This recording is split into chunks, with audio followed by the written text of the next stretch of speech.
Hello and welcome, ladies and gentlemen, to the 2016 Summer CS Qualifiers Group Stage, Day 3. I am Richard Cam here on the caster desk with Andrew Vedius Day. And we are here to bring you more of the action after 2 great days of Challenger Series League. Yeah, it has definitely been some good days of League of Legends, but before we get to the schedule, let's recap on the format real quick before we get to today's game. So, 12 teams will be fighting out over the round robin over those 5 days. Once the group stages are complete, the 4 teams with the most points out of those 2 groups go into 2 finals, so A1 plays B2 and vice versa, and the winner of those will be joining us in the summer split of Challenger. Fairly simple. So that means we have another 6 best of 1s today with our 12 teams, and the day is going to kick off with Tricked Esports going up against Melty, and what a game that'll be. That's going to be quickly followed up by Misfits versus Low Priority, which for me is going to be the game of the day, and we have some pretty fantastic games following up from that. Yeah, I think so too. Then we have Fnatic versus SK, the old El Clasico, and then we'll be rounding out the day with Mouse Sports and 4G in match 6. So looking forward to that one, but another great 6 days, or 6 games of days. Actually, we do have 6 days in the entire tournament, yes, but after the first 2 days, we can see how the standings are shaping up. So let's take a look at that one. At the very top, you can see LP, Misfits, and SK are all tied up, while Fnatic and Melty and Tricked are unfortunately still yet to find a win. Yeah, meanwhile in Group B, you don't have the same sort of divide. There's quite a lot of contention there in the middle of the pack, but Kit currently sitting at the top with 2-0, and Euronics unfortunately sitting at the bottom, yet to claim their first win in the tournament. Yeah, it was just like the way you were describing it was like on the motorway. It's just like, yeah, a lot of congested right now, a lot of cars right there, but yeah, a lot of fun things have been happening in Group B. Remember, if you have missed any of the action so far from the Challenger Series qualifiers, you can check out all the VODs and everything Challenger on lolesports.com. Yes, indeed. So now you're caught up to speed. Let's take a look at our first matchup of the day between Tricked Sports and Melty. That should be Esports. And first up, it is Tricked Esports on the blue side. So that is Finfin in the top lane, Broxar in the jungle, Cassadar in the mid lane, with Reggie in ADC and his support Fiddle. Yeah, and lining up to face them is Melty Esports. Adam's going to be in the top lane, Nero in the jungle, Niski in the mid lane, with Wax and Kiros taking up the bot. Yes, indeed. And their game, at least, was much better against SK than it was against Misfits. Melty tried to make more plays in the early game and mid game, but it was kind of the late game which kind of betrayed them, because when they got late game, they just didn't really know what to do. I think it was more the mechanical skill of Niski and also Atom who kind of brought it together, at least in the early and mid game, but it's just about translating that into the late game decision making. Yeah, and meanwhile, on the other side is Tricked, and yesterday, they really did struggle up against low priority. They are considered one of the favorites, but even so, Tricked, I was expecting a slightly stronger showing from them as they came into the tournament. Reg, their standout bottom lane, was having a great performance, but unfortunately, the team was kind of collapsing around him. He wasn't strong enough to be able to win that 1 versus 5, so hopefully coming into game, or today's games, they'll be able to bounce back after what was 2 pretty crushing defeats. And on the opposite side, Melty, they had those 2 losses, but they did play against like stronger opponents, I guess you could say, in some way. And that game against SK was very close. It also was, true. It all came down to one final team fight at 53 minutes. So Melty, out of the 2 teams, looked a little bit more solid, a little bit more well-rounded in terms of their early and mid game, but as you already said, that late game really is where they struggled. So for me, Melty are the favorites coming into this matchup, but hopefully Tricked have something special up their sleeve. Yeah, I mean, it's also important to note, because we have 5 games in the group stage per team. If they lose a game here, if you have 3 losses, then you're basically like dead and out of the running. So someone's gonna win here, because that's how League of Legends works. Not gonna have 2 defeats. So they'll basically be on the track to try and get into the finals if they do win all of their games from here on out. But whoever loses here is basically done. Yeah, it's a pretty important match for both these teams. Melty and Tricked struggling for a victory right now. Melty, to be fair, they did go up against Misfits on day 1, which is arguably, you can forgive them for that, because Misfits look super strong in Group A right now. One of the contenders for the finals, for sure. But and Melty, their second loss, also against SK Gaming, not really the sort of team that you want to be losing against this early on. You need to rack up those wins, especially seeing as low priority is going to be later on down the line. Yep. But this will be a big win for SK if they can grab it, but it's the same for Trick. So a lot of pressure on both sides, and we'll see moving forward. We will, and we just have a slight delay as we are waiting for the players to get into the lobby. We had a couple problems, so we're just resolving those right now, and it should be about maybe 3 or 4 minutes until we get into lobby. So you get to look at our faces. Our faces, fantastic. You may want to tap out and just listen to us instead. That might be a better decision. But I kind of want to talk about like the meta that's evolved in this tournament, because I said on like day 1, maybe we need a couple more days to see where it kind of evolves. But we've seen less of like the new majors, considering it was the major update. We didn't see a lot of that. We saw more of just like the old majors who benefited really well from the new items, or at least the changes to those items, and then just kind of went on as normal. So top lane, I guess, is where more of the changes happened, but definitely not in the mid lane. Yeah, if we just think of the mid lane, that one time that Rise was left open, he went like 5-0-5. I remember murdered everyone. Yeah, the brush sneak attack where he's like, surprise, and then insta kill up there. You definitely can't afford to be giving him away with how really cost efficient and great Rod of Ages is right now. Tier has had some changes, and basically the best way to think about Tier right now is it gives you 15% mana reduction on all of your spells, which for Rise is pretty snazzy. So items suit him perfectly right now.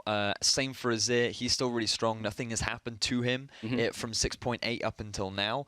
And Victor has been rising because he's one of the few champs right now that can contest both of those. He has good wave clear, he has good zone control, and as we have said throughout this tournament, you got to respect that ultimate because it hurts. You do, because we've seen a lot of people just kind of stay in it for a couple seconds. It's like, this is fine, and then they just die, and it's just like, oh, okay, it hurts quite a lot. So each got to get like out of that one. Damage. Exactly, because it's every 2 seconds as well. We saw a play yesterday when I was casting with Stress, and it was just like everyone grouped up in like a bottleneck. It was just like E with the aftershock damage and the ultimate, and everyone just died. So Victor's super good right now. We saw a lot of changes in terms of priority for these like top lane and bot lane. Trundle has been a really contested pick over the tournament. You and I were speaking earlier on about Trundle, and how maybe one sort of niche aspect as to why he has risen a little bit more is the QSS changes. you no longer can subjugate, or you can't QSS the subjugate, right? Yeah. So that is pretty cool. But also Trundle, he's just naturally been quite a strong anti-tank pick up in the top lane. But as a result of that, we're then seeing Gnar come into the top lane as well as a form of answer to that as well, into the Maokai,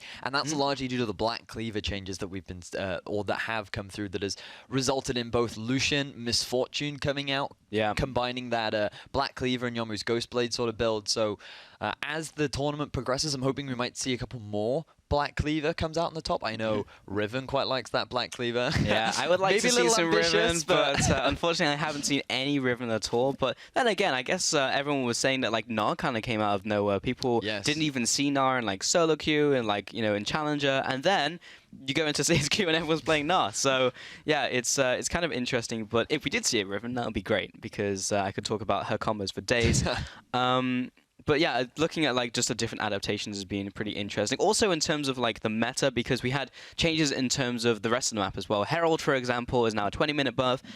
Dragons as well. And kind of in the first couple games of day one, we didn't see the teams prioritize them as much. As the tournament has gone on, we are now seeing people prioritize different dragons. Cloud Dragon, a lot of people don't really care that much about, but when you see like an Infernal or like an Ocean Dragon, people are going to fight over that. Yeah, a lot of the Mountain one as well. Sifa and I discussed how when you get all three, you end up having a Mountain range. Yeah. But it is super powerful, because you get 30% additional true damage to epic monsters, so that's Baron, Dragon, and the Rift Herald, as well as turrets. So your ability to siege and your ability to take these objectives is that much stronger, and if you don't respect it, you can sort of lose a big objective out of nowhere. Yeah. So it is a very big change. The Ocean Drake, I personally feel, is still one of the strongest in a lot of situations, because you can go for that trade back and forth. Maybe you go in for a sort of 3v3, 4v4 skirmish, you disengage, and then you get that regeneration, you're ready to fight again, whereas the other team, they don't have that same sort of sustain, so they end up getting pushed back. It's also really great against these poke compositions that we have seen come out a couple times. The rise of Caitlyn in the bottom lane in particular has resulted in that. So yeah, I do quite like the changes to the Dragon. I know a lot of people were worried about the RNG aspect. Yeah. Is it really going to break the game? But no, I think it's quite nice, and it changes people's strategies up depending on which dragons pop up. Exactly. Every game is going to be different, and plus the fact that you can see what the next dragon's going to be anyway. So then it's like you can make an educated decision over the next 6 minutes whether you want to contest that dragon or not. So if you see it's a Cloud Dragon, it's like, okay, we'll put more focus towards the top side of the map. We had 2 games yesterday where players actually didn't even take the Herald for the entire 20 minutes. Academy, they didn't do anything, because the first 2 dragons were like very high priority dragons, and they had to fight around it, and they were playing around their bot lane. So you are going to get games, despite Rift Herald being really, really strong for a solo laner, where no one goes for it. And that Rift Herald, now that we're talking about it, reminds me of the Fiora that we actually saw yesterday going up against the Echo. That was a surprisingly strong pick. They went for the Rift Herald very early on, and it was very clear that they said, we're going for a split push strategy. And people who tried to replicate that was Mouse, where we saw somewhat of the triple try and let's go for the anyone can split push, but then they failed to execute on successfully getting that Rift Herald buff and playing around it. So while the Rift Herald is a cool niche, and if you put more emphasis on that split push top, it can work out really well. But if you tunnel too hard on the buff, in the Mouse's case, it can end up backfiring. That's very true, because they had Dan as well on Rek'Sai, and it was just like, well, he would be a good split pusher, but he kind of needs the Rift Herald to do anything, and the Rek'Sai was kind of a weird pick in itself as well. So yeah, you can't tunnel on that being like your only objective to go for, but it's definitely nice. It swung some matchups in the favor of the other one. We've seen a lot of Trundle, a lot of Gnar. So yeah, that kind of like swings it back and forth. We had a lot of times where like Gnar is good in laning phase against Trundle, then picks up the Herald on top of that, and it's just like, well, what are you going to do now? You're just like completely screwed. Talking about item changes as well, we've spoken about the mid lane and how old champions like Azir and Victor are still benefiting from them, but we actually haven't really seen any of the new Hextech items like at all. No. Not even Gunblade, who is basically the same but slightly different. They all share the same cooldown. Basically the same but slightly different. Yeah, like basically, it's not exactly the same. But yeah, I'm kind of sad. Like, we haven't really seen too many Hextech items. They are kind of niche. They are kind of situational, or very situational. But because they bring such a different dynamic, I guess people just aren't comfortable playing with them yet. The problem with these items is people are struggling to figure out where you put them on the build priority list. So when you think of a champion, if we just take Azir for an example, right? he could get some benefit out of going for the GLP 800, which I always remember as the Get Lucky Punk. And it does give you a bit of flat. And obviously, it's not the optimal item on Azir, but if just for argument's sake we say it would be optimal on Azir, where in his build path do you put it? Because he wants to get that Nash's Tooth in. Oh, he also needs that Rylai's. Oh, well, maybe he wants a bit of survivability too, so he needs the Zhonya's. Oh, but then he's kind of lacking damage, so we need to get that Death Cap in there as well. And then there's boots to take into consideration. So you're sitting there going, okay, now this item, is it more valuable than anything else? And where do I fit it along? Even if it is more valuable, do I get it before the Rylai's and lack the utility? And this is kind of what people are struggling with right now. Where do we...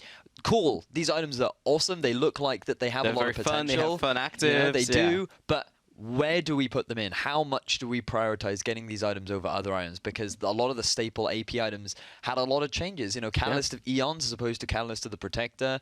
Now it's shifted more towards Morello over Athene's. And there are just a bunch of changes to the current items that the new items are still yet to find a place in the meta. It's kind of sad as well. But you look at like the rest of the mid laners and at least their item picks as well. And a lot of them are just really good. Like, as you mentioned, the Zhonya's Hourglass, Abyssal Scepter. But we are finally in game, or at least into Champion Select, as the players have now gone in. So there's the Azir, and he's just going to be taken off the table. I've dropped my pen, and Veigar is actually going to be banned out against Kassadar. Again, so every game has really been banned against Kassadar. Yeah. He's the one who picked the Vladimir as well yesterday. I really want to see something unique from... I want to see something unique from Tricked, because they're on the back foot. This is 0-2 now for them. If they... cheese might be the way to go. Just bring out something unique. I've been harping on a lot about the brand. I think he's really cool. Syndra is strong right now, in my opinion. I think she has a lot of lane dominance. We have seen one in the tournament so far that didn't succeed. Maybe Trick can bring out something unique here. Maybe. There's the Nidalee, Caitlyn and Kindred, and the Rise to finish off the bans there. So nothing really a big surprise. Maybe the Caitlyn a little bit aimed at the ADCs when Lucian is still up. Graves was the first pick coming out from Trick, followed by a fast Trundle and early rotation, as we've seen very often, and there's the Lucian as well, picked up by Nero. Yeah, so the early jungle rotation coming out from Tricked. Basically, Graves is the next best if you think about in terms of the carry potential and the heavy farm style. We have been seeing the resurgence of Elise and Gragas, which I feel like we've talked a lot about throughout this tournament so far. Wouldn't surprise me if Melty moved towards that at least likely to be Melty's choice. They like to have that bit of more of early aggression, have the pick style of play. But the Lucian Trundle, they have a bit of flexibility now. Trundle is that flex pick that we've been seeing a lot more of. Day 1, we saw a lot in the top. Day 2, we saw a lot in the bot. So when you pair it up with the Lucian, you lose a little bit of lane presence, but you have that fantastic split pusher when you combine it with the Rift Tower buff. On the opposite side, Trick have just picked up their Ezreal to go into the bottom lane, so of course going to go for that tier build, and the Braum as well, going into the bot lane. So looking at the other side for Melty, you mentioned the Elise, and they're already hovering over thinking of that. I mean, what else really is there on the board that Nero would want to play? I mean, Gragas is up, but he's more of an Elise player, I feel, in this scenario. Yeah, I think the Elise does make a lot of sense. As we were talking about earlier, it's that whole early game pressure pick, and when you lock that in with the Morgana, you're pretty much setting yourself up for that pick style of play. Melty ran this yesterday against SK. We were worried about how it was going to perform and how well it would do, and to be fair, the Morgana was landing binding after binding after binding. I believe actually you and I cast that game, the Morgana into the Ezreal, Sedrin Q after Q after Q. So the Morgana definitely has some presence. He was good at catching them, at least. But yeah, he was pinpoint on those Qs coming out. Have to see if it's mid lane or if it goes support, because actually Trundle or Morgana could go support in this scenario. There's a lot of flexibility here. Yeah, it could be a lot of swapping around going in after that last pick gets locked in. But Trick Esports, what are they going to pick up here? They have a mid laner remaining, and they need a top laner. So what's still open? Nars still open. It's got to be the Victor here. I feel like Victor's the safest mid laner right now. Open. He has plenty of wave clear, and the Gnar as well, so you're prepared for the Trundle, and even if Melty decides to go for something tankier, then it's very much the Gnar can deal with it, especially with the changes to Black Cleaver. Exactly. You lose a little bit out on your front line, and the engage from Trick isn't as reliable as you would like, because Braum, he's more of a disengage support rather than a hard engage. And Gnar, while you do have that Mega Gnar, it's quite an obvious forward, like, okay, there's a giant thing running at me. I think he's looking to set up an engage. So you need that flank, you need that good vision control, and so far, Trick haven't been able to demonstrate that they're good at setting up for these flanks and having good vision control around objectives that they want to play for. we'll have to see if they make it work for themselves. Yeah, it wasn't a very difficult predict for the last two picks either, because we've seen a lot of Victor, a lot of Nile coming in, and the last pick was actually LeBlanc coming in from Melty. Okay. So that'll go into the mid lane, Morgana goes into bot lane, and then Trundle goes into the top lane, which not a great matchup for the Trundle, at least early game. If he can get the Rift Herald buff, or he can get into the mid game, there's like a phase where he's like decent against Nile. We saw yesterday where Trundle actually can do well against Nile if you time your players correctly in that matchup, but still not a fun one. Mid lane, Victor now up against the LeBlanc. I'll be interested to see what summoners they take. Most likely Victor will take Barrier here against the LeBlanc, or he could maybe take the teleport if he feels he's not going to die. Probably going to see an Ignite from LeBlanc, could also see a teleport. So this is a matchup we've seen a lot throughout the tournament as well. Whenever the Victor has been picked up and not into the Azir or Ryze, people have tried to answer it with that LeBlanc to try and have that kill pressure in lane. And typically this is very much about Victor's lane up until level 6. So in the 1 to 5 phase, he can trade back and forth quite comfortably. He has the shield from his Siphon Power, and it's quite easy to land your Death Ray because you know where she's going to go back. Her Distortion is a straight line. As long as you fire the Ray on that line, it's going to hit her at some point. So it's quite easy to trade back, but once she gets that Mimic, she has so much more kill pressure in the lane. So because you have another Distortion, and then you can't guess where she's going to go. Exactly. So Victor will play a little bit more scared. The changes to Barrier has resulted in a little bit more of a resurgence, so it's now on a shorter cooldown. You have it more readily available, and I actually think it's a shorter cooldown than the Ignite right now, with being that it's 180 seconds. So you have it ready even after LeBlanc tries to go in for the all-in. So it provides a little bit more defensive stats and is going to try and keep Victor alive during this matchup. Pretty good defensive option. I believe he's actually gone Cleanse, as I can see here on the he's decided screen. to change things up. So he sets me up for all that Barrier talk, and then he decides, you know what? He picks Cleanse. What's he going to take out of? Morgana. It's the Morgana pick potential. And the Elise as well in laning phase, I guess. Yeah, you do have a pretty big pick composition coming out from Melty. They're basically saying, we're going to group up, we're going to set up some deep vision, and then we're either going to try and catch you on the rotations, or we're going to set up for a siege, and then while you're trying to defend, we're going to land our single target CC and just burst you out of position. So it is a pretty standard pick comp. We have been seeing them throughout this tournament, and it's quite nice actually, because I feel like at MSI we saw pretty heavy team fight comps. That seemed to be what was prevalent. But now with 6-9 and 6-10, we're shifting more. You're seeing team fight comps, you're also seeing siege comps, pick comps, and you're seeing a bit more of a and definitely split push comps. It seems to be the rising power with the Glimpse of the Void buff. Exactly. If you've got the Herald buff there, try and play around that one. Also with a lot of the pressure around Dragon as well, you have more lanes to play around. It's not just like Baron and Baron only, like because no one's ever going to like take the Dragon last patch, but now people are really putting priority on that one, so you can see people pushing in other lanes. And let's not forget that the Elder Dragon versus Baron debate yesterday, Sifa and I did see one team just go straight for the Elder Dragon. They said, we want it, we want to go for this. Other team said, no, I'm going to take the Baron. And the big problem with that is the duration difference between the two buffs. Elder Dragon only lasts 2 minutes, whereas the Baron had a buff and now it lasts 3.5. So you can use that Baron to stall things out, wait for that massive damage buff to disappear, and then you can just use your extra additional buff that you have left over to still have that window. Yeah, exactly. So if you're going to go for the Elder Dragon, make sure you can use it. It is very time restrictive, and if you're going to pick it up, you have to force something then and there. It's not some, in my opinion, it's not something where you go, we want to fight, let's pick up the Elder Dragon. It's let's pick up the Elder Dragon and let's force a fight sort of situation, because very rarely have I'm yet to see a team properly utilize that Elder Dragon buff. Well, we've seen a lot of teams prioritize it with like only 2 dragons or like 1 dragon versus like securing all 4 like initial dragons or even 5, and then going for the Elder Dragons. It's like, well, and yeah, maybe it's a no-brainer to pick up the Elder Dragon afterwards for the amplification. We are just waiting again because the plays did pause as soon as we went in. We had a server issue, so we are just waiting for that one to resolve, and then once that's good to go, we will be heading into game. But it's just so interesting with like the metas we've been talking about and how everything's been changing up. Interactions between the champions, of course. Also, Black Cleaver has come back into it. I feel like we've spoken about that every single day, at least when we've been casting, because now you have less AD, but it is way cheaper to build. So you're hitting that spike earlier. It's making not super good. Dan tried it on Rek'Sai, didn't make Rek'Sai super good, but Lucian also picks that item up as well after the Ghost Graves yesterday as well in a game that you and Stress cast. It's true, yeah, and the Phantom Dancer, I remember. The 3 Black Cleaver coming out, the 3 Black Cleaver comp. I'm having awful flashbacks of League of Black Cleaver back when you could stack them. Oh, yeah. That was followed by, like, what, League of Warmogs? And those were dark days. And, you know, actually, Warmogs reminds me, that's had a few changes, and now I think that also gives you cooldown reduction Doesn't everything in League of Yes, Legends? there is a lot more cooldown reduction in the game right now, especially for those mid laners, so the mages are pretty happy. But up in the top lane, having that flat 20% for Gnar is absolutely phenomenal. Super cost-efficient item right now. So the Graves yesterday, I believe he did go Black Cleaver into Phantom Dance, so that's what he decided to do. Okay. And so he's going to go for that off tank. He's still going to have a fair amount of damage, and we're seeing a move away from that Sterix more because that also had a change on this pack. Exactly. And top lane, Fin actually went for the Fervor Battle, which we've been seeing a lot of Nards do actually in this tournament. So seems to be what they've adapted to. We used to see Grasp of the Undying pretty much all the time, but now we're seeing Fervor Battle pretty much every game. So thank you for the pen, Elias. They want the deeps, that's why they've gone for the Fervor up in the top lane. Right, so now we're in the early game. We need to keep our eyes out on the lane swaps. There was some discussion by us in the office as to about whether or not the lane swap will be dead as a result of the experience changes. Now, when you duo jungle, the last hitter gets all the XP, so duo jungling doesn't actually give you that much at all.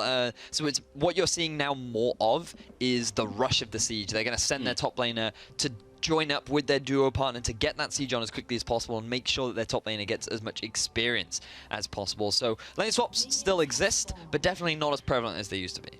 So I think this game we're just going to see the top laners helping out their camps. Fin is happy that he's in game. 1 minute into this one. And there is a ward over the wall. It has not yet revealed Melty's bottom lane. Now it has, as Kirdos walks out of his bush. I swear he was named Kiros yesterday. But either way, bot side of the map, Fiddle and Regé will be taking their camp, and Wax and Kiros will be doing the same on their side. So they will still go for this one, but it means only one will be able to pick that one up. We've seen a lot of AD carries actually go for that level 2 first, even though I was kind of expecting supports to get that level 2, at least if you're like Braum or someone who really benefits from having a second skill to make a play happen, but in general it's been the AD carries. Yeah, they want to make sure that they have that lane presence available to them. Because if you give that early level 2 to the support, yes, that's great. You can set up for an engagement. As speaking of engagement, Regé taking a bit of a binding to this. Ezreal's and binding seem to be a thing when you and I cast. To be fair, I mean, I don't think he thought that one was going for him because Fiddle kind of sidestepped and then it hit him instead. So just worst like, bodyguard EU. Fast. It's just like, yeah, the bullet's going towards the guy he's protecting. It's Whoa, like, that was close. He I nearly got out of the way. Yeah. Yes. Worst bodyguard. So by giving a level 2 to your AD carry, sure, if the Morgana was level 2, that'd be you could set up for the engagement slightly quicker, but then your AD carry is only level 1 going up against the level 2 AD carry, and you don't really want that deficit because the level 2 will always come out ahead. So, yeah, it makes a bit of sense. Meanwhile, in the bottom lane, Ezreal actually coming out with the CS advantage. Now, typically in the 2v2, I would give this one over to the Lucian Morgana. The Black Shield does wonders against the Braum passive, as well as that Lucian in the early game just is so much stronger than the Ezreal, who takes a little while to ramp up.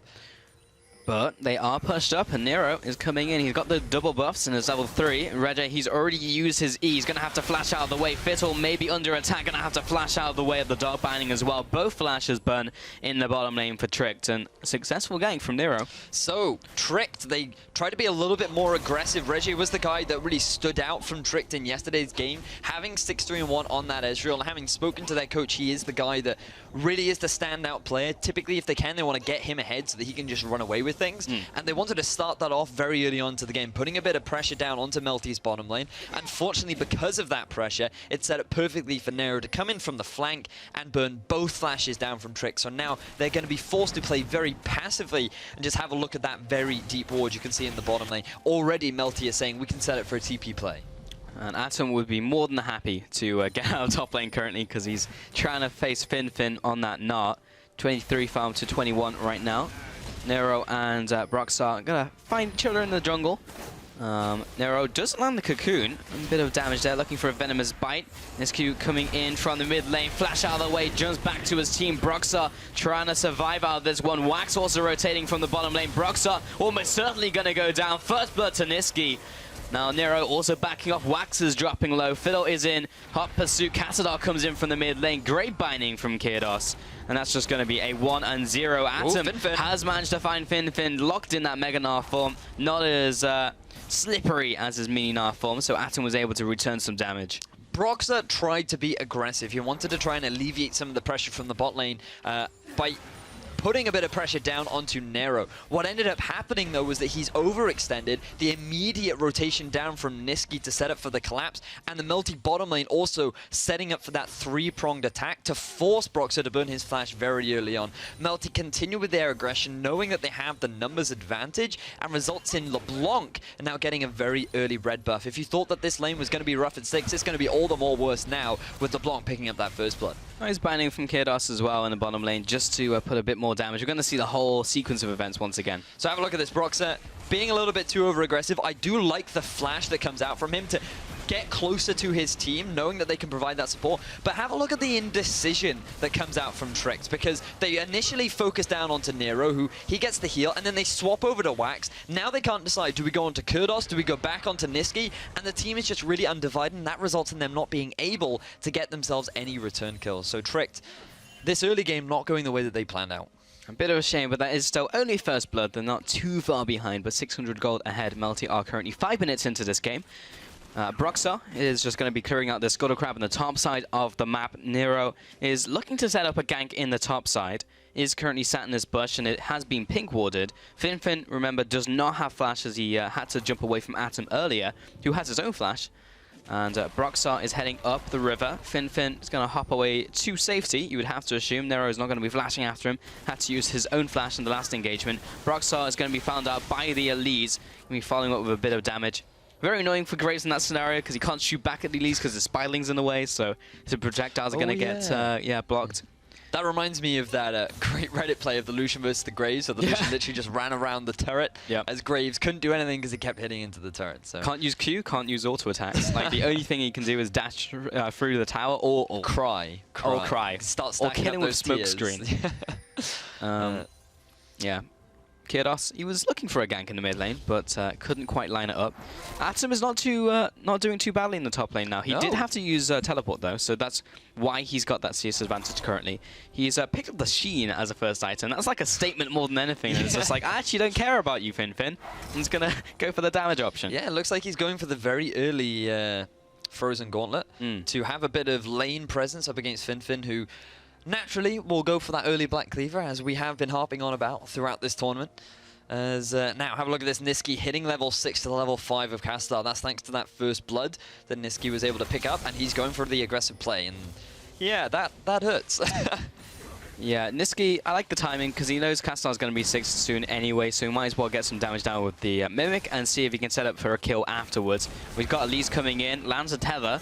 He's got Atom coming in from the left-hand side. And Catador's also dropping low. He's actually going to fall to Nero very quickly. Atom was CC'd under the tower, but Broxah does not have enough damage. Beautiful collapse coming out from Melty. Action continuing in the bottom lane a little bit, but really nice setup from Melty. As you were talking about, Niski wanted to get that initial damage down because he knew that he had the level advantage, and thanks to that, he then followed that up with Nero being behind him and Adam coming in from the flank. They knew that Cassador's flash was still on cooldown. As long as the chains landed, there was no reason why Melty couldn't pick that one up. They do have to take a bit of turret damage, but they're going to be pretty happy picking up that second kill. Broxah looking for a gank in the bottom lane. He was revealed by that ward, so Wax and Kyrdos have already started to back off. He really wants this ward because he already used a sweeper for it, so he's going to get it. But Kyrdos is going to take away the ward as well. Top lane, Finfin under a bit of duress. Atom was already very low though, and Nero does not connect his cocoon, so they aren't able to pick up a kill or even really pressure Finfin at all. If anything, Finfin's pressuring Broxah, or rather Nero, out of lane. So going for that early Sheen, starting to backfire a little bit on Adam. He had to use that flash in the middle lane to guarantee the kill for Melty, but because of that, he's now put on the back foot a little bit. He doesn't have those defensive stats to help him up against the long range now. He doesn't have any early armor as the teleport comes in the bottom lane. He's got the CP advantage, Kyrdos, and Wax not in a good position. Kyrdos uses the Black Shield on himself, and that means his ADC is left out to dry. Look at him just walk away, happy with how that one turns out. Kyrdos, you deserve that true shot barrage hitting you as you back off to the tower. Kyrdos knows his priorities. He looks to his AD carry and he's like, you'll be fine, right? You'll be fine. And then he just walks on out of there. Absolutely no worries whatsoever. Really, what? Do I like the play from a support perspective? Yeah. Yes. But hang on a second, Melty, they want to try and get something back. Well, it's Morgana and Niski, so good luck with making that play work. Nero was also coming in. but they didn't quite want it, especially with Castar being so close to the mid laner as she was roaming down. So we're going to see how this one pans out. So but both of the mid lanes are back into this one. Lands a Sigil and a Distortion. Look at that. 30 CS ahead right now. Oh, 20 CS. I'm bad at counting. Math is hard, it as is. we've established. Yeah. So, tricked right there. Nice reactive play. Finally get themselves a kill on the board. Using the T advantage that they have, knowing that Atom won't be able to follow up and protect that bottom lane, means that Regia is starting to ramp up. He's completed the tier, completed the pickaxe. Going to be working towards that Muramana that Ezreal's love to pick up.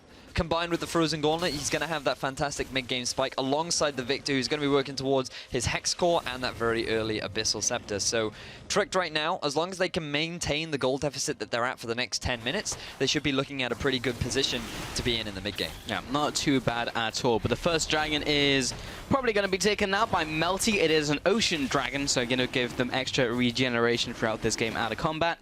And Nero and Wax should be able to finish this one off. That one goes down. What's the next dragon going to be? Oh, I'm going to talk about mid lane first, though. As Niski comes in, lands quite a bit of damage onto Cassadar. Has to be careful now, because he doesn't have the barrier, remember. He has that cleanse, so he's not going to be able to block out any of the damage in from Niski's next combo. Broxar is going to be the one holding the fort in mid lane, who probably doesn't want to be here anymore, as he gets the fear or chains on him with the Sigil. So, another great thing for the LeBlanc here is now every time he goes and trades in, even if Cassadar gets a bit of back damage, thanks to the Ocean Drake, Niski's just going to be able to regenerate some of that back up. So, Niski likely to always come out ahead in these exchanges, and that Water Drake going to be doing a lot of work for the laners of Melty early on. Got another Ocean Dragon coming up for the next one, so it will be Definitely 2 in a row. That, yeah. I think this is like the third time that, Reggie gets called out. A lot of damage coming in from Wax. This time, here's the Black Shield. Kidos, that was the one from earlier. And they'll put more damage onto that enemy ADC. But now, looking for another binding, didn't connect this time. Kidos has been very aggressive in this lane. Also looking for a roam from Niski, but he was seen out by Cassadar. Yeah, this is something you have to be very mindful of when playing the... ooh, hang on a second, check out the top lane. Yeah, Atom is wailing away on Finfin up there. Goes into Meganar. Doesn't really want to be Meganar right now. Will have to burn the flash. Nero is trying to get around the minions so he can use the cocoon. Double flash comes in from both Melty members to secure the kill. Wow, so I wanted to praise Finfin for his play there. He jumped into the minion wave to prevent Nero from being able to land that cocoon. Then he lands the point-blank stun to prevent any kind of follow-up. What he didn't expect was the double flash coming out from Melty to secure themselves that kill. With the two members now, they should be able to push down onto this tier 1 turret and maybe secure that first objective of the game. Broxar has been noticed by this warden in the bottom lane, but Wax and Kidos may just have to back away from the tower regardless. Got the TP support coming out from Atom, who's going to land a great pillar, but the binding will fall short out from Kidos, so he will walk away scot-free. Niski was walking down river as well, seeing if he can make anything happen. Nero takes the tower in the top lane, and Cassadar will be walking back into his natural habitat of the mid lane as well. So after all of that, nothing happened. Well, Melty, they got themselves a tier 1 turret in the top, and thanks to the teleport from Adam, he is going to keep his bottom lane alive. As Binding going to be landing down onto Fiddle, but he is going to be fine. Finfin may have found Nero. Lands the last Q to proc off his hyper, a bit more damage as he'll back off into his jungle. He's got the Hunter's Potion though, so he's not going to be too unhappy with that as he was trying to steal away the blue buff. And Niski and Cassadar still trading off in the mid lane. Okay, so we're approaching the 15-minute mark. We need to think about items. It's like 2 minutes away, Betty. It's a lot of time. You think so? Yeah. Well, it's League of Legends. Oh, okay, that's fair. Well, once we hit that 15-minute mark, it's going to be absolutely massive for this LeBlanc in particular, because once she has that first major item is when she wants to start that snowball going. So the Morello Nomicon being completed says, I want to go aggressive, I want to try and put some pressure up around the lanes, and given how dominant she has been throughout the laning phase, she needs to start applying more of this global pressure. Just shove in the mid lane, start roaming around, and use this deep vision that you've been able to set up to get these picks. Have a look at how overextended Finfin is. This would be a perfect setup for Niski to try and capitalize on. Well, Nero was looking for it in the top lane, but he did have his own vision set up. Broxar is clearing out the mid wave as well. How are we doing in terms of farm? Because mid is getting wrecked right now. Cassadar is about 30 farm down. This time he's 30 farm down. Top lane is a little bit ahead for Atom, but if anything, he's more than equal, which is basically perfect for a Trundle lane against a Gnar. Bot lane is even. Jungle is a slight advantage to Broxar. Definitely been farming more this game than Nero he's been more involved in the ganks, trying to do stuff in terms of objectives. The full combo landing from Niski, going to be jumping back to his distortion pad. Nero as well coming in with the volatile spiraling, but again, Cassadar's at 40%, and that is more than kill range for Niski at long range. So yeah, Cassadar needs to rethink his life choices. Yeah, he certainly does. He needs to get that Abyssal Scepter completed as soon as possible. Now with the alleviated pressure from Victor having to go back to base, this is an opportunity for Melty to set up for this Rift Herald. Reggie going to try and steal it. Is he going to be able to pull it off? I feel like it's very ambitious. Not quite there. Yeah, not quite well, there. He tagged Nero as well on the way up, but at least they know that they're there, and that's going to go over to Atom. So, yeah, that's very good for Atom right now. Not only is he ahead in that lane in terms of farm, but now he's got the Iceborne Gauntlet up against the Black Cleaver finished up by Finfin, and he's got the Rift Herald buff in the mid lane. That's the Ignite, the full combo. Cassadar will be cleansing out of the damage, but with Kyrdos coming in, he's just going to wave his arms up in the air, and he's going to go down to the Soul Shackles. Cassadar, one of the worst ways to die in League of Legends, I feel. 1-0 over to Melty. Top lane, Atom's going to be aggressing on Finfin. Look at the damage out from the Chomp. Is going to land the pillar, but unfortunately disengaged for himself. Finfin, what are you doing? Just back into Atom, who will be quite happy to put some damage back onto him. But Subjugate has already been used, and Broxar is there to back up Nah. So after all of that, that was just a 1-0 kill to Melty. So the Melty's solo laners trying to strut their stuff right now. Niski being able to pick up what was practically a solo kill, but thanks to Kyrdos was able to secure that one off the back. And it did mean that Niski also didn't have to burn his flash to get that one. So they're going to get themselves a mid turret using that glimpse of the Void buff on top of Adam. He's also showing why you cannot afford to give that one away to someone like a Trundle, because you just have so much more lane presence. Melty, they're going to lose a turret in the top half of the map, but with 3 members strong down on the bottom, they're going to try and replicate that. Yeah, try and make something happen. But Essence Reaver now completed by Wax, which is a little bit different from what we've been seeing. It is, yeah. We've generally been seeing the Ghost Blade first, but going to hold that thought for a second as we theory craft those items, because Nero is in the bottom lane. Full culling is going to be landing onto Reggie and Fiddle, but they'll clear out this mini wave. It's down to about 25% HP, so they're still holding strong in his bottom lane tower. But the Dragon is alive, and it is the second Ocean one, so I believe Melty would be very happy to pick that one up. Nero is going to wander on by and start it, places down a ward, and actually Tricks are completely blind. There's also a pink ward going down, so Nero is going to take this one away. The Spilings are tanking currently, and with Kyrdos and Wax down there, I don't think there's anything they can do about it. There's also pressure all across the map coming out from Melty. Notice that Niski shoved the wave all the way down mid, preventing Cassadar from even being able to slightly react. The pressure keeps coming in from both Wax and Kyrdos in the bottom lane as well, shoving Reggie and Fiddle underneath their turret, preventing them from really being able to intervene, and that allows Nero to just pick that a second Ocean Dragon up for free, and that's going to give them 8% regeneration for both their health and their mana when they're not in combat, so that's a pretty nice thing to have. I think this is like the third game in a row now that I've seen double Ocean Dragons, so that's not a bad curse to have, because I know Stress, every time he casts, it's a Cloud Dragon first every single time. Yeah, I did notice that yesterday. Which is kind of boring, because no one really cares about the Cloud Dragon. We saw a Cloud Dragon, the first dragon of the game, go down at like 20 minutes. Joe, so I saw, or I found out that, oh, hang on a second, Niski, he's found Broxah. He has, or has Broxah found Niski? There's all this damage coming out from the auto attacks alone. Niski's Ethereal Chains will proc off, and both of them will just walk away, walk it off. Broxar is thinking about he wants to do something. He wants the Herald. Oh, good reaction times. The quick draw right into the flash over the wall. Nero will survive. Or rather, Broxar will from Nero's attack. So, flashes exchange on the junglers. Yeah, so bit of an exchange back and forth. Broxar feeling confident that he was able to push Niski back. Wasn't really expecting Nero to just leap out of the brush. But fortunately able to get away. So, Tricked right now, they're definitely on the back foot. Falling behind in this early game, but this is what you would expect from this composition. You have more of a scaling comp with the Victor and the Ezreal coming out from Tricked, and then you have the Elise for the early pressure up against the more farm-heavy jungler that is Graves. You have the LeBlanc being super lane dominant in the mid lane, and Wax on this Lucian down in the bottom. After picking up that early pressure and from the early gank that came out from Nero, it's not really that surprising that Melty hold the early game. The question is, how are they going to do moving forward? Because we saw them yesterday. They had a pretty good early game, a decent mid, but then heading towards the late, they really struggled under the pressure. Their decisions were just a little bit too instantaneous, be it very much like, oh, should we go for this? Yes, let's just go for it. And they didn't really think it through entirely, didn't set up properly, and that could be where Trick looked to get themselves back into it. It's not the worst problem to have, though. We've had a lot of indecisive teams, so if you're just pulling the trigger, sometimes it will just work out if you have sick teamfight mechanics. But yeah, they weren't really thinking through their decisions late game, which did turn to bite them. Tricked, however, are just trying to get towards that mid game, trying to survive and get in there with their full teamfight composition. However, if Niski just murders your mid laner, not going to be so good. The Ezreal ultimate did not secure the red buff, so Melty do get away with that one.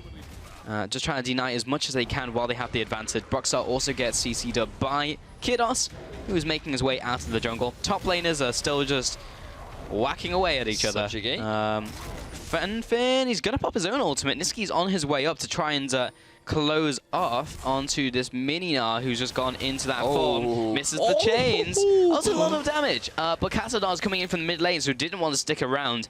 And also Atom wasn't quite in range, but he did have his flash, so maybe they could have finished him off. Niski maybe didn't know his own strength because he had an ignite after that. After the distortion landed, it was like, oh, okay.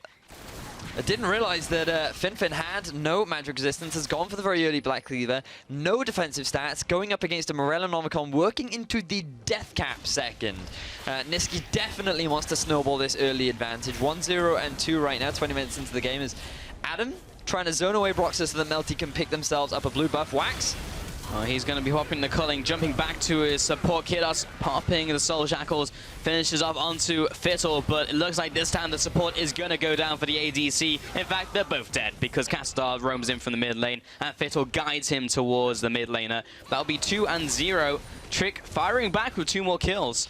Tricked doing a great job of capitalizing on the over-aggression coming out from Melty. They realized that Wax was by himself, Kurdos not close enough to provide the support that he needed, and it ended up being Regé and Phil being able to pick themselves up 2 kills with a bit of support from Kastan. Him having that kill is definitely going to help him come back into this game, given how much he has never mind.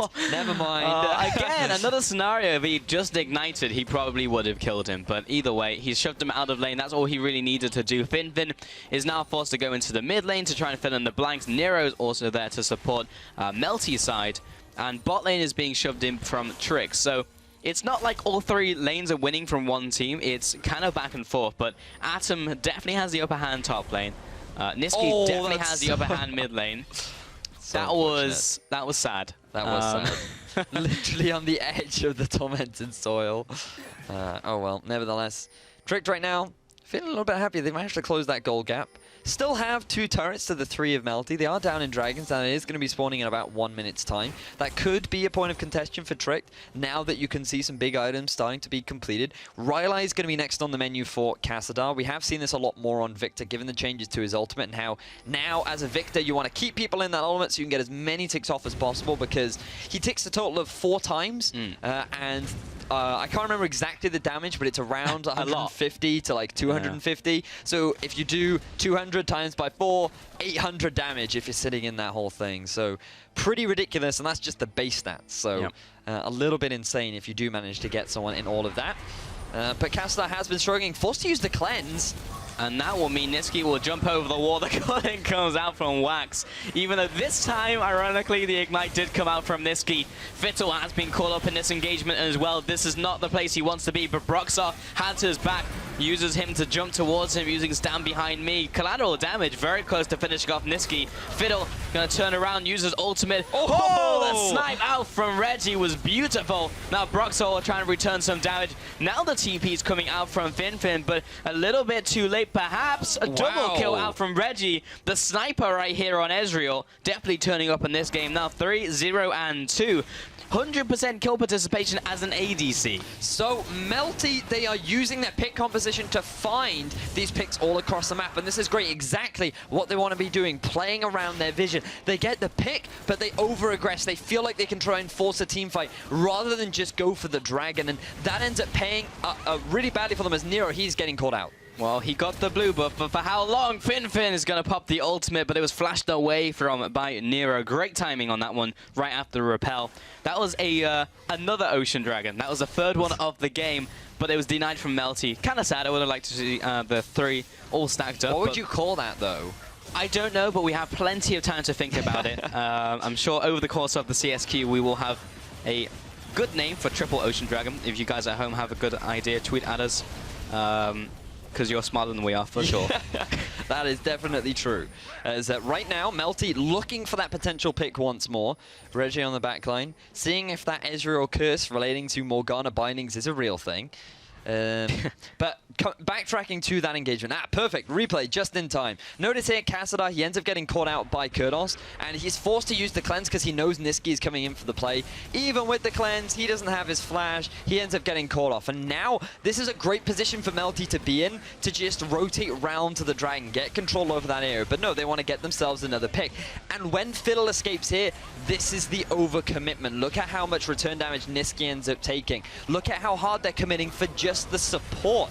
And this means that Reggie on the backline is just free to get that poke sustain damage out that Ezreal has. He's hit this mid-game point. He's doing the damage that he needs to do, and there's very little that Melty can do to get away from it. They've taken a huge amount of poke damage. They give over the Ocean Dragon as well as that tier 1 turret in the mid lane, and now that goal difference is starting to look a lot closer than it originally was. It really is, and it's only really going to get better for Trick because they have such a good team fighting composition. Melty's going to find it harder and harder.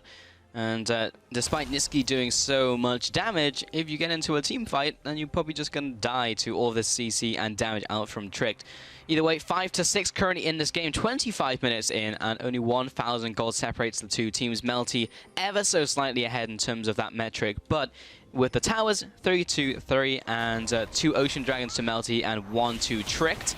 Finfin's going to have to flash away. Good juke out of the way of the Cocoon. Broxar comes in. Reggie as well. The cavalry has indeed arrived. And that was the sickest two-shot barrage of all time, finishing off both targets. 2-0. Double kill to Reggie once again. Melty once more trying too hard to force this pick out from Trick. They commit so hard onto Finfin, but they don't realize that the support is there from Trick. Reggie is there to back them up. He has the damage, and now Trick, they feel confident enough to go for this Baron. Kyrdos is there. Wax is going to be supporting him, and so is the mid laner, the LeBlanc.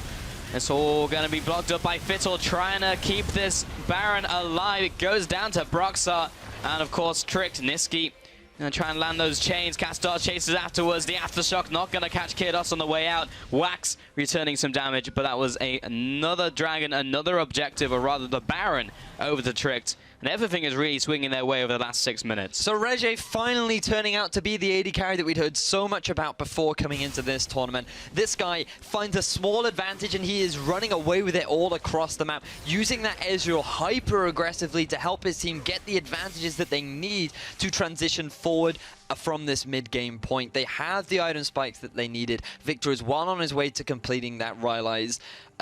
Finfin is now starting to get much tankier, which is helping against this LeBlanc, who, after going for this hyper-aggressive build, is slowly starting to fall off. Ready? He's declaring the minion wave. I was getting excited because every single time I've seen him two-shot barrage, he's either picked up a kill or a snipe or a double kill, or this time it was just clearing out a minion wave. But he is 5-0-2. He was massive in this game. Nero finds Broxar. He's going to just hit him with the Cocoon real quick. And everyone is backing off for now. Dragon isn't up for another 3 minutes at least. So let's take a look at the items. On one side, Wax has deviated from the build we were expecting him to go for. Hasn't gone for the Black Cleaver or the Ghost Blade. On the opposite side, Reggie, with all of that gold he's got, has gone for the more Malmortiers. A standard blue build, I think you could say here. Yeah, but picking that one up this early on, 3 items completed for the Ezreal at 27 minutes is a very early time to be that powerful. And you can just see the poke that he's being able to put down, very confidently standing up, knowing that Fiddle's there to support him. And what was a very rough early game from Trick, they've been able to turn this one around beautifully.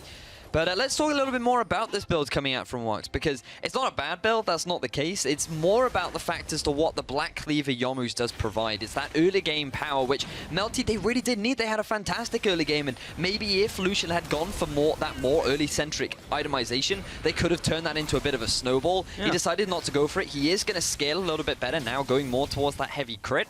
But is he really going to be able to outscale this Ezreal, who's already at 3.5 items? He's 2,000 gold over Lucian right now. Oh my Look word. how strong he is. It's not often when you see the ADC taking down an assassin flashing after the mid laner. Wow. But yeah, he's sending a message right now. The hunted has become the hunter for sure. Wax and Kyrdos in the top lane trying to defend this tower with the rest of Melty. Fiddle's now coming in. Kassadar lands the rest of his damage. Big ultimate will land, and the rest of the overtime damage will shred apart Melty. Fin coming in as well. Melty dropping low, lose one member, trade off Fiddle on the other side, but the push continues with the Baron buff. But have a look at the poke that's now available to Reggie. So many low health targets on Melty. I don't know if they can defend this tier 3. It's going down very, very quickly. A lot of poke damage coming out from Niski, and the minion wave also dissipated. Following after onto Fin. Good CC chain out from Nero and Kyrdos. That will be the kill courtesy of Niski, and they find themselves a kill, and that wasn't even the tower going down. So, successful defense from Melty. A lot of that actually to Niski. Yeah, really good job coming out from Melty. Having taken down Braum, a lot of that peel that Tricked had available to them before is no longer available. So as long as Melty play the dance back and forth, they just need to find that one CC to then start stacking it up with the LeBlanc, with the Morgana, with the Elise. You can find that target and quickly shut them down. So let's have a look at this siege once more. Fiddle, he's on the front line. He's soaking up as much of the damage as possible. And Tricked, the best target they can really focus is Adam, given that they're positioning. So you'd think this is great. You trade support for top laner, but now that support is not available to keep you alive against all this threat of the potential pick. Just keep an eye on what Niski tries to do. He's going to dive in and draw a lot of the attention to himself, which means that Nero is going to go a little bit unnoticed. He's going to allow that to get the crowd control that he needs. Niski landing the initial chain, and that's all they need to then get the pick down onto Fin. Once any of that CC lands, is just like cocoon into binding, into snare, into you being dead. And Melty led that perfectly. Also, props to Niski for clearing out the entire minion wave using double distortion. Infernal Dragon is up 29 minutes into this game. Broxar is going to be taking a lot of damage from this one, actually. Nero is around the area, so it's a little risky to try and solo. And Kyrdos is just trying to put down some vision, trying to get some, or clear away this vision, rather. Broxar is also coming up. But this is kind of a half-hearted attempt from Trick to try and take this dragon, because Fin's going into the top lane. Reggie was thinking about going bot lane, is now going towards the dragon area. And it looks like Melty aren't even interested in trying to contest this. It does look like they're going to hand this one over. I don't know if that's the best decision from Melty, given how strong the teamfight composition is of Tricked. If they can get that extra damage, they're going to be more than happy to take it. This is the 4th and final dragon prior to the Elder Dragon spawning, which will be popping his lovely face up at about 35 minutes. Wait, have we confirmed that the Elder Dragon's a he or a she? No, actually, no. I have no idea, but maybe someone can help us out with that one. Kassadar trading off with Niski, though. He's got the ultimate on top of himself, following after another sigil. It's not quite enough damage, and both mid laners managed to get out alive there in that one-on-one. Kassadar demonstrating that he can trade back a little bit more comfortably now with the LeBlanc. That's important. He is the level 15 to the level 16. The fact that, yes, he did have to use his flash, but he was able to come out ahead and force Niski to actually back away. So having completed that Abyssal is helping him a lot as the TP now comes in for Adam. Yeah, Fin also goes to his team. It hasn't resourced anything just yet. Reggie is just going to jump after Nero. So much damage coming out. Fin's going to use Fiddle to hop a little further, but now Atom has found him. A lot of damage coming out from Wax as well. He's getting chunked down real fast before he can get into Mega Gnar, and he's not even going to make it. The Mini Gnar will bite the dust. Reggie and Fiddle are trying to escape. Q comes across, pinching light, but he turns around. He's now dominating. Kyrdos is going to flash after. Soul Shackles comes in. Niski follows up with the damage and will jump away, but will also go down to Reggie coming out there. Broxar will be flashing out of the way, end of the line, collateral damage, the combo misses. Kassadar looking to line up some kills, but everyone is backing away from Melty. All in all, that was a 2 for 3. Wow, so in a, what was a 3 versus 5 fight, Trick is still able to find 2 kills off the back of Reggie, doing what he can to keep his team alive. I mean, Trick have the gold advantage right now, but the problem is that they were a little bit divided. You had Kassadar in the middle lane, completely divided from his team. Broxo is in the top half of his jungle. There were just 2 members short of what Trick needed to set up a proper siege in the bottom lane. They overcommit, they overextend, they end up losing out in that fight. But the fact that Reggie by himself could get 2 kills, just unbelievable play from him. Reggie is pretty strong right now. 7, 1, and 3 is on 4 items and a half versus his counterpart who is on 3 and a bit. So definitely ahead in terms of the arms race. But let's take a look at the start of that one, because I was confused because the teleports were coming in and then he's kind of joining their allies, but Reggie just went deep. Oh, okay. So the teleport came in from the Trundle to actually capital the fall down on Graves. That's why he was in the top half of his jungle. And the moment that Reggie starts overcommitting towards getting Nero and Niski, Melty quickly just rotate round, decide, let's actually collapse down onto the 3 members. Reggie wasn't quite able to get his heal off in time, but just have a look at the positioning of Reggie and Fiddle. Fiddle soaking up so much of the damage, allowing Reggie to sit on the backline, and if it wasn't for that exhaust, Reggie might have been able to get a lot more damage down, but the fact that he was still able to get that kill before he lost his life, beautiful stuff. Broxah, really nice flash, could have been a great play, just went a little bit wide. Hasn't that been a story of Broxah? He had a great flash earlier in the game, actually 2. This is the 3rd of the game where it's actually been really good, but then the follow-up has been really not good. Yeah. So if he can just make, you know, 1+1, and then he'll have the perfect play. That's what he's looking for. That's the goal. 1+1 equal perfect play. You heard it here first, ladies and gentlemen. That's how mathematics works. Precisely. It's not. So Reggie, he's pushing up the mid lane. He's still very strong, as we've seen. But if they're in a 5-on-5, it basically says that Trick are going to win every time against Melty. If they can do that 3 versus 5, they can probably kill them 5 versus 5. Baron is now alive, so there is a point of contention on the map for both of these 2 teams. Niski is going to turn this corner into a place he doesn't want to be anymore. He's going to double distortion out of the way, but he's down to 40%. He'll have to take a trip back to base or deal with the fact he's very low, and Baron will just be started.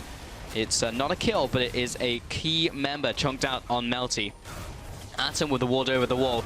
Baron's already down to 50%. Kyrdos is getting bursted out from Castar on the back lines. Nero's over the wall looking for the steal. Doesn't quite happen, but the mid laner has gone down. Castar has bitten the dust. Finn over the wall, but he also gets picked up, and everyone is just going in one by one. Even though Trick picked up the Baron, this is not going well at all. Fiddle may have to be the sacrificial Braum here. Atom looking for the pillar, lands it, and now Broxah and Reggie are in full retreat. Atom bit a Mystic shot there to go down. There's the Mystic shot, or the True Shot barrage landing onto Wax and Kyrdos. Not quite enough to take him out. So Trick, they go for the Baron play, and because they all went over the wall, Melty reacted way too slowly before they even realized what was going on. But Trick then just walked into the choke point for Melty, and they did it one at a time as well. You have a pick composition coming out from Melty. What they want to do is focus you down one at a time, so Trick, you cannot afford to play into Melty's hands like that. Really unfortunate overcommitment or response coming out from Trick to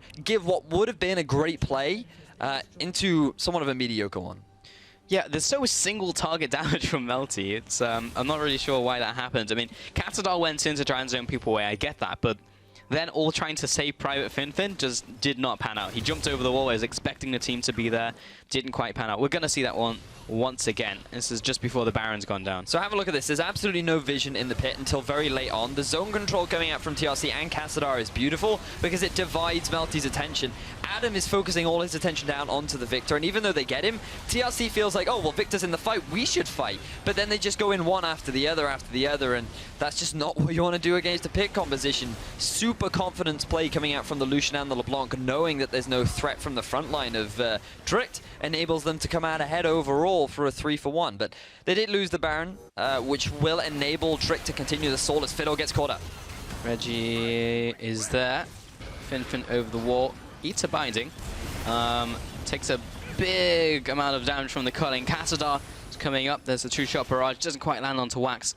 Kind of breezes past his ear as he's going back into the bottom lane. But Baron was still secured and kept alive on 2 members. So it wasn't the worst case scenario from Tricked.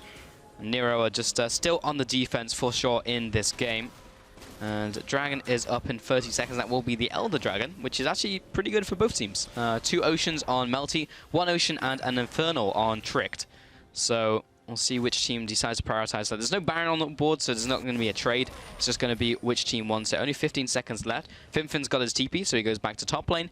And Kyrdos and Niski are set up around the area looking for a pick, carrying out the wards as well. You can see how scared Cassadar is actually. Not got any vision around the area, so he instantly put out the Death Ray to try and see if there's anything in that bush. Now, Dragon's live. It certainly is. The Elder Dragon, we talked about it earlier, only lasts 2 minutes. If you're going to take it, you have to make it work very quickly. You do not have much margin for error with making that sort of a play. Na is still sitting up in the top lane. Adam does have his teleport, but he's decided to group up with the team. Now he's going to go back to try and deal with some of the pressure coming out from Finfin. Niski looking for a pick. All the damage onto Fiddle. Nero is trying to capitalize. Everyone's just being poked away, but really good vision control from Melty. They were set up around the area way faster than Tricked, so they had the priority over that zone. Top lane, Atom and Finfin are just kind of trading blows. Both of them have TPs, so they'll most likely want to try and get involved in this fight. There's no turrets ready to fight over in the mid lane. 11 to 14 right now. This game is a lot closer than it's been over the last couple minutes. Tricked had a lot of momentum, but it's kind of been stalled out by Melty. Mid lane being pushed in. Seems like we're going to be approaching a breaking point very soon here, Vedius. Does seem that way. The tier 3 turret has been taken down up in the top lane, which means that there is an open inhibitor available right now for Melty. Let's see if Tricked are going to be able to pick this one up. Both teams very hesitant to try and pull the trigger, as Tricked setting up for this inhibitor. Niski comes in once again, just zoning people away. We're rapidly approaching the stage in the game where a one-team fight either way will result in a win. And Tricked are a little more chunked out than Melty are. Niski still has a lot of damage. It's just about getting that payload over to a high-priority target like Reggie or like Cassadar. So we'll see if they can make that happen. And now Tricked all backing away. 5 people in the top lane. And a ping goes down onto the Elder Dragon. So Melty are probably just kind of rush over there and try and take it down as fast as possible. Nero is coming there with Wax. And let's see what they can do. Kind of hit a lull in the action right now. But it's all about prioritizing those big targets. Niski and Wax, a lot of damage coming out from them. Reggie on the other side. Elder Dragon being started off, but Tricked are going to reach that area before they finish with it. Oh, but have a look at Cassadar. He's still near the bottom lane. He's not going to be in a position to actually fight for this. As Niski, he takes a chunk of damage from Reggie. That was 2 auto attacks on the Q, and he's already pretty much out of this fight. Wax is going to be trying to land the culling Atom. That was not a favorable place to TP into. Fiddle and Broxar are going to try and capitalize on it. Niski is off to the side looking for a pick, trying to get into that backline. Nero jumps back into the team, will flash away and also go down. Two-shot barrage doesn't land onto a priority target. Niski is still off to the side, outside of vision range for Tricked. So if only he can land that full combo onto Reggie, that would be great, but he's got a Bloodthirster. He's actually shielded up. I don't think he even has the damage to take him out from 100 to 0 right now. All Tricked are locked inside of this pit. Wax and Atom are trying to close in. And the blue turret has gone down. Niski is gonna fall. At least his clone will. That's the Elder Dragon over to the blue team. Wax is being caught out. Everyone, as they're on the retreat, Melty go in different directions. And that is just a perfect playground for Reggie just to go ham. Flash out of the way from Finfin to chase after Atom. Fiddle's also there. Kirdos, he's in 2 minds. And that hesitation will get him killed. Reggie is there to capitalize. And there's the Mystic shot to finish him off. 3 go down on Melty. And now Tricked. This Rift is their playing field. So Reggie is really the man of the hour right there, because while the dance of the dragon was going on, he went off to the side, he chunked out Niski, and because Niski felt so afraid of trying to go in for any commitment due to the amount of damage that he took, Trick were effectively in a 5 versus 4. They get the pick down onto Nero, and now with the Elder Dragon, they're going to set up for the siege onto this inhibitor, and they're actually making this Elder Dragon work. Oh, Niski still got the damage onto Broxar, looking for the last sigil, but the rest of Trick is there to capitalize. Atom, he's going to be eating up the entirety of the Chaos Storm. Finfin is going to come in here as well. 2 kills over to Trick, and fight after fight, they still come out ahead. And with the middle inhibitor going down, it's very likely to be the curtains coming down on Melty's chances to win this game. And they will be 0-3, but it will be the first win for Tricked as they take down the first Nexus turret. It is right in their grasp to take this one away, and the chances at getting into the finals are still alive.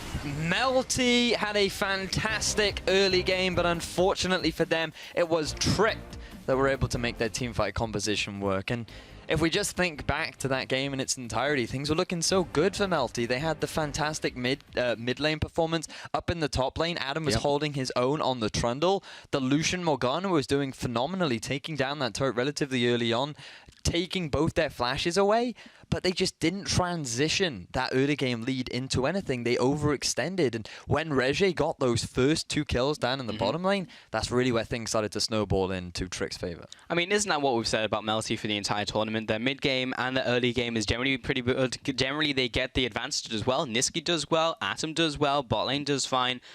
And then they just fall apart when it gets to late game. And Trick kind of just not only emphasize that, but also Reje just got, absolutely huge in that game. Finally. Had like, 8 kills, was literally just murdering everyone. So, yeah, Trick could actually still be a real contender because they've had a lot of difficult matches out of the way, and now they could have a decent stretch now if they win all of the games from here on out to get into those finals. Yeah, they do need to win all of their games, and ideally they want Low Priority or Misfits to lose a bunch now moving forward. That would be nice. But it's still, their hopes are still alive. They still exist. Trick can come out with a win, and really I feel like a lot more attention is now going to be focused on Reje after a performance like that. If we just look at the mid, Cassadar, you know, I don't mean to hate on the guy, but he did get dumpstered on. I mean, that LeBlanc really... I mean, it's not a fantastic matchup, but his positioning was questionable. That's true. When they took that Baron by himself, he was doing a lot of also true. crazy things. The Gnar up in the top, and Fin, not a bad player, but he also getting caught out a couple times. And I do feel like right now, the lineup for Tricked is very much that bottoming. Fiddle and Reje, phenomenal players coming out from that bottom half of the map. And as long as they have even the slightest of leads, they can have such a phenomenal impact. I think so too. And Broxel kind of has half the recipe. Like, he makes the initial good play and then makes the follow-up not good play. But if he follows up with a good play, because, like, it was well aimed. Like, he just missed, you know. Well, okay, it wasn't well aimed. The combo was good. He landed, like, the Q and the ult in fast succession. It was the wind. Exactly. It's just like, they just happened to step to the right. But if he'd landed that, it would have been great, because it may have even been a triple, because they were very low in that scenario. They had the Victor coming in as well. As long as he turned it into a 2v2, maybe. But we will unfortunately never know.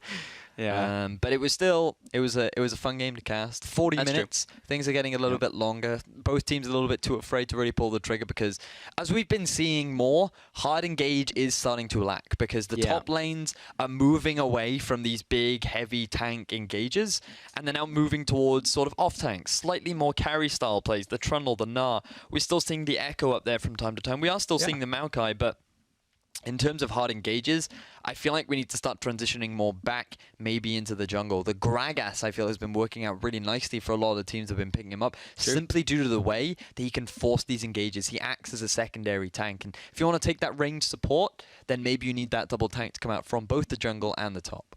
There's a very good chance. I mean, we've seen a lot of Elise, and we've seen a lot of pick compositions, and that's what Melty ran here, so they can still work. They can. But yeah, like, Gragas has also gone up in priority. I'd like to see more Echo, because we're seeing a lot of Echo, like, step through all the way through the banning phase, even though, like, Gnar is available, and it's like, well, what do you want to take here, because you can pick the Echo still, so it just depends on preference, I guess. But we are going to be gearing up for our next game very shortly, so with one game wrapped up, we're going to go to a quick break, so we'll be back in just a second.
Welcome back to our continuing coverage of the European Challenger Series Summer Qualifiers. While we set up for the match, let's hit up those starting lineups as we do before every game. Setting up on the blue side, it is Misfits, Alfari in the top lane, Wisdom in the jungle, Selfie in the mid lane with Yuki and Dreams in ADC and support. Now these guys are continuing to impress us. They took down Fnatic Academy convincingly yesterday in less than 30 minutes. I think we both thought that coming into this, they would be one of the top contenders, but I feel like they've taken everyone aback a little bit by how strong their teamwork has been throughout the tournament so far.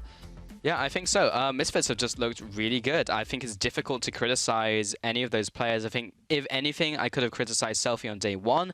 He's received a lot of criticism in the past as a player, but yesterday was great.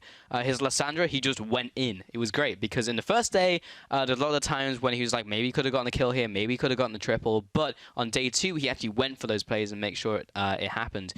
Wisdom also coming into the lineup after Maxlaw.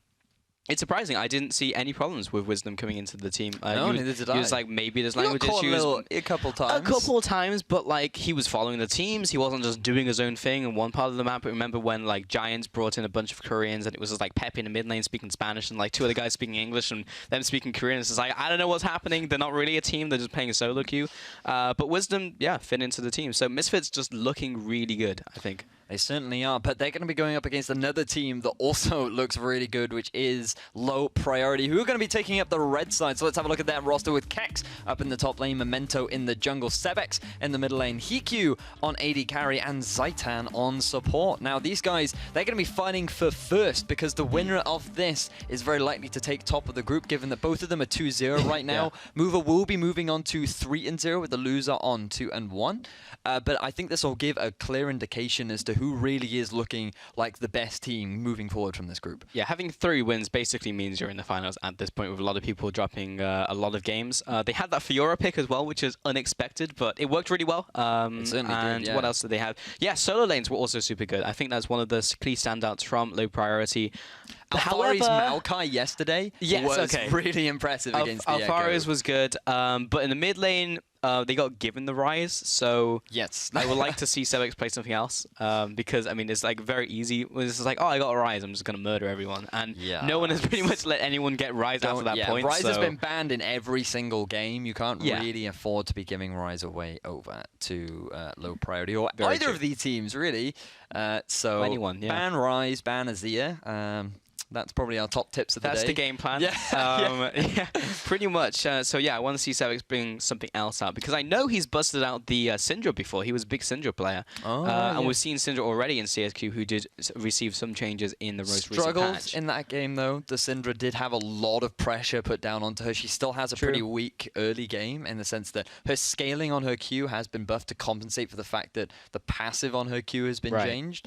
But her early lane presence, I think all of us can remember when Syndra in lane was probably the worst thing that you could ever experience in solo queue. Like, there was LeBlanc, which was, that was obnoxious and annoying, but then there was Syndra, who was just like Q, Q, Q. Just so many balls in your face that you just really struggle to deal with. It really is about the balls nowadays, but we'll have to see if Syndra is picked in this game before we talk about it more. So, bans are going to be there's a Victor. Will we see a Rise? Can I get a Rise? Oh, that's going to be Lissandra. All right. So we're going to see him on something different now. Because he played Lissandra only in those 2 games. So that will be cool to see if he reaches deeper into his champion pool. I remember when he was in LCS, he even picked up a Jace game. That was back when Poke was a big thing. But I highly doubt that Nidalee will be passed over. Azir is also banned out, so again, hitting these mid laners. Rise? No, Alistair actually aims at Dreams. I have to assume Rise will be banned at some point. Well, Misfits have the first Misfits pick now, so if it's not banned, they're going to go straight for it, For sure. Nidalee, Kindred still on the table. We have seen a couple priority bans on top of them. Taking Memento away from Graves might be something that they want to do, but we know that he can play a number of different champions. The question is, what is going to be that? So it is going to be the Kindred. Misfits don't want to see Memento playing that. Does mean that things like the Nidalee, Graves, Elise, Gragas, all available too.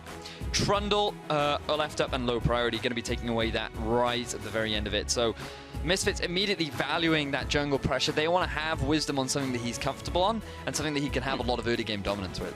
So yeah, Nidalee passed over. It's actually kind of rare we see the Nidalee nowadays. Usually banned out, and then we see the other junglers come up, like Lee's has been coming coming up there. Low priority. Okay, so pick up the Trundle for the early pickup and also the Lucian. So kind of to be expected. I mean, if Trundle's open, generally someone's going to pick it in the first rotation. Lucian as well, as also a flex for support and top lane. And now we're just waiting from Misfits. They also have the pick of the litter. It will be interesting to see if they pick up the range support, actually, because we've seen a lot of people still stick for those melee ones. I don't know if they really need to prioritize it right now. I think the safe thing to do would be to just pick your AD carry, because you already know what AD carry you're going into. Ezreal does seem to be the thing that we've been picked into, the Lucian. Lucian with the Ghost Blade, Black Cleaver build, early to mid-game powerhouse, but as long as Ezreal can get past that, once he hits that 20-minute mark, once he gets the more mana combined with the Iceborne Gauntlet, then he will start to do more damage than the Lucian. So a matchup that we've seen time and time again, paired up with the Braum, nothing really too surprising coming out from Misfits. Not really, we saw it last game as well, so nothing to write home about. Now, what are we looking for priority? They still have a support, or they could flex the Trundle down there, of course. Looking for a mid laner. Want to see what Sebix is going to bring to the table this game. What's still available in terms of mid laners? A lot of mid laners are going to be taken away because the default of Victor is not there for them. Let's think. LeBlanc is something that we've been seeing a lot of in the mid. You don't want to try and pick that too early if you can avoid it. Low priority do have the last pick. The problem is if they pick that top laner now, it's going to be very obvious as to where that Trundle is going. Yeah. So Misfits, they are going to be waiting for that because as much as possible, they want to get Alfari on a positive matchup. Or low priority could do this and say, oh, you think we're flexing our Trundle? Well, we're also flexing our mid laner. So with the Karma pick, you can put that Karma in the top lane, or in the bottom lane, or in the mid lane. So you have a wide variety of options with that as well. Yeah, first time we're seeing the Karma in this tournament. Also with the Graves going into their jungle, if anyone's going to bust out a weird mid lane, it would be Sebix, because he still also has the Pocket Syndra if he wants it. But I have to see how that does there. LeBlanc is still available, and they're thinking about it.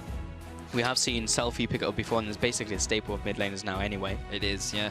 LeBlanc never really fell off. That we've seen a couple of shifts in itemization where more LeBlancs now are prioritizing that Abyssal over the Morellonomicon because they want that bit of extra tankiness available to them, but they also know that they can dive in. You have that magic resist shred aura on that Abyssal Scepter as well, and the cooldown reduction. As long as you can get that on LeBlanc, you're always a happy chappy. So LeBlanc has had some slight variations in terms of our itemization, but still a very prevalent pick, and with more mages, more assassins tend to be the caveat against that.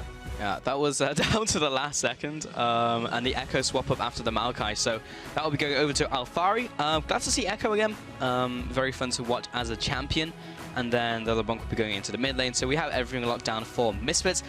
Just a solid composition really looking from them right now. So far of Echo, we have not seen very much success. Echo has been struggling when he goes up in the top lane, especially against the Trundle. We saw it go up against the Fiora, where it did end up falling behind. So what I want to see from Alfari is something that I have been harping on a little bit about, the Rod of Ages, or the Abyssal build on this Echo. His scaling has been improved. What's been happening is during the patches, you can see that Echo's been they're trying to move him away from a tanky top and more into a mid lane assassin style of play. So his base stats have been reduced, his ratios have been buffed, and Rod of Ages is a very cost efficient item. You're going to be an island on that top lane for a while. Maokai isn't going to have that much lane presence, well, unless you're Alfari playing the Maokai. But if you pick up that Rod of Ages, you have a little bit more kill threat. You still have that off tankiness, and then you can transition back into your tanky, the Sunfire, into the Spirit's Visage. So especially if you pick up that Glimpse of the Void buff too, you have a lot more presence. So it's something that I'd like to see more from Echoes. I think it can be really powerful, but we're yet to see anybody sort of develop that strategy. It's true. It's also very difficult to make AP Echo work in the first place. That's why we never saw like a lot of people initially just go like glass cannon Echo, because like landing that ultimate consistently as like a source of damage is difficult. Landing the parallel convergence consistently is also very difficult. So it can be tough. Yeah, just running at people and hitting people with your bat is unavoidable. So, I mean, that's why people have been doing that, right? True. It's a lot easier to do that than landing an ultimate. But do you want the easy way, or do you want the style way? That's the real question. I mean, you could do like, if you land the Chrono Break on 5 people, like initially when you first saw the champion come out, people were like building full AP and just like obliterating full teams. It was like, Echo's ridiculous. And then you actually played it and it's like, I can't do that. That's not possible. You physically can't. There's too much lead use it to get back to lane. Right. Back to lane, or like they TP into a fight and it's like, I don't want to be here anymore. And they just go back to base, or they go back to bot lane or something. The final pickup was Maokai Maokai, we didn't mention that. That was going on to Kekts in the top lane. He'll be playing up against the Echo unless we see lane swap shenanigans. But that kind of goes back to like MSI and like before that as well. We saw a lot of Echo Maokai. Echo wins that matchup until Maokai gets very tanky, and then Echo doesn't kill Maokai anymore, and they just kind of like wave at each other and farm minions for the rest of their lives. So that's that matchup. Calm down. I know you're excited. Yeah. But we are going to be getting into game relatively soon. Yeah, we have a slight delay. I believe Selfie just needs to relog. So, oh, he just said, I'm back, hello. So I have to assume we'll be getting into game. It's me, it's Selfie. And we should be getting into game very shortly. Yeah, relatively soon. We'll so, see about that one. Nidalee, let's talk a little bit more about that. Wisdom, we wondered, how's he going to do? Because for me, I saw a lot of this Alphari Maxwell combo in the past, especially throughout the UK scene. They used to play for a team called To Infinity and Beyond, which they won PGL with not too long ago, back in November. And that combo looked absolutely dominant. And since then, when Maxwell was matched up with Impaler, you didn't really see the same kind of success because Impaler wasn't that top-heavy focused. Yeah. But now with Wisdom back in, both you and I were very curious as to how that synergy would work out, because Alphari, all he needs is a slight lead to really go to town up in the top lane, but it's about that jungler facilitating that lead, giving him the opportunity to get to a point where he can run away with it. And so far, Wisdom has impressed, but not only in the top lane, pretty much across the entire map. This guy has been setting up some deep vision. This guy has been playing around all of his lanes perfectly, and while he does get caught out from time to time, maybe trying a little bit too hard for his entire team, he's been really has been a phenomenal player so far from what we've seen. But it's also good to see him put more focus around also the mid laner, because there's a lot of times when Selfie as a player gets ignored by his jungler, and he's just like, well, if you die, we'll like focus on top lane or bot lane. But when Selfie has been like going hand in hand with Wisdom and actually gets ahead in lane, then he can do a lot. We've seen him land some really good ultimates, actually win a lot of 1v1s even as Lissandra. Now he's playing LeBlanc, so it's a slightly different play style. He's going to be looking for more of these 1v1s and trying to nuke people down. On the opposite side, though, what were you going to say, Vidius? I was just going to say, we talked a lot about the potential flex of the Karma. It is in the mid lane. It's not a Trundle mid. Sorry to disappoint. It is going to be Karma there. So against the LeBlanc, quite an interesting matchup, not one that you typically see all the time. Can be quite obnoxious for the LeBlanc because the Karma can just quite consistently shove you into your tower very early on. It's very similar to playing against Morgana in a sense, because the back caster minions can get cleared out by a single Mantra Q. Right. And so you just feel this constant pressure, and it's very difficult for LeBlanc to actually trade into a minion wave because you can take a lot of damage that you necessarily don't want to take. But you still have a lot of kill threat from a LeBlanc. I mean, yes, okay, you do have a little bit more survivability. The shield, the mobility, the slows from Karma is great. All that utility is fantastic, but it's still LeBlanc. You still have to respect the damage once she hits that level 6 mark. So itemization will be something I keep my eyes on in the middle lane. Really curious to see how the Karma builds. You have a number of different build paths. The Athenes was intentionally changed for more supporty mid laners. So so those mid laners that provide shields and heals and basic utility for the rest of their team. So like the Morgana, the Lulu, the Karma. And basically how it works now is you build up stacks based on the damage that you do, and then once you have full stacks, you put a shield on top of one of your allies, and they get bonus effects. It's a really useful thing to have, and I'm curious as to. I don't know how great it is or how much how Sebex values it. Maybe he still wants to be a carry, so he'll go more towards Deathcap. Morello Deathcap could be his choice. I do think an Abyssal kind of has to be core against a LeBlanc. It would be a little bit crazy not to go for that. That's true. But Athenes also does give you that bit of magic resistance as well. Yeah, so. And he's got his shield as well coming in from his E, so it might not be too bad for him in the mid lane. Going back into the bot lane now, we've got the Trundle actually going to the bot lane. Seen it flexed up, kind of back and forth. We've seen how strong it is top lane from the last game at least. Lucian also for Hyuq. You can see that one. And what are we looking in terms of keystones? Are we looking at anything different here? I'm not seeing anything. Deathfire Touch on Karma, I really like it. Deathfire Touch. I do like it. It scales quite nicely with the amount of, it just works quite nicely with poke sort of champions. That extra bit of burn damage is always very valuable. Further down in the bottom lane, but no, as you rightly said, nothing too crazy coming out anywhere. Now, Trundle, as usual, running Grasp with the Undying, even the support, because he wants to go up and hit people. Likes to smash. He likes to smash. Does he say that anymore? Because he's a big beefy troll king now. I don't really play Trundle. Isn't one of his catchphrases still time to troll? No. Well, maybe. I don't know. I don't know. I think on traditional Trundle, he definitely does that. Right. But traditional Trundle has a sweet splash art. The one He where he's does. sitting in his He looks throne. like a badass now. He doesn't look as derpy as he did before. So, I mean, that probably was the way to describe him. Him and Nunu were probably like the derpiest champions in League of Legends. Maybe Zach as well. Oh, Nunu. I hope he never comes back. Anyway, yeah, right, he's only been obnoxious every time he's like top lane. He just snowballs you constantly. Jungle, he just takes all of your stuff all of the time. And LP, they are going to be placing down these lane swap wards. So they'll now be TPing back to base. And a lot of wards all over the place, actually. So a battering of vision for both teams. All over the shop. They do have some vision. As the Misfits bottom lane, gonna go for that Krug start. Even with the experienced Juniors, hasn't really deterred the bottom lanes from getting that early level 2, as we were discussing in the game before. As both teams, we are going to see standard lane matchups, what seems to be, which I think a lot of people are going to be happy about. I think people do want to see a little bit more action in the 2v2, the 1v1. And I'm certainly excited moving forward to the LCS and the rest of this CS qualifier. As we actually see a 3-man invade. Oh no, the lane swap actually coming out from LP, and they're going to go for a 3-man invade. Kex coming in with Memento, but the Grump has already been taken, so we'll see if they'll take away the blue buff. They're going to walk into the trap to take that one away from Diddley. And Memento's going to steal away these Merc Wolves as well. So now they're forcing them into the bot side of the map, and we may just get a red buff and then a blue buff take from Wisdom and Alfari. Yep. That's So, very likely. What we need to do is keep our eyes on the top laner, because remember now how the experience has been changed. Even if you are in the double jungle, you aren't going to get that valuable experience that you love so much, which is exactly why you're going to be seeing these top laners likely move away. They do take one of the small junglers, one of the small monsters from the jungle camp to get a little bit of experience. The blue buff Sentinels. Yeah. And that will give them a bit of experience prior to moving down into lane, but they want to get to lane as quickly as possible, because they're not really gaining anything from sitting in the jungle. Not really. That's why you could see Kekt immediately leaving as soon as he knew his jungler was good to go with that buff. So bot lane, Dreams and Alfari are going to start hammering away at this tower with Yuki as well. You probably don't want to die to tower. Ouchies. That would be unfortunate.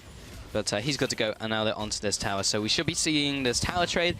I believe LP got to that tower faster, as they did have the momentum in that play. Yeah, it's already down to half HP. So we'll see if low priority are able to use that tempo and make anything happen and do something as we move into, I guess, phase 2 of the lane swap, which is what we usually call it. So what's going to happen now is LP, they're going to put a deep ward in the lane, because they want to see exactly who's coming back. So if both teams decide to go back to standard lane matchups, so you have the bottom lane versus bottom lane and top versus top, then you want the freeze for your top laner so that the wave is pushing towards your top laner. And that means you're going to deny experience from your opponent as well as get experience from yourself. So as you can see from both tops, Alfari's just going to hold it here, set up the freeze, and they do have that deep ward down in the bottom lane. Same for the top half of the map, so they can identify who is actually coming down into the lane. And once they see the bottom lane, they're going to know, right, let's shove things up. Let's get as much farming experience as we can, because the enemy bottom lane is just going to shove into the tower anyway. So you want to try and make the most out of this situation, and that's basically the purpose of this ward.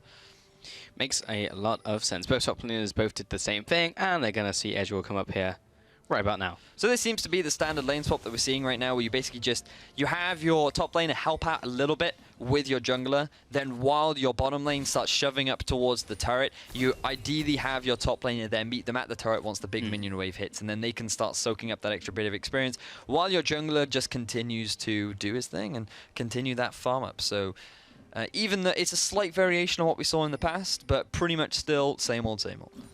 Same old Kekt into the bottom lane here. Going to be finding Lucian and Trundle. So they may be looking to converge on this bottom lane. We've got Memento also coming down. See if they can take down this turret. Trundle is very good in these situations because of Frozen Zone domain. Oh, interesting. Does a lot of damage to towers. So they've actually kept Alfari down in the bottom lane. I'm not sure if he was expecting that. I think what he expected was Kex to perhaps stick around with his jungler or perhaps rotate to the top lane himself, maybe do a bit of solo jungling. So Alfari could just go in a 1 versus 2, but now he's in a 1 versus 3. He's losing a lot of farm. He's being denied a lot of experience, while Kex is still soaking that wave up, being with his bottom lane. So yes, the bottom lane of low priority will lose out a little bit, but quick thinking from Misfits by sending their jungler top means that they're not going to lose that much in terms of the tempo. Yeah, not too bad at all. The bottom tower will fall very shortly. Should be able to Zaitan and Kex. And there you have it. Just waiting for the tower to kill as many minions as possible, and the same thing will happen top lane as well. And that will be split between Yuki and Dreams. But that means that the strong side belong to LP on the bottom side of the map, so they will be getting the first dragon of the game, which is the Infernal Dragon. Yeah, and this is the risk that you play right now with the changes to lane swap. There's a lot more value having your strong side on the bottom half of the map because you're able to pick up that first dragon. And given that it's the Infernal Drake, which gives you 8% additional damage, that is definitely a big advantage gain for low priority. I'm just going to have a quick look on my screen to see what Drake is popping up next. And it is a second Infernal Drake. Another one. That's going to be spawning at about 12 minutes into the game. If low priority can pick that one up, that is a 16% damage increase at what is effectively 12 minutes into the game. That would be amazing. I wonder if we're going to get a third one of the game. Last time we asked what is Triple Ocean, we had some good responses. It was Tridal Wave. Tridal Wave a lot. Like, yeah. What's going to be Triple Infernal? I don't know. We've got we've got a Mountain Range. Yeah. We've got the Tridal Wave. Yeah. You came up with a name for the Cloud one yesterday. I think that was Stress though, wasn't it? I don't know. There was definitely a name came up for the Cloud ones. Maybe. Personally, I just think it's windy, but there we are. That's so lackluster though. It's like, we got some windy Cloud Dragons. Well, that's how lackluster the Wind Drake is. All right, okay, that's fair. So when you have 3 Cloud Dragons, it's effectively, you're really windy right now. Passing a lot of wind, perhaps. Yeah. So now we need to think of 1 for 3 Infernal Drakes as we move. Well, that's a matter of if we get there. If we get there. That's true. After the second Infernal Drake, full we might Fire get Nation. Yeah, go full Fire Nation. As Misfits, they're looking for a collapse onto Kex. Best of luck, my friend. He is just a Maokai, nice. But he's going to juke over the wall. The flash comes out. Alfari's going to follow him for first blood. Memento is going to try something a little bit tricky. Will be locked down with a concussive blow, but he is good to go. But ultimately, a tree is going to die in the forest, unfortunately. That was really nice play coming out from Misfits. I thought that Kex was able to get the outplay because he used that twisted advance to avoid the stun from Alfari, but because the basic attack was flying in the air from Yuki, they were able to fully stack the concussive blows, and that resulted in getting the stun and getting the kill over to Alfari. So this is what we were talking about. Alfari, he needs to be set up for success, because in the current meta, it's very hard to set yourself up when you're playing these very heavy tank top laners. So as long as you get a slight advantage, you're going to be a pretty happy chappy, and you're going to start having so much more impact. And Alfari being 1-0, yes, he's experiencing a bit of a CS deficit, but have a look at what he's decided to pick himself up. He's got himself the Dark Seal, so he's definitely telling you, hey, I'm going to try and carry this game. We're actually seeing a lot of Echoes do that kind of just like regardless, because it's like, well, I'm never going to die with Chrono Break, so I am generally good to go. Because we don't really see like Echoes with high deaths, because we've seen a lot of fights where like they'll start and they TP in from bot lane, and it's just like, I'm going to go back to farming, and just like hit the Chrono Break and just go back to bot lane. So, yeah, Dark Seal is a really nice item. You see he's gone for the Corrupting Potion as well on top of that, so going to be buffing up a lot of the regeneration he's getting from that item. And have a look at Wisdom. Actually done He's that doing as well. Great job with the farm. Doing what Nidalee does best, roaming around the map, stealing as many enemy camps as possible. As the gold advantage currently sitting on top of Misfits right now. Drake advantage sitting in favor of low priority, but given the first blood the Misfits were able to pick up, they're going to be pretty happy with that. So we have a suggestion from Stress, which is a volcano of Infernal Dragons. I like it. A volcano, but I suppose you could. But it's like it's just like a noun of stuff, you know. It's not the same as like a range of mountain dragons or like a Tridal Wave, you know. What would you call like a collection of fire? Does that have a word? I don't know. Maybe someone at home can tell us. Well, we had some great suggestions for the Ocean Drake, but we hang on did. a second. Teleport coming in from Misfits. Gonna try and close in. Selfie's coming in from the north side. HQ is gonna be making his way out. Kex may also be going down here, I think. No flash. Yeah, he's a pretty dead tree. Both of the kills on this game have gone on towards him. So, double teleport coming out from Misfits. They really wanted to kill Kex right there. Didn't even slightly want to give him an advantage or any opportunity opportunity even to get out of that situation. Misfits, knowing that their support Dreams is a very talented player, said, yo, you cover mid. We'll leave that to you. You get a bit of farming experience because we know you need it. And the rest of us will go set up a play down in the bottom lane. So Dreams able to hold off any kind of return siege coming out from low priority as they pick themselves up their second kill of the game. It was like, oh, you have a CS lead, do you? Well, we're just going to murder you over and over again until Alpari catches up and overtakes you. 1 kill on 1 assist. You like the word murder, don't you? Yeah, well, that's very much what happened there. Kex got very much murdered. They killed him until he died.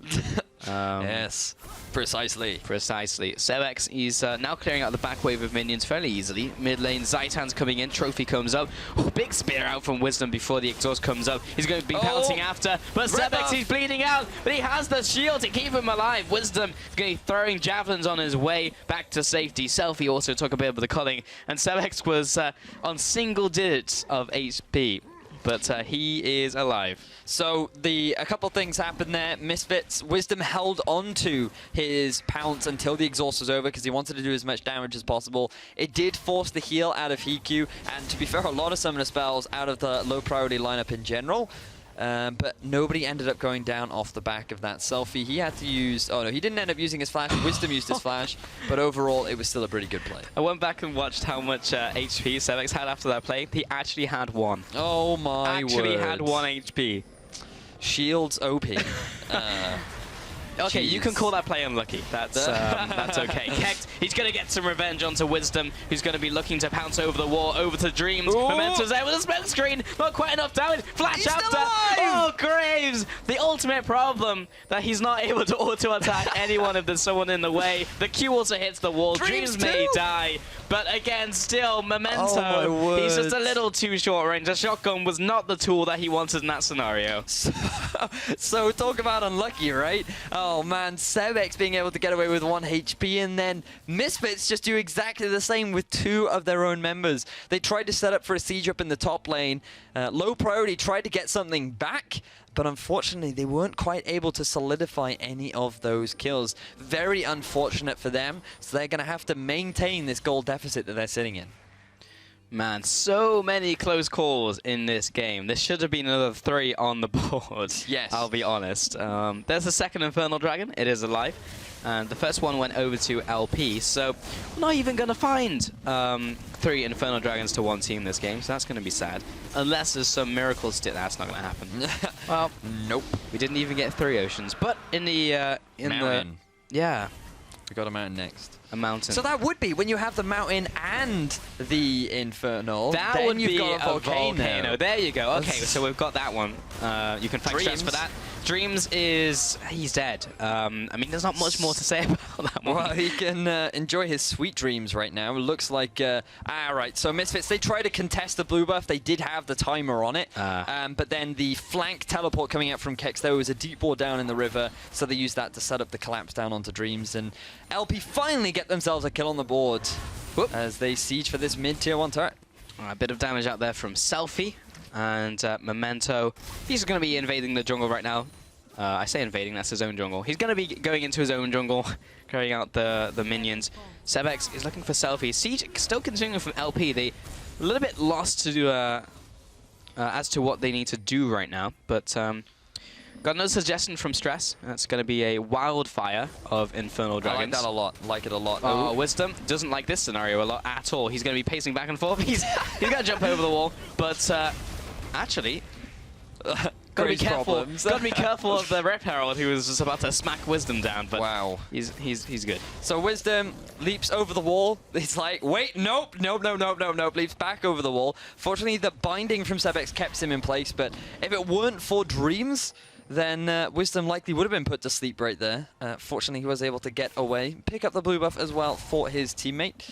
And now things have gone back to farm mode. So you brought up an interesting point. Low priority struggling to know what to do. Let's have a look at what low priority need to do, because they are running this Karma in the mid. They do have a fair amount of poke available to them. Lucian being a fairly short range AD carry means that he's not fantastic at taking down these turrets because he has to get quite close to them. But with the build that he's going for, with the Ghost Blade and the Black Cleaver, he's going to have a lot more AD early on. So having that large amount of AD will contribute slightly to actually taking down these turrets. So what they really need to do is they need to group up, they need to get a bit of poke down, but they have this fantastic team fight composition because you have the Trundle with his Subjugate, you have the Maokai with the damage reduction and the solid front line, and you basically need to be playing around these neutral objectives. And when you get yourself a numbers advantage, then you need to be looking to set up a siege, but right now, if it's just this back and forth, the LeBlanc presence is enough to keep low priority away. Ezreal just throwing the ultimate. It's like, guys, if you couldn't wave clear, and I got you. I actually don't think I hit anything on the way past. But yeah, Sebex didn't even go for the Athenes you were hinting at in Champions League. Maybe he was going to pick up the item, went for the Abyssal Scepter first. Selfie is going to be clearing out these minion waves. Gone for the Morellonomicon, and probably going to go towards the Abyssal Scepter. Yep. Yeah. So not going to be going for the Death Cap early on into the game at least. What do we got from the Lucian? So going back to the build that we've been seeing a little bit more of, which is the Ghost Blade with the core on top of that. So maybe we'll see a Black Cleaver as his next item. On the opposite side, Yuki, he's got the classic blue build starting items of the Tear and the Sheen. I don't think we're seeing anything out of the ordinary from the rest of the players in this game just yet. No, it does not look that way. Just having a look at some of the other itemization choices coming out as Wisdom found Memento. And Memento gonna pop the ultimate. It's a good sidestep on the spear. That would have secured his death for certain. Selfie face planted the wall, but we'll laugh it off. And Wisdom and Alfari will take away the Scuttle Crab. And we've had this long lull in the action right now, where both teams are trying to make plays, trying to make a pick, but hasn't really panned out. And when you don't know what to do, go gank Kex. Go gank Kex. Misfits are when trying in to doubt, seize. go gank Kex. Do-do-do. That is the theme song of Misfits. It's like in an this game. advert. That's what appeared in my head. Yeah.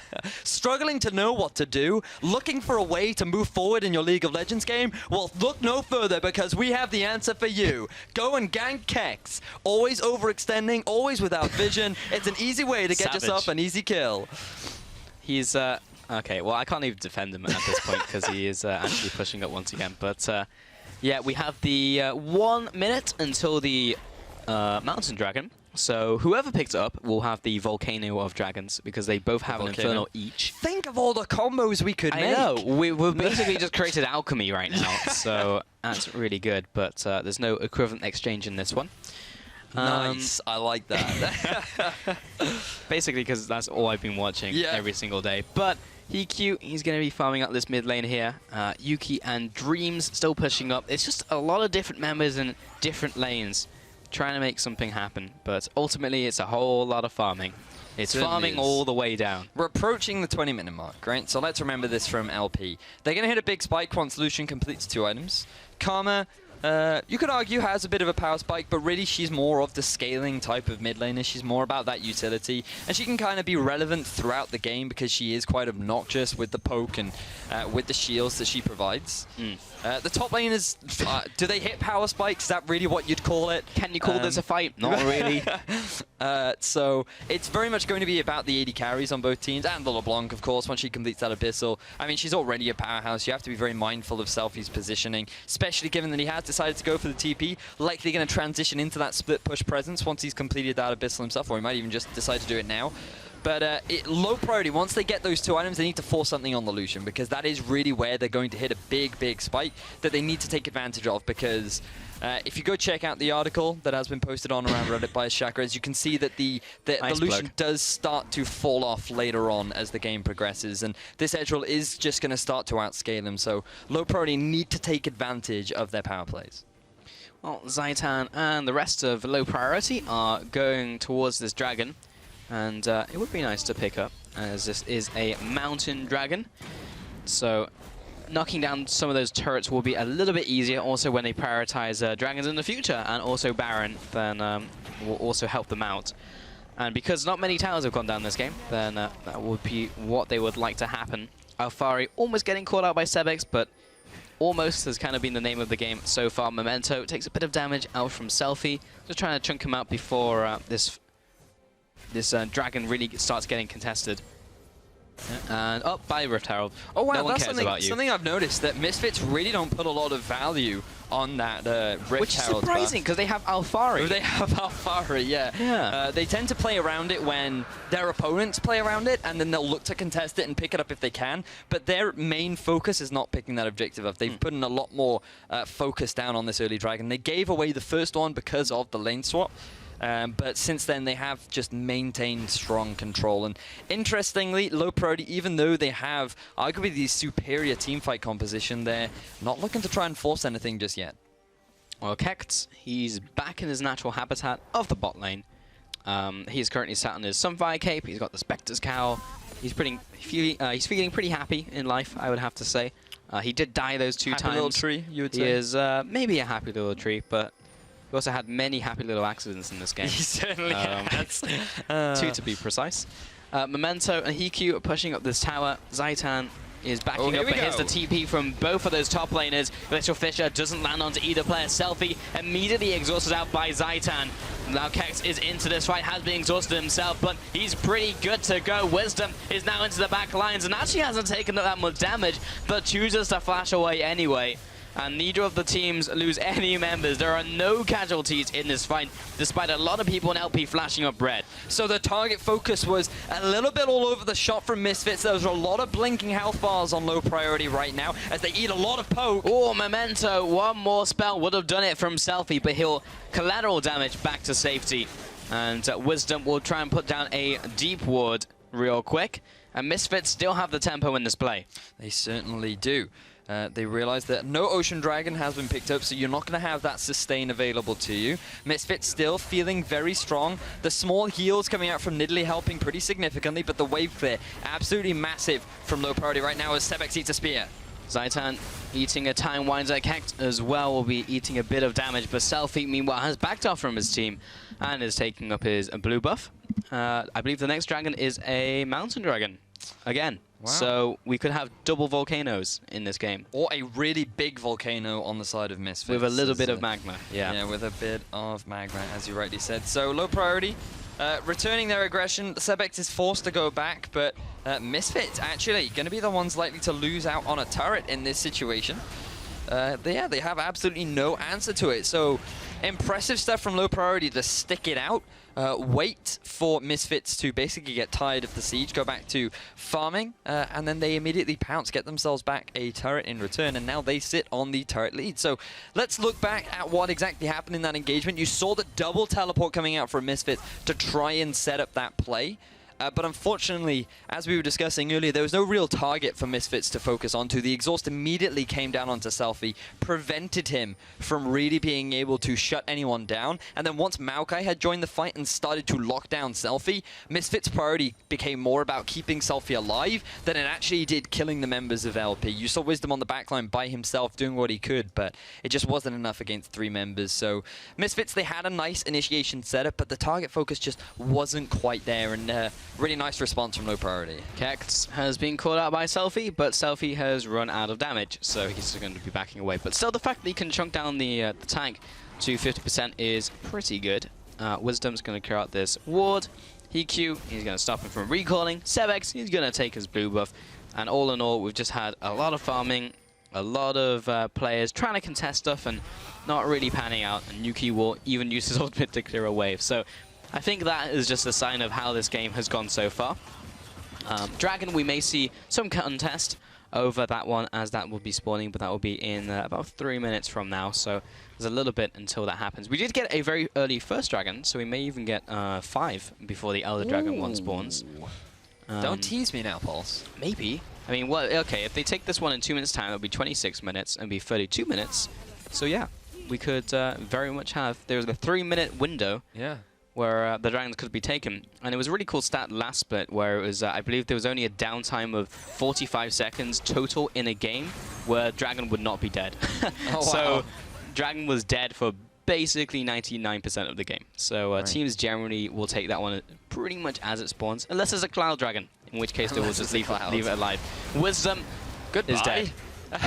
Yeah, Wisdom just got caught in the enemy jungle, and that's what happens if you get caught in the enemy jungle. Kex wanted a bit of revenge there, flashing over the wall, knowing exactly where Wisdom was and preventing him any opportunity to make any sort of counterplay. So really impressive stuff from LP, finally getting the pick that they need, and now they could be the ones to set up around the Dragon. It's going to be spawning in a minute's time. Decided not to push their vision any further. Instead, they want to put a little bit more priority around the Baron.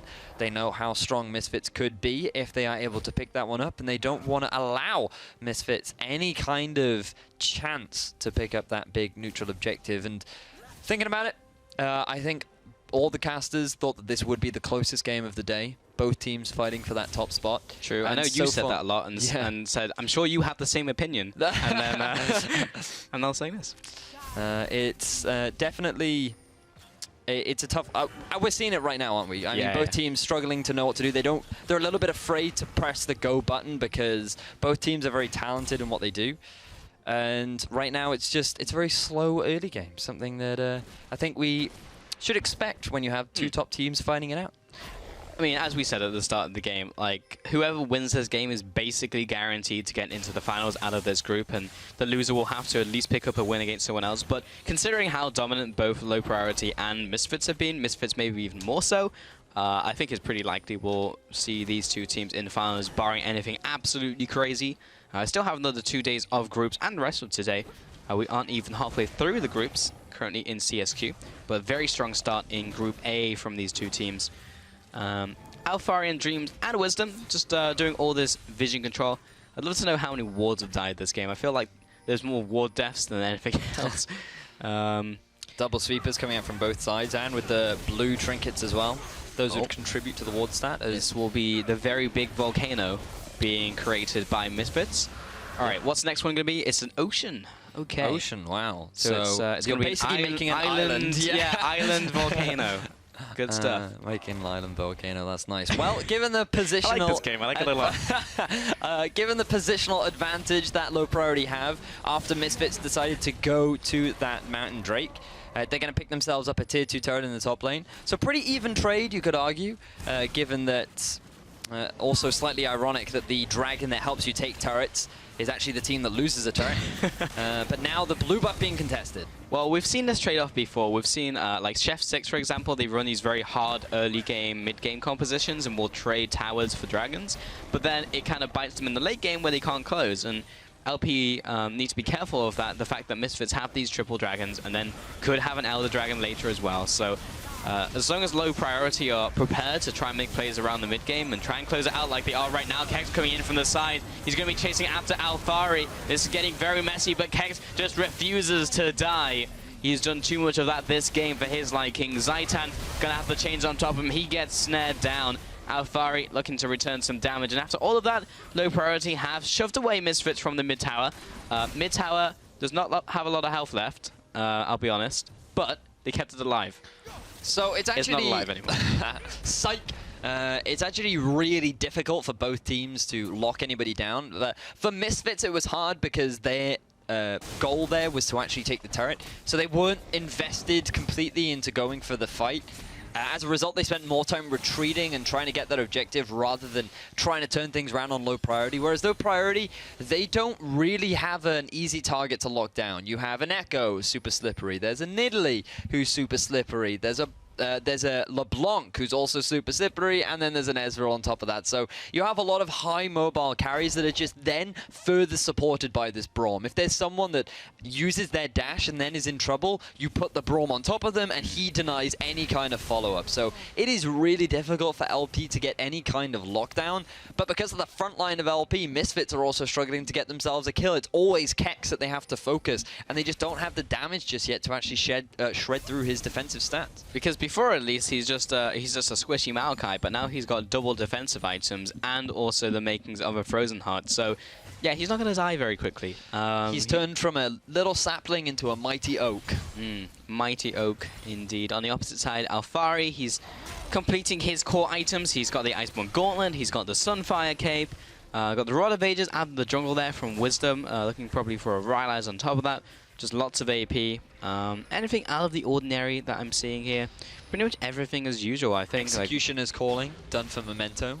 True. Item I haven't seen in a while. Yeah, that is a little bit different. I think that builds into Mortal Reminder. That is correct. But why? But why? So the Mortal Reminder, perhaps to reduce some of the self-healing, or healing that is provided by the Nidalee. Get those Grievous Wounds. You have to remember on patch 6.9, Grievous Wounds changes were reverted, so now it's all healing done is cut in half. Indeed. Echo's ultimate also gives you a fair amount of health. Lifesteal on top of Yuki too, so there are a couple advantages to picking that one up. Question is, why is Graves putting so much priority onto it? Who knows? Because he could go Phantom Dancer. He could also go Black Cleaver. He could. There are many things that Graves could do, but he's going for Execution Calling into Pickaxe. So we'll see what he does with that one. And low priority are just chilling in the jungle. They're clearing out of all the camps. You can see the state of this game as there is only one camp left alive, and that is the Krugs on the blue side. TLDR, just look at the minimap, sums up the game. Yeah. I mean, that's pretty true of every game. That is true. That is... quick pro tips as well. Just but look he's at the about to be dead because Echo's got him. True Shot Barrage coming across. Got those minions. And Hiku will get away with the red buff. Taking that away from Yuki. Not going to get it today. Okay, so we talked a lot about the items. Let's have a look at the gold disparities. There is a slight advantage going in the favor of Selfie, as he's currently sitting at level 15 to the level 15 of Sebex. Yuki has the level advantage over his counterpart. He did have a decent gold advantage earlier on, but that gap has small now. But hang on, enough of the gold, because the Baron is being kicked off by Misfits. This is something that could spark an engagement, or everyone could run away. I think they just forced the teleport out of Kex. Now he doesn't have that available. Alfari can go into full split push mode because he can draw a lot of pressure, and if Kex shows his face bottom, then Misfits can immediately start the Baron up. You have Alfari to teleport in, and then they have the numbers advantage to make a play for that objective. So I think LP were a little bit trigger happy on the teleport. Don't think they needed to do it as quickly. And so now Misfits have more control over that Baron if they choose to make that play. Well, Memento, he was able to take away that ward and his red buff. Selfie, he's still farming away, doing very well in terms of farm for a LeBlanc. Almost at 300 at 32 minutes into this game. Has that Dark Seal, had it for a while now, and currently has 0 stacks. Yes. So, has not been panning out incredibly well. No. Gives you glory now. It does. He has 0 glory. Yeah. There's been no glory in this game. There's been a lot of red buffs being taken, a lot of blue buffs being taken, and a lot of farming. Probably why Alfari dropped it. He knew very quickly. Oh yeah, you had to get rid of it. Nobody is going to die this game. Actually, just not efficient anymore because no one's dying. He's That's just like, fantastic. He's like, nope. I know exactly what top lane is like. I'm not going to get any assists or any kills. I'm just going to leave it there. So yeah, Mortal Reminder completed out by Memento. Misfits, they know there's a warden there. They do, but they're trying to draw people from LP towards the Baron area so that they can, I don't know, high-five them? High-five them. Yo, up top! Up top, come up top. Okay, here is the Ocean Dragon. LP are going to start this off. It's bizarre. Misfits were like, they went for the Baron play, but they've just kind of let the Ocean Dragon slip through their fingers. Can they make anything happen from this? A fight would be good. But Alfari flashed and missed it. Is going to go into Kex and going to receive some damage in return. And Misfits are going to back away. So LP, that was a weird play from Misfits. Now Alfari knew that another action play wouldn't happen for another 5 minutes. Right. So he intentionally burnt his flash, knowing that he had time. That's next level. I just don't agree with the fact that they started Baron. They knew it was warded. LP could have stopped them because they were hovering around the mid lane, and then they just got a free dragon. Now Misfits pulled the trigger, but they didn't exactly get the timing on them. But that was good chunk damage coming in from Selfie.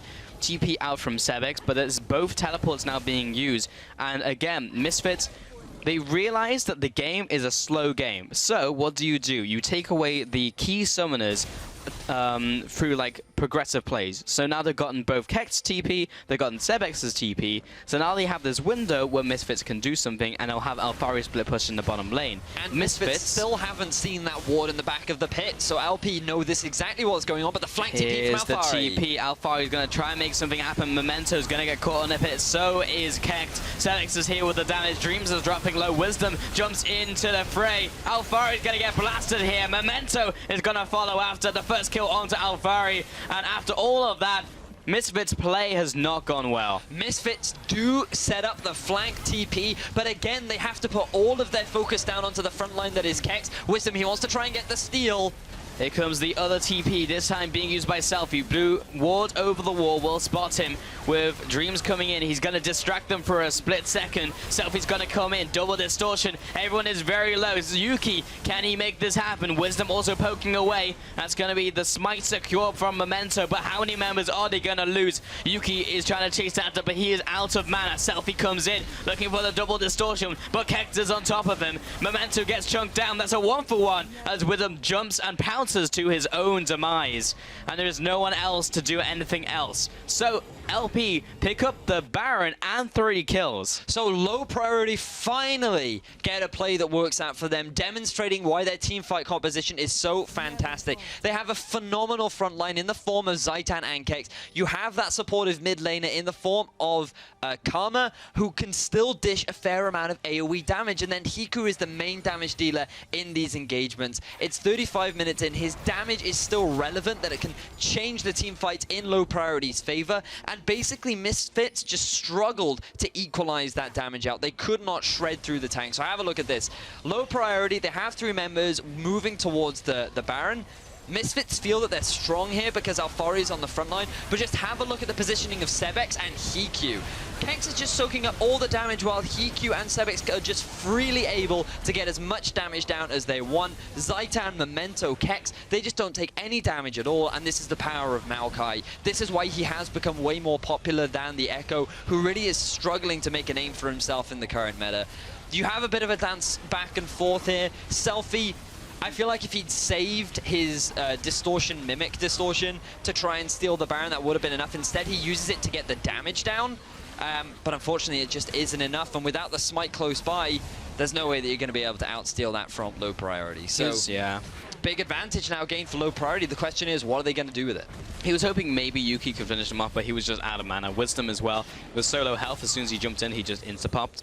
I'm just kind of confused from Misfits' play in general, because it was like, okay, I understand you want to get the TPs, but they tried too hard, forgot the dragon was on the board, gave a free dragon over to LP, where in reality, if they just put pressure over that dragon, then if they get a Elder Dragon on top of that, they're buffing 4 dragons up, which is huge, and could have been a way into this, into closing this game. But because they were tunneling so hard and trying to get those TPs, LP just ended up getting the Baron, and a lot of momentum in this game. Sebex will take the full combo from Selfie, but actually chunk Selfie even more when he jumped in. So this is just really not going well for Misfits now. Certainly is not. And I'll tell you what, this Karma pick is really impressing me. 2-0 and 2 right now. Death cap completed, putting a lot of poke down onto this turret, and Misfits really have no answer for it. Well, Kex is going to be leading the charge. The chair comes out, coming in from Dreams, but Dreams is, well, Kex is just so tanky. As I say that, he gets chunked down to 50% HP. And LP will back off for now. They still have Baron, so they still have a little bit of time to make a play, but they just want to go back to base. They certainly do. They're just going to disengage. They still have a fair amount of time left on that Baron, so they could use it to potentially make a play for the Elder Dragon, set up some vision around that area. Always a valuable thing to have. But as we've been discussing, you really do need to make use of that dragon as soon as possible. It's only a 2-minute duration. You need to try and make the most of it while you can. As the real question is now, what do Misfits do in this situation? Because they are only a little bit behind in terms of the gold. Their composition is not really built for team fighting. They're very much about skirmishing, finding these duels, the 2v2, the 3v3s, maybe getting a pick off. And right now, low priority aren't giving them an opportunity to that. They're constantly grouping it. They're using this Karma to get as much poke down as possible. And Misfits just really can't match that poke. Oh, Wisdom getting caught out again in this game. And he'll just go down. Low priority, very happy to pick up that kill. Mid tower is dead, and they'll be looking for a little bit more. Still have that Baron buff. Remember, it was buffed up to 3 minutes 30 now, so an extra 30 seconds of punch. So I just watched back. Wisdom actually accidentally leaped forward instead of backwards. That's unfortunate. He leaped forward into Kex's range. It resulted in him getting caught out. So slight misplay coming out from Wisdom. It's going to cost them pretty dearly if low priority want to use this Baron. As I say that, it's just ran out, so maybe they aren't going to be able to pick this one up. Maybe not, but Kex is very strong in this game, and he was getting wrecked at the start of the game, but now he's doing pretty well. He's going to be tanking up this tower with the rest of his team. Minion wave now coming in, and with the trophy coming out, I think LP are going to pick up this tower and just back off. With Dragon spawning in 15 seconds, I believe they will just be going over there and taking this one away. They have an Ocean Dragon and an Infernal Dragon, so this will be pretty good to buff. What is an Ocean Dragon and an Infernal Dragon? What does that combine into? Steam. Steam. They have Steam, and they're going to buff up their Steam. Might be hard to do this so because the volcano is encroaching from Misfits, and they want to push them away. But actually, all of LP just kind of recall. And actually, Misfits don't even want the Dragon either, so they just go mid lane. Yep, they're just going to disengage from that one. They don't need to put that much value on it right now. No real emphasis on trying to force it. But they want the volcano to erupt. Yeah, that's what you want. You definitely do. But LP, they don't have a volcano because they didn't get a Mountain Drake. No. So they're literally just hot air right now. Yeah. And they just want, I guess maybe they're a sauna. Relaxing in that warm water. They've been doing a lot of relaxing this game, that's for certain. 4,000 gold ahead in this one, but you do have those extra 3 turrets. Just clearing out the Vision once again. The Vision War has been a mainstay of this game for sure. 40 minutes in now, 9 kills have happened. And Dragon is still alive, and at some point one of them will take it. There is just under 2 minutes on that Baron, so that will probably force a fight, you would have to hope. You would have to hope. Well, how do Misfits force a fight? I guess like this. They can just go in right here. Kex is going to jump right onto Dreams. Memento's going to have to do backwards, uses the collateral damage to get to safety, and they will just disengage. So, Alphari being the aggressor right there, using his W to try and set up a potential pick, which could have turned into a... Ooh, Wisdom. He's now the one getting caught out once again. Yeah, Wisdom has just not been having a good game. That's the 3rd time he's just been caught out in the enemy jungle, in his own jungle. Just seems slightly off his game, honestly. Just Why would you try to steal away the blue buff at 40 minutes into the game? I think he's getting impatient. It does seem that way, but his impatience is going to cost them an Elder Dragon. And this is a perfect situation for low priority to be in as well, because they're all full health. They have a minion wave up in the top pushing in their favor. They could have just rotated around and used that Elder Dragon immediately. They've decided to back off. They want to spend a bit of their gold. And I think it's actually worth it, because HeQ picking up the PF saw a pretty big extra amount of AD, going to help him a lot in these next few team fights. Baron going to be spawning in 30 seconds. LP could also use this Elder Drake to help them take that objective. Well, they got 2 minutes to do so. 20 seconds left on the Baron. And Sapling is going to hit Selfie in the face.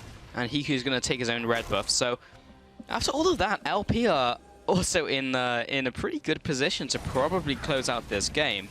Misfits just had such a hold over this game for like such a long time. They had the Dragons going over to them. Then they just made that weird play in mid-game. And it didn't help that Wisdom just kind of walked in and died multiple times to LP. But now, with the Elder Dragon, with all the Dragons they've accrued, and the Baron being up, low priority are in a pretty dominating position. They just need to activate. Activate their trap card, perhaps. Perhaps. Well, as they set up it's a lot of difficult to trap card the Baron anymore because there's blue trinkets exist. That's very true. Well, they don't care. They don't need a trap card. They're just going to kick this one off straight away, and they're taking it damn quickly. They are down to 50% already. See if they can pick up the Zaitan before this fight even starts. Kex already onto Selfie. The only person he can hit right now is a big tanky tree. Yuki is he's very dead.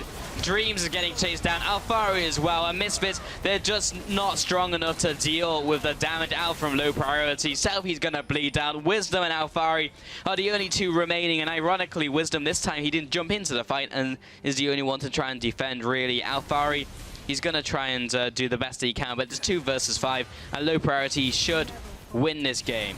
They are certainly on their way to do that. Their Elder Dragon is about to run out, but with the numbers advantage that they have and the lack of wave clear available from Misfits, I don't think that they're going to be able to do anything to stop this game-ending siege coming out from low priority. 43 minutes into the game, you can definitely say this one's been a slugfest. Alfari is going to get deleted out of this fight. He's going to have to back away. Still has the Chrono Break, jumps back in, but low priority are so tanky at this stage, they're just going to take the damn Nexus. Everyone's going to start fighting them, but all Memento needs to do is one more auto attack. There it is. LP finish off the game.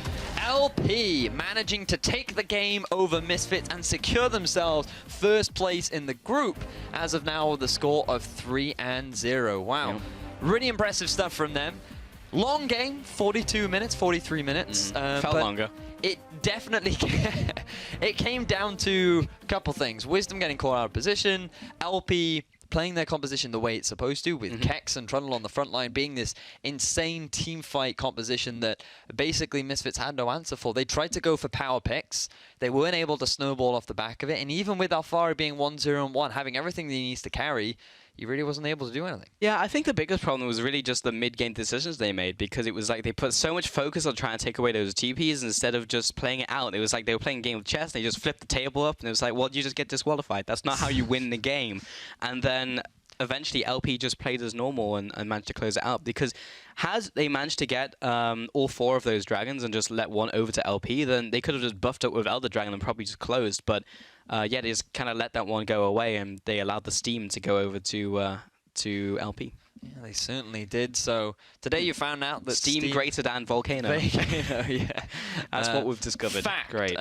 So the thing is as well, for Misfits, Wisdom was a liability? A liability. That's the polite way of saying it, yeah. He pressed his pounce the wrong way, got caught by Maokai. Yep. He pounced into a blue buff, got caught. He did do that. In a team fight, he tried to go for the 1 versus 3, and while it was ambitious, he just dived in, immediately flashed out again. Questionable decision-making coming out from him. So I don't know, the Nidalee didn't impress me. He didn't really do anything standoutish on the Nidalee. Because we were praising him so hard last game as well, because he seemed to be doing really well with the team. Misfits basically dumpstered their opponents, but this time, we saw kind of problems as well. They could have put a little bit more value on it. They were on the blue side. But no, they decided not to go for it. Surprising, because I actually thought going into this game, Misfits were probably the stronger team, just a little bit. Like, low priority, yes, the way that they won wasn't as convincing as the way Misfits won in their games. But you can see that there's impatience coming out from Misfits. Like, if the game goes long, they'll just try and make things happen and then slip it while doing so. So we'll have to see how they do for the rest of the tournament. I'm sure they'll probably pick up a win here or there, and it's very likely we'll see a rematch of that game. But that is game 2 of the day in the books, so we're going to shoot it to a quick break. We'll be back in 3.5.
Welcome back to the 2016 European qualifiers for the summer split. Are you ready for the lineups? Because I am. Let's check them out. On the blue side of the Rift, it is Fnatic Academy with Whirlib in the top lane, Impaler in the jungle, so it's Purefect in the mid lane with Exorc in ADC and his support, Kalai. And unfortunately, this team is just continuing to be disappointing. They lost against Misfits, who we just saw lose in the last game.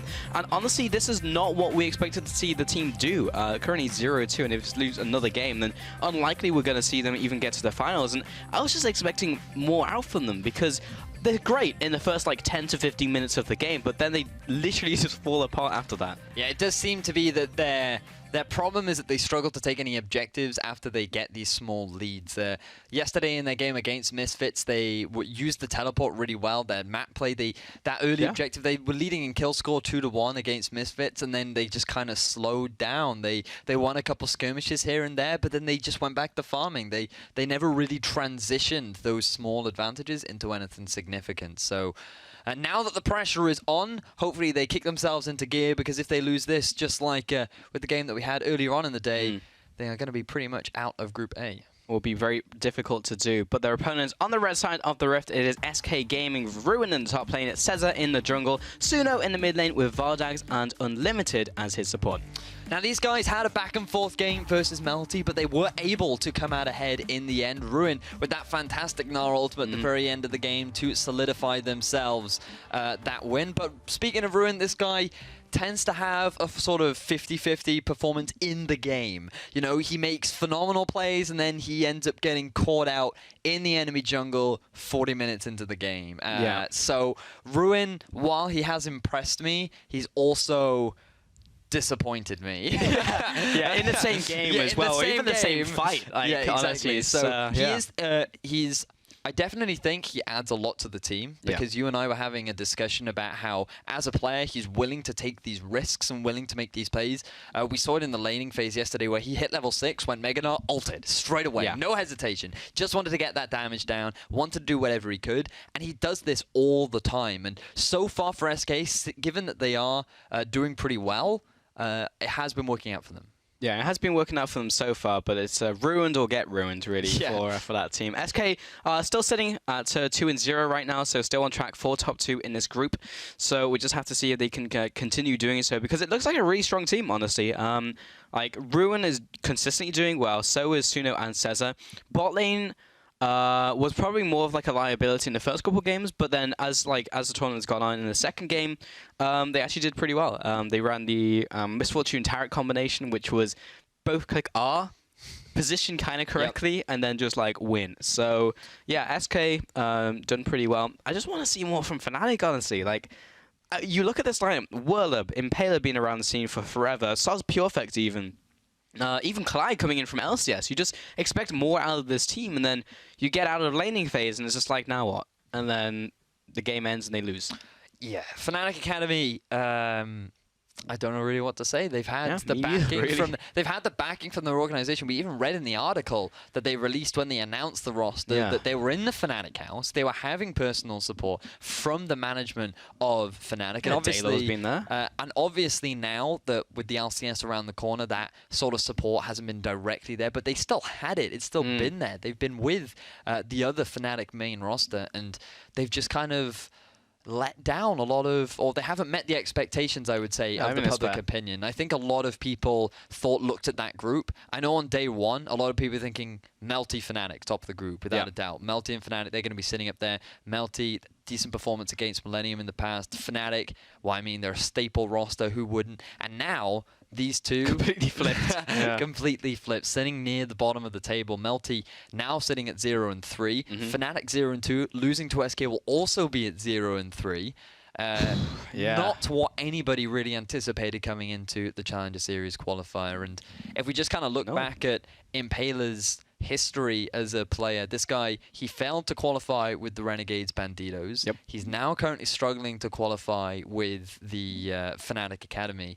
And you have to wonder, how is his playstyle the problem? Is he being able to? Is he setting up his team for success? Is his jungle style not working with the Fnatic Academy lineup? Because they have that phenomenal Whirlib. We've been talking so much about Glimpse of the Void and how it's great for these split pushes. Yet Fnatic are yet to really set Whirlib up to be that famous split pusher on that Jax that he's so well known for. Very true, but Jax has been banned against him. That is true, but he can do it on games. He can do it on a lot of other champions. Trundle, for example. Trundle, Fiora. Yeah. Very true. Yeah, actually, those champions would be perfect. But we've even seen him carry it on Fiora, so we'll have to see. There's the Jax ban.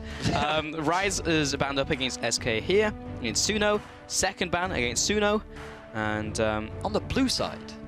Yeah. Oh yeah, as a first ban as well. Interesting. I don't know why. Soz Perfect maybe not quite able to play those champions. I guess so, but as like a first ban as well. We'll see. There's the Kindred against Impaler. Makes me wonder what they want to put on as a priority then, because if the mid laners are gone, that's telling me either that there's something in the mid that they really want, or they really don't want Suno playing these champions. Apparently, waiting on the last ban coming out, going to be a Lee's aimed at Caesar, so targeted ban at an Impaler, because he's had some good games on Kindred. He's just never been able to transition that lead he gets in the early game into mid game. So if you make sure he doesn't even get a lead in the early game, then he's not going to do anything in the mid game. So maybe that's the goal there with that ban. We just need one more out from SK Gaming. 8 seconds remaining. What else could they ban?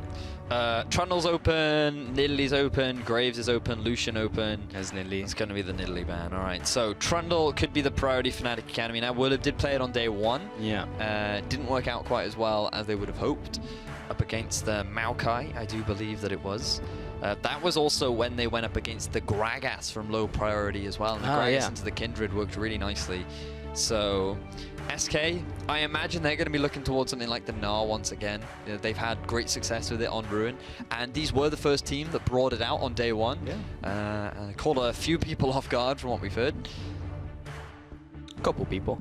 So Lissandra as the first pick actually. Well, so there's the priority. They banned out Azir and Rise, and then pick up the Lissandra as the first pick. Got to be Victor then for SK. It has to be. Yeah. I mean, what else would go mid?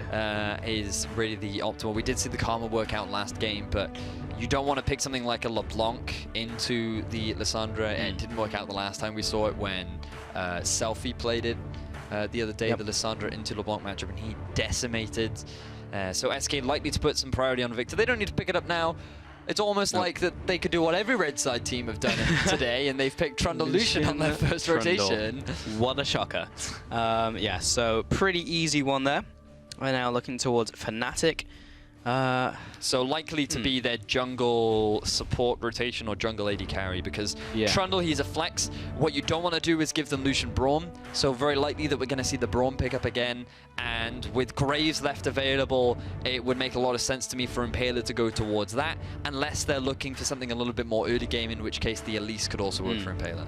Impaler, yeah, it strikes me more of an Elise player, but did just lock in the Graves, so that would be the Ezreal as well. Actually, we've seen Ezreal picked into Lucian every game. Yeah, like all the time. So Braum is still available.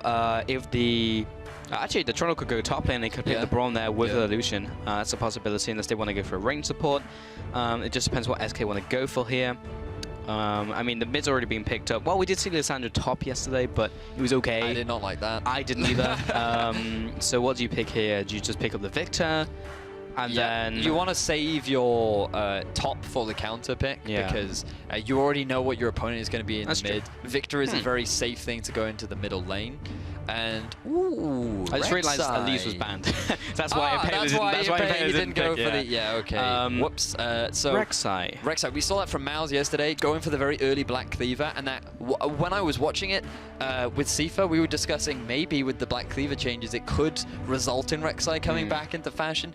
Maybe I know Dan is quite unique in the way that he plays, but push Rek'Sai. But I still think Black Cleaver as an item could still be very good on that champ. Yeah.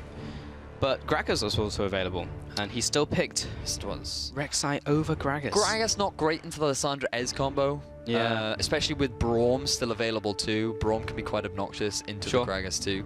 But if you just imagine it, hey, let's lock Lissandra into our whole team, and now she's got a 5-man route into a 5-man ultimate. Yeah. And then the Ezreal as well, it's quite easy to see it coming. I'm just going to blink and I'm going to get knocked away. So there is plenty of counterplay around there. Oh! That's a Kennen. Okay. Cool. All right. So massive fan of the Kennen. This is going to be the first Kennen of 6.10 and CSQ. He has had some massive changes to his ultimate. All of his abilities now cost less energy, but his ultimate now hits everybody inside it. It doesn't matter. It will apply stacks to everyone. That means he has way more utility, and his total damage in that ultimate is also so much bigger. So Kennen, really awesome pick. It is likely going to be in the top lane. I hope it's in the top. It's a longer lane. It's easier to land those skill shots. I like to play Kennen in the mid lane, but what you will find is if you put him in the mid, you never hit a shuriken because the opponent can just hide behind the minion wave, and given the shape of the lane, it's really difficult to set up. And with his electrical surge on his E, it's easy to dash out if a gank ever comes out. So it makes a lot more sense up in the top, but we are seeing a pretty heavy teamfight composition coming out from Fnatic. Cool. Should be very interesting to see that pick come out here. And it's basically just a teamfight composition. You've got Graves coming out with the Lissandra, with the Kennen ultimate. So going to be just a lot of fighting. And that was the Poppy pickup. So it's not Dumbledore's playing in this game, so you have to assume it's going into top lane. That'll be a Trundle support. Likely to be a Trundle support. We have seen it go back and forth throughout the CSQ. They still have plenty of time to swap that one around, and there it is. So Ruin going to be playing Poppy. Moving away from the Gnar this game, decided that the Poppy would be the better pick into the Kennen. Another thing about Kennen, item changes. Perfect for him. Abyssal into Zhonya, something that we've been seeing on the Lissandra as well, now gives you cooldown reduction. So it's perfect for Kennen. It's, this patch really has suited him very nicely. I have heard of people talk about AD carry Kennen now that it provides that much more utility, but it looks like Fnatic, they're going to be putting it up in the top. Wallib, he can have some element of split push threat with that. Whether or not he's going to go for that style, I'm not entirely sure. Open to interpretation, depending on how he chooses to play.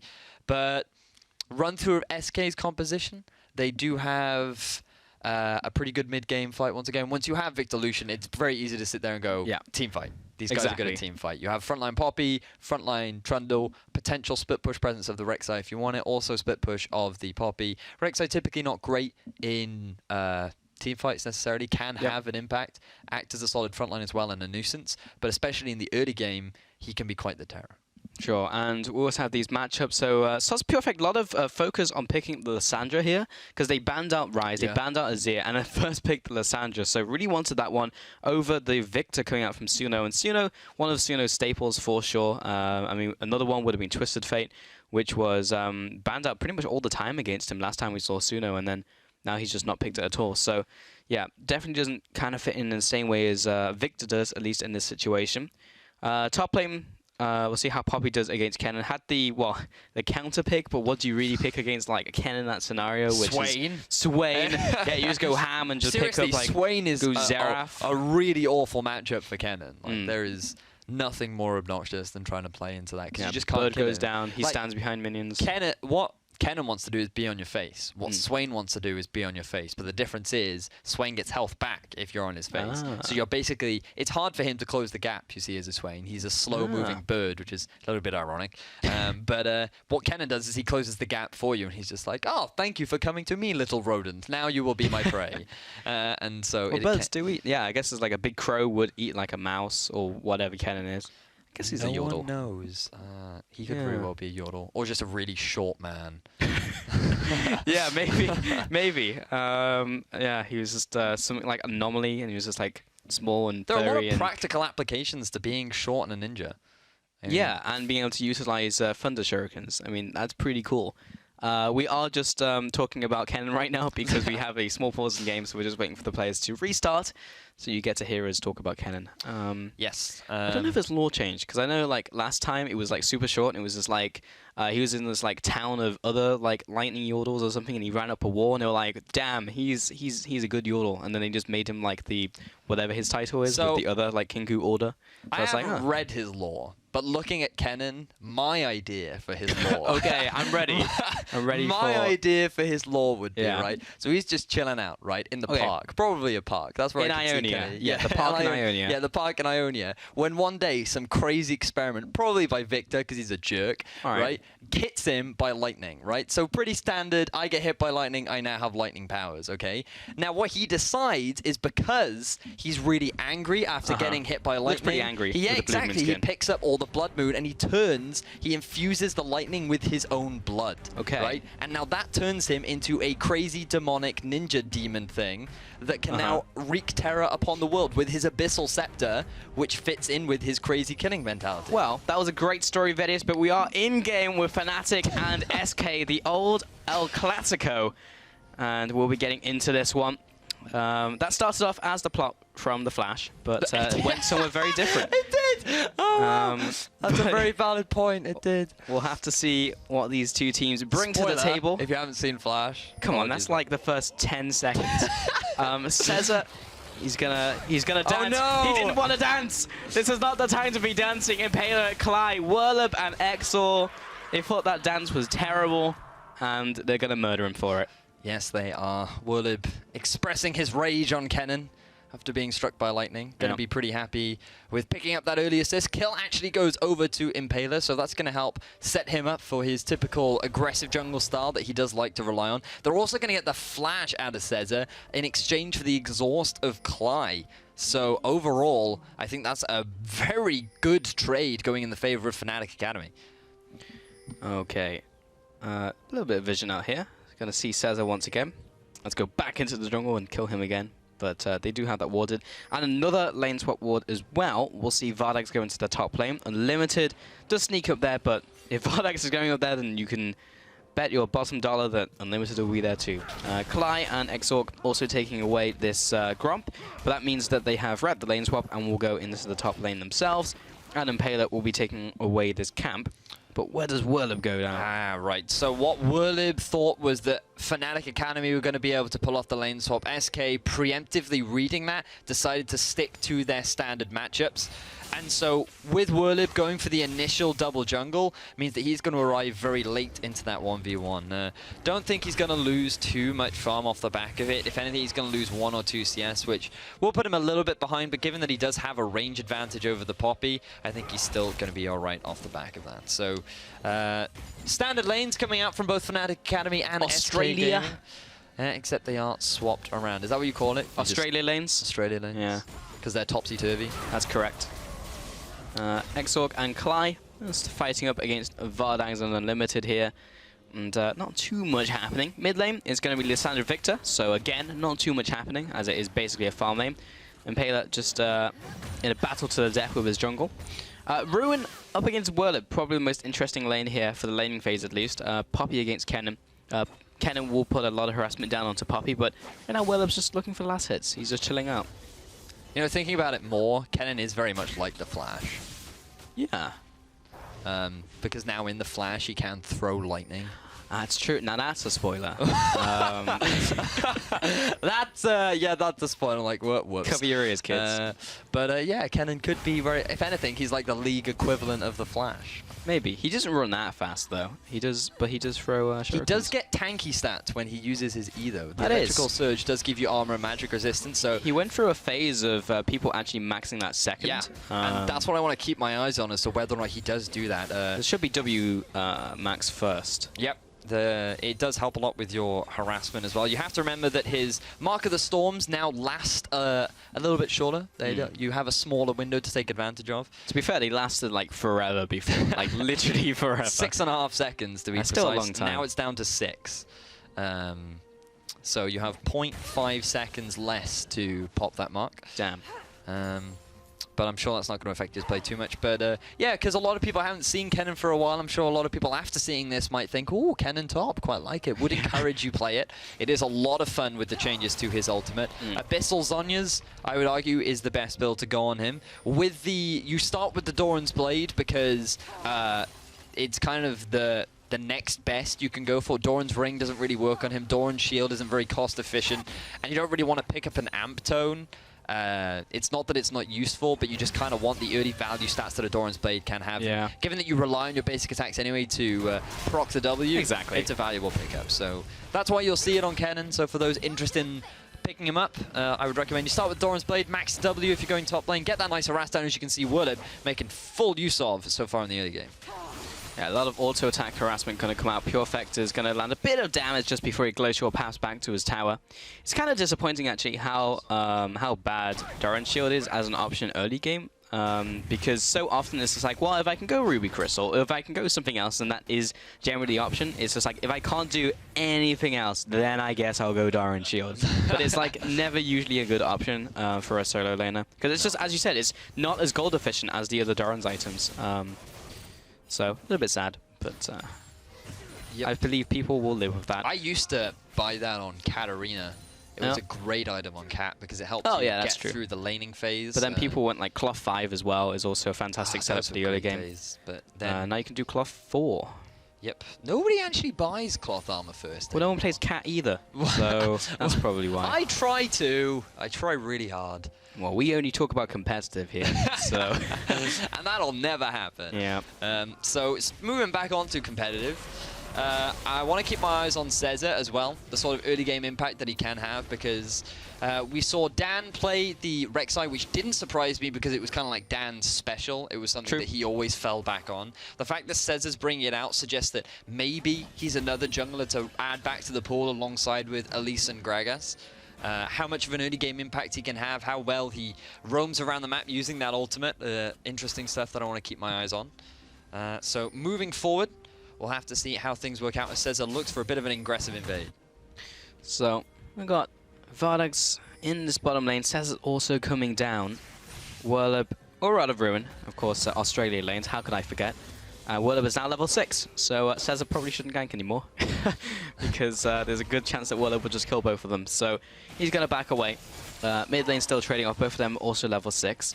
Impaler with the Graves Lissandra combo could nuke down Suno very easily, because he does run a cleanse, as usual when you do into Lissandra, but by the time that you hit cleanse, you're probably already dead, because collateral damage has hit you in the face.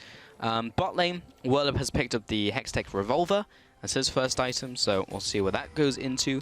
That's really interesting, because we have to remember now Spellvamp is gone from the game. Yeah. So Hextech Revolver is now actually a gives gun. you, it gives you magic damage. It gives you a magic bolt that deals the enemy a nice bit of shock damage, which fits with Kennan's kit perfectly.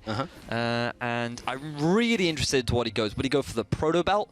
I think that it will help him a lot. Adds on to his dash, just enables you to get into the team that much easier. And so we're finally seeing that Hextech itemization. We were having this discussion at the start of the stream that we haven't been seeing any. Perhaps we could as well, there's that combo we were just talking about. Pure Effect and Impaler. True Shot Barrage, right between the goalposts. But Impaler and Sus Pure Effect are here. And there's kind of impending doom as the minion wave is slowly being taken by Exorg. Here's the teleport as well from both teams, but I think it's going to be too slow out from SK. Vardax are going to back away. Whirlib's coming in here, pops the ultimate, moving on to Ruin. Unlimited as well. That's 2 kills over to SK. Vardax is exchanged in return. Clyde also caught out. He's going to flash over the wall right into Cesar, who's going to knock him up. Ruin will find the kill, throwing the lollipop down and picking that one up. Impaler is going to be trying to retreat. Prey Seeker comes across. Flash is still available from Cesar, but they will get out away. That was a 3-1 in a dive set up by Fnatic. Yes, that was an abysmal dive. That was, you really shouldn't have gone for that, Fnatic. You found the pick onto Cesar. You had to use Sos Purefect's ultimate to guarantee that kill, and because of that, you didn't have the lockdown or the damage necessary to get exactly what you wanted when setting up that dive. So SK being able to respond perfectly to that execution from Fnatic, equalizing the kill score. And remember, they were 2-0, and now they're going to bring it back to 3-1. Hopefully we can get a replay to properly break that down, because there were just so many little things that went wrong for Fnatic. Well, you're going to get your wish, I'm going to get my wish. So, yeah, we can see here, Cesar getting caught out. Wasn't expecting that whatsoever. And Impaler and Purefect both use their ultimates to get that kill. Level 6, you're relying purely on your base damages. And because those 2 ultimates are down, you're not going to have as much damage as you need. So have a look at this. Vardax instantly uses the heal, sitting on the back line.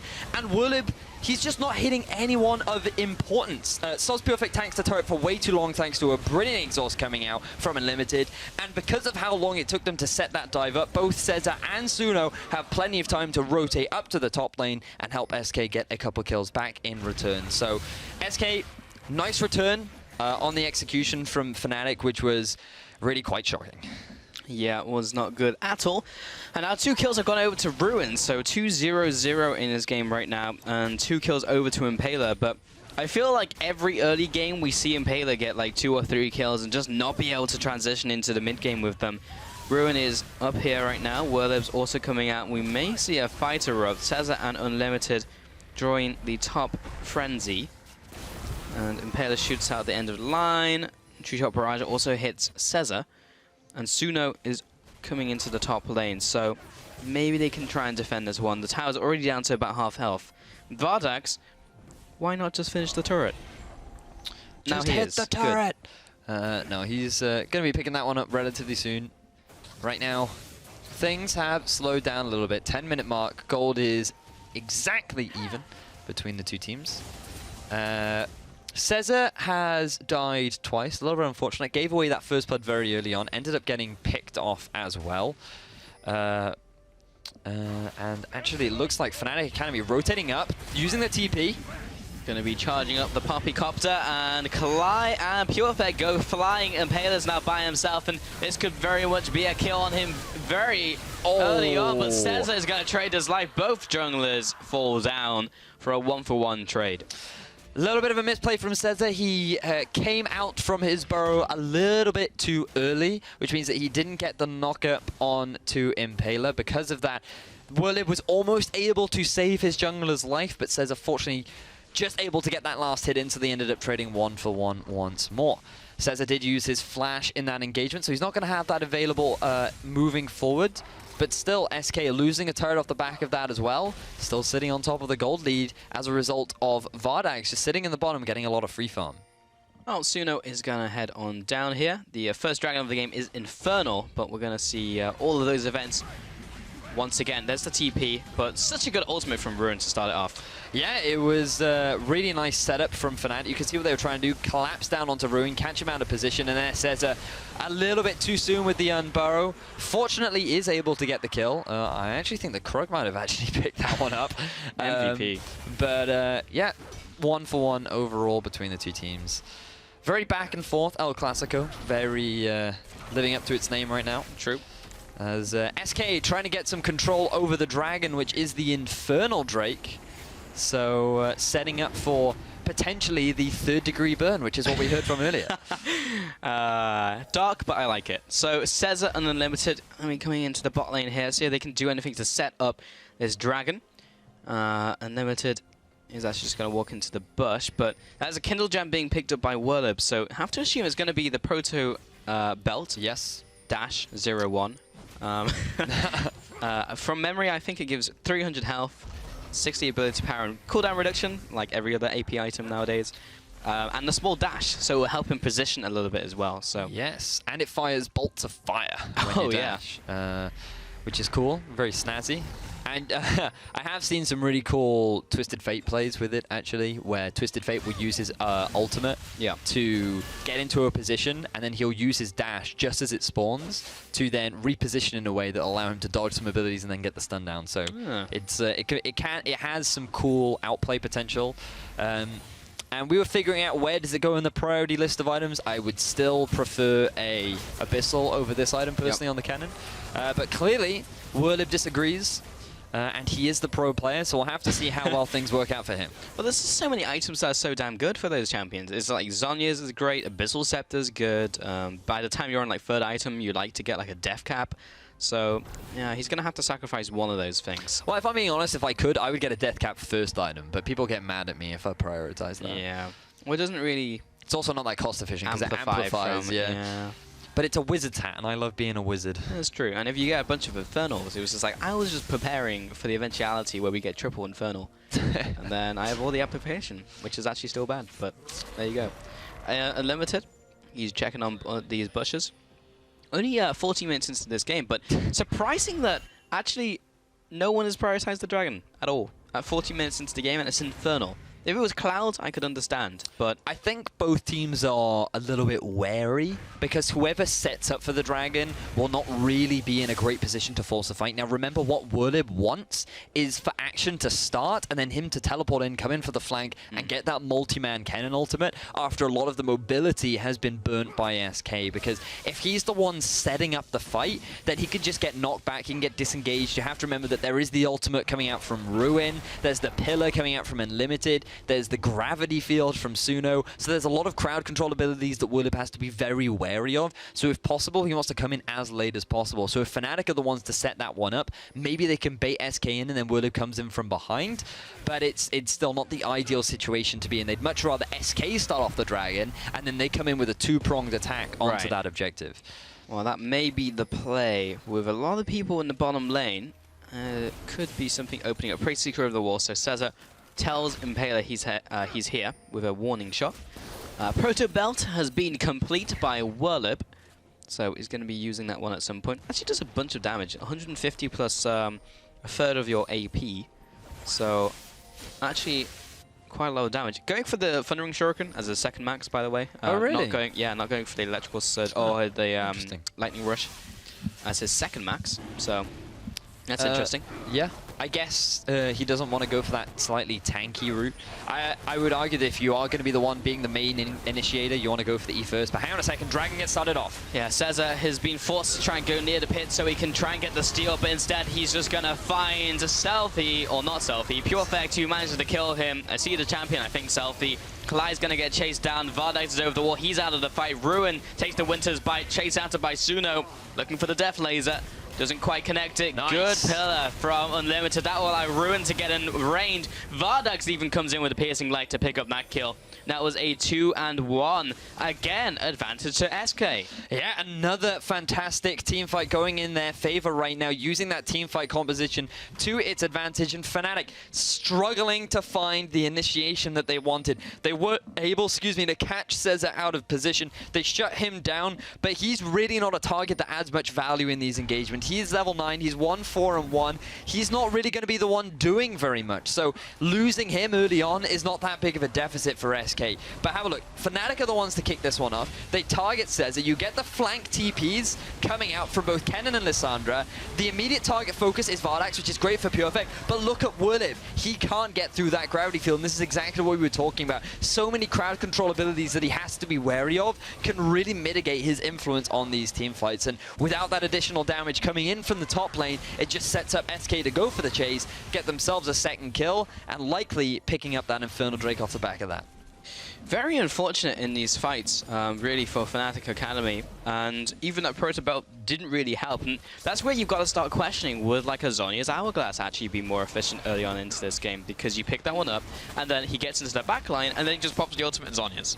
And maybe that's more efficient than going for the Proto Belt to try and reposition, because it doesn't matter if you're dead. So, after all of that, SK didn't even pick up the Dragon, and Fnatic got it anyway, so okay. Yeah. Okay. Unlucky. They're gonna, yeah, that's kind of odd, because they won the fight, they got the positioning of the area, they got the vision. But they could very well get the Rift Herald off the back of this. They get the Glimpse of the Void. Yes, Glimpse of the Void, and that's going to make this Poppy that much harder to deal with. Speaking of the Poppy, level 12, 203. You and I talked a lot about Ruin and how he kind of had these 50-50 plays. Gotta be honest, he feels so much more consistent on this Poppy. True, very true. Also because he wasn't harassed that much in lane by Woolib. No, he wasn't. And also now because Woolib's been like dumpstered over and over again by all of these fights, Ruin's just been reaping in all of these rewards from the fights, getting the kills, getting the assists. So yeah, has been doing pretty well in this champion so far. Yes, and Cesar is going to be walking into the mid lane. Impaler is taking away his jungle. Oh. There we go. Vardax going for the Ghost Blade into Black Cleaver build that we've been seeing so much from Lucian these days. Going to transition nicely into the mid game as we are approaching the 20-minute mark. Baron going to be spawning relatively soon, and that Rift Herald buff, Glimpse of the Void, did go on top of Ruin, as you can see from that purple glare stacking quite beautifully onto that Sunfire Cape, or Balmy Cinder even. So we're now talking about aesthetics when it comes to your itemization and buff choices. Yeah, did you know that the... ooh, there it is! There's the belt! Look at the damage! And Cesar's coming out He's going to be 1v1ing Purefect, who's going to return with his own ultimate. That's so much damage out from Impaler, but guesses wrong on the Duke route, and Purefect will pay the price. He goes down, another kill to SK. So, Fnatic, they try to collapse down onto Ruin once again, but with the fantastic disengage that he has available, they weren't able to shut down onto Cesar. Impaler held a little bit too long onto that ultimate, which meant that he wasn't able to finalize that kill onto Cesar. And he is now reaching a point where he is tanky enough that he can deal with a lot of the burst that is coming out from Purefect this early on. So SK feeling a lot more confident compared to how they were early on. So have a look at this. Werleb using that belt to close the gap. Huge amounts of damage down onto Ruin. As Purefect trying to come in from the flank, the Fnatic Academy's attention turns onto Cesar. Impaler a little bit too slow on the trigger with that one. And because Purefect is overcommitted, he ends up falling to the hands of SK, and that kill going over to, I believe it was Suno, as another fight kicks off. Ruin's going in. He just uses a heroic charge and goes behind the tower and just kind of walks out again. So he's good. He's good. Werleb goes back into the top lane. Still behind in terms of farm. Still behind in terms of everything, pretty much. Has those swiftness boots, getting swifty in this game. And will go into the opposing jungle. Cesar, he's going to find him, sees him on the Tremor Sense, and Ruin will go back to farming. So SK are generally getting, or gradually getting farther and farther ahead in this game, but you have to feel a lot of that has just been Fnatic making these over-aggressive plays, which has allowed SK to pick up these kills. It's kind of been delivered to them on a silver platter, and all SK need to do is just pick it up. That's almost like the story of Fnatic, though, really, isn't it? As True. you said very at the beginning of this matchup, Fnatic first 10 to 15 minutes looking pretty solid. The kill score was pretty even. Fnatic try to force plays over and over and over again, and things just go abysmally wrong. I think arguably we could go back even earlier and just back to that tower dive up in the top. Giving 3 kills over to SK, not resulting in what Fnatic wanted. And I mean, Fnatic have left a lot to be desired because a lot of hype came in behind this team, and right now they are definitely, I suppose they're meeting the expectations of what they have now become over the last 3 days. Maybe. A little sad to have hit this position though with this team, because if they were going to pick up a win anywhere, and maybe they could do it against SK, who have surprisingly looked very good in this tournament. 2-0 so far. Ruin being great. Suno's been fantastic. Botlane's been holding its own. And in this game, again, holding its own. Yes, they are behind Fnatic Academy, but Suno in his own right, 2-0-1. I think Unlimited has been doing a pretty good job. Has not died this game. The infinite KDA. As Ruin 1v3, can he do it? Poppycopter. He takes one out of the fight.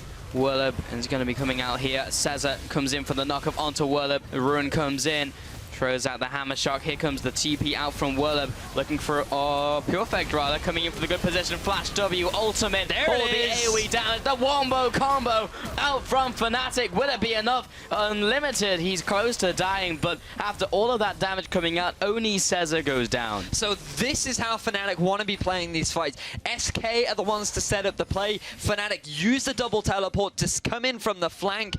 Purefect going for the flash, root with his W, multi-man ultimate into the cannon multi-man ultimate. Yes, Fnatic only get 1 kill, but it is a step in the right direction to getting yourself back into the game. So have a look at this. Fnatic, they're being a little bit over-aggressive, piling down onto Ruin. They want to try and get a bit of damage down onto him, but the rest of SK are there backing their top laner up. Cesar, once again, being that initiator that SK need, and here comes the teleport, because SK have overcommitted enough that Lissandra can come in with the Claw of Doom, get the multi-man route into the Frozen Tomb, followed by the flash from Werleb into effectively tons of damage. And it was so close to picking up Ruin and Unlimited. That was also very close to being 1-for-1 from SK, because Werleb got away with like 100 health, if not less. So yes, it was a good team fight from them, but it very easily could have just been a 1-for-1 at the same time. They are slightly ahead in gold, still 1,000. They have 2 towers because they've been making these aggressive plays. They have that 1 dragon as well. Another one will be up in 20 seconds. So we'll see how much more Fnatic can do, but this is the kind of stage in the game where historically Fnatic have really had a lot of problems in terms of their decision making. So if they can solve some of those issues, maybe this could be the road back to glory, because they really do need a win here. Being 0-2 in their group currently, if they lose another game with only 5 games total in the group stage, is going to be real hard. And they by really want real hard, I mean basically they're out. They want to take a game off SK as well because they're 2-0 right now. A win for them is going to guarantee them tied for first place in the group as of today. So for the sake of the rest of the group, I don't know where that was going. Wave clear, I guess. But because they were able to force back Exorc, now SK are in a fine position to take away the Mountain Drake and begin their mountain range assessment, assembly. That's the word. Yeah. So they're going to be pretty happy with that one, as Ruin has found Impaler. He has indeed. Yeah. Oh, nice. The block with the steadfast presence. Swish. I like that. Real nice. And Impaler just being like, later nerd, and then just using the ultimate to go over the wall. Beautiful. Yeah, very well played out there from Ruin. So burns the ultimate, and Cesar into this mid lane will be clearing some of this out. What are we looking in terms of item builds? Haven't visited those this game. Got the Warrior Enchant, followed by the Phantom Dancer coming in from the jungle from Impaler. Mid lane, as expected, on his Hourglass, Abyssal Scepter. Got that Zhonya's completed as well by Whirlib. So he's gone for those 2 items, and we'll see if he can really stop getting the payoff on that item now, because he got that second, remember, because he got a prototype proto belt first. Yep. Kind of hard to say. I feel like it should be an easy word to say, but then you say it and it's just like, oh. The Hextech Proto Belt. -01. To be fair, I'm yet to see it actually have any massive impact. Yeah. Looks cool. Looks it really looks cool. But I mean, I'm still more sold on the Abyssal into Zhonya's, personally. Yeah. That is just a personal preference, of course. I guess Whirlib values the HP as well as the active available. He still has plenty of opportunities to make a play with it. We're only 25 minutes into the game, and given the track record, we're likely working towards another 40-plus minute game, as these teams kind of lack that hard engage, as we've been discussing about the fact that now in the support you're not running that Alistair really anymore. Maokai seems to be moving away to more of these off-tank, half-carry, half-tank top laners that it's not as easy to just run up and start a fight. Very much about controlling the vision, setting up deep wards, trying to catch people in their rotations. And if you just speaking of the vision, just have a look at all these wards coming out from Fnatic. Pink wards all across the map. Can't quite extend their vision deep into SK's half of the jungle just yet. But I don't think they're going to be too upset about that right now, because they do hold on to the gold lead. Their composition does scale quite nicely with the Ezreal and the Kennen. And SK, even though they do have a very good teamfight composition, you can never underestimate the power of that Kennen. And when you look at these compositions as well, I mean, Fnatic, they have these conditional engage from Whirlib and Purefect, where they need to find these flank engages, and they need to try and make it happen. Where that's why you've seen so many plays trying to be set up by Fnatic, versus SK, who have just been reacting to those plays and just playing the fights out better. So that's why we're not seeing like fights all the time, because SK don't have like a great way of getting into a fight, apart from Cesar like getting a flank and then like a flash knock-up, or like Unlimited just rocking up and just pillaring them. So there's not really like a good way to engage from SK. No, there really is not. Yeah, as you were saying, like the flanks are really important in this engagement, and because we can't, or because the teams can't get that necessary vision to set them up, it is becoming difficult. Noticing the Banshee's finished now for Cesar, decided to prioritize that over the Spirit's Visage. Spirit's Visage did have a nerf to its magic resistance, whereas Banshee's Veil is one of the few magic items that did not. As Ruin right now, gonna have to run really fast, get out of that one. Gotta go fast. He's out. He's good. He's fine. Yep, he is absolutely fine. Cesar moving up to the top lane, might be looking to get a collapse down onto Whirlib. Well, Whirlib has his slash and the belt available. Cesar's going to come in, look for a knock-up. There's the flash being burnt. Another flash from Cesar to keep him in place. Belt's going to be used, but the Chaos Storm should be enough damage. It's going to take over time. And we'll find him with the laser to finish him off. And Whirlib goes down. Ruin, meanwhile, in the bot lane. See if Fnatic can do the same down here. So the ultimate, but he's just so tanky. Unlimited will be less tanky, and Exorc will find him. Ruin is looking for the ultimate. Doesn't choose to use the verdict.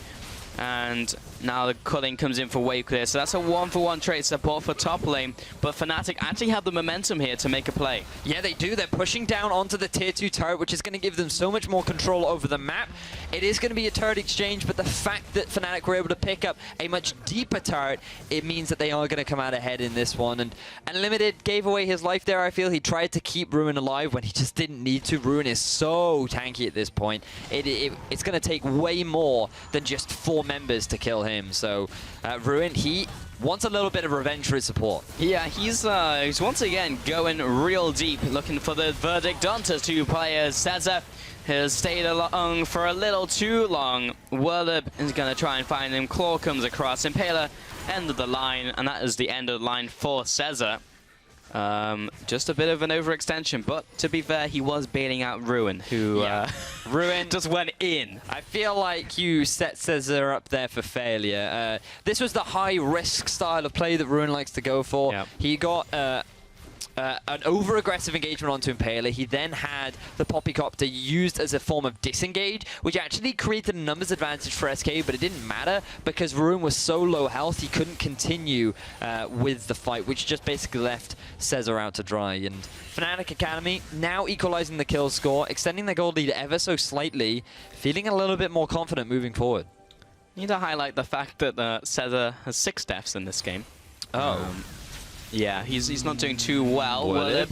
Respect the ultimate. Or not. Or Asuno, he's also been caught out. He went very deep for Whirlib. That'll be a shutdown, 1-for-1. Oh, now nice. Exog, he's been caught out, pinned in place against the pillar. What a fantastic setup from Ruin and Unlimited.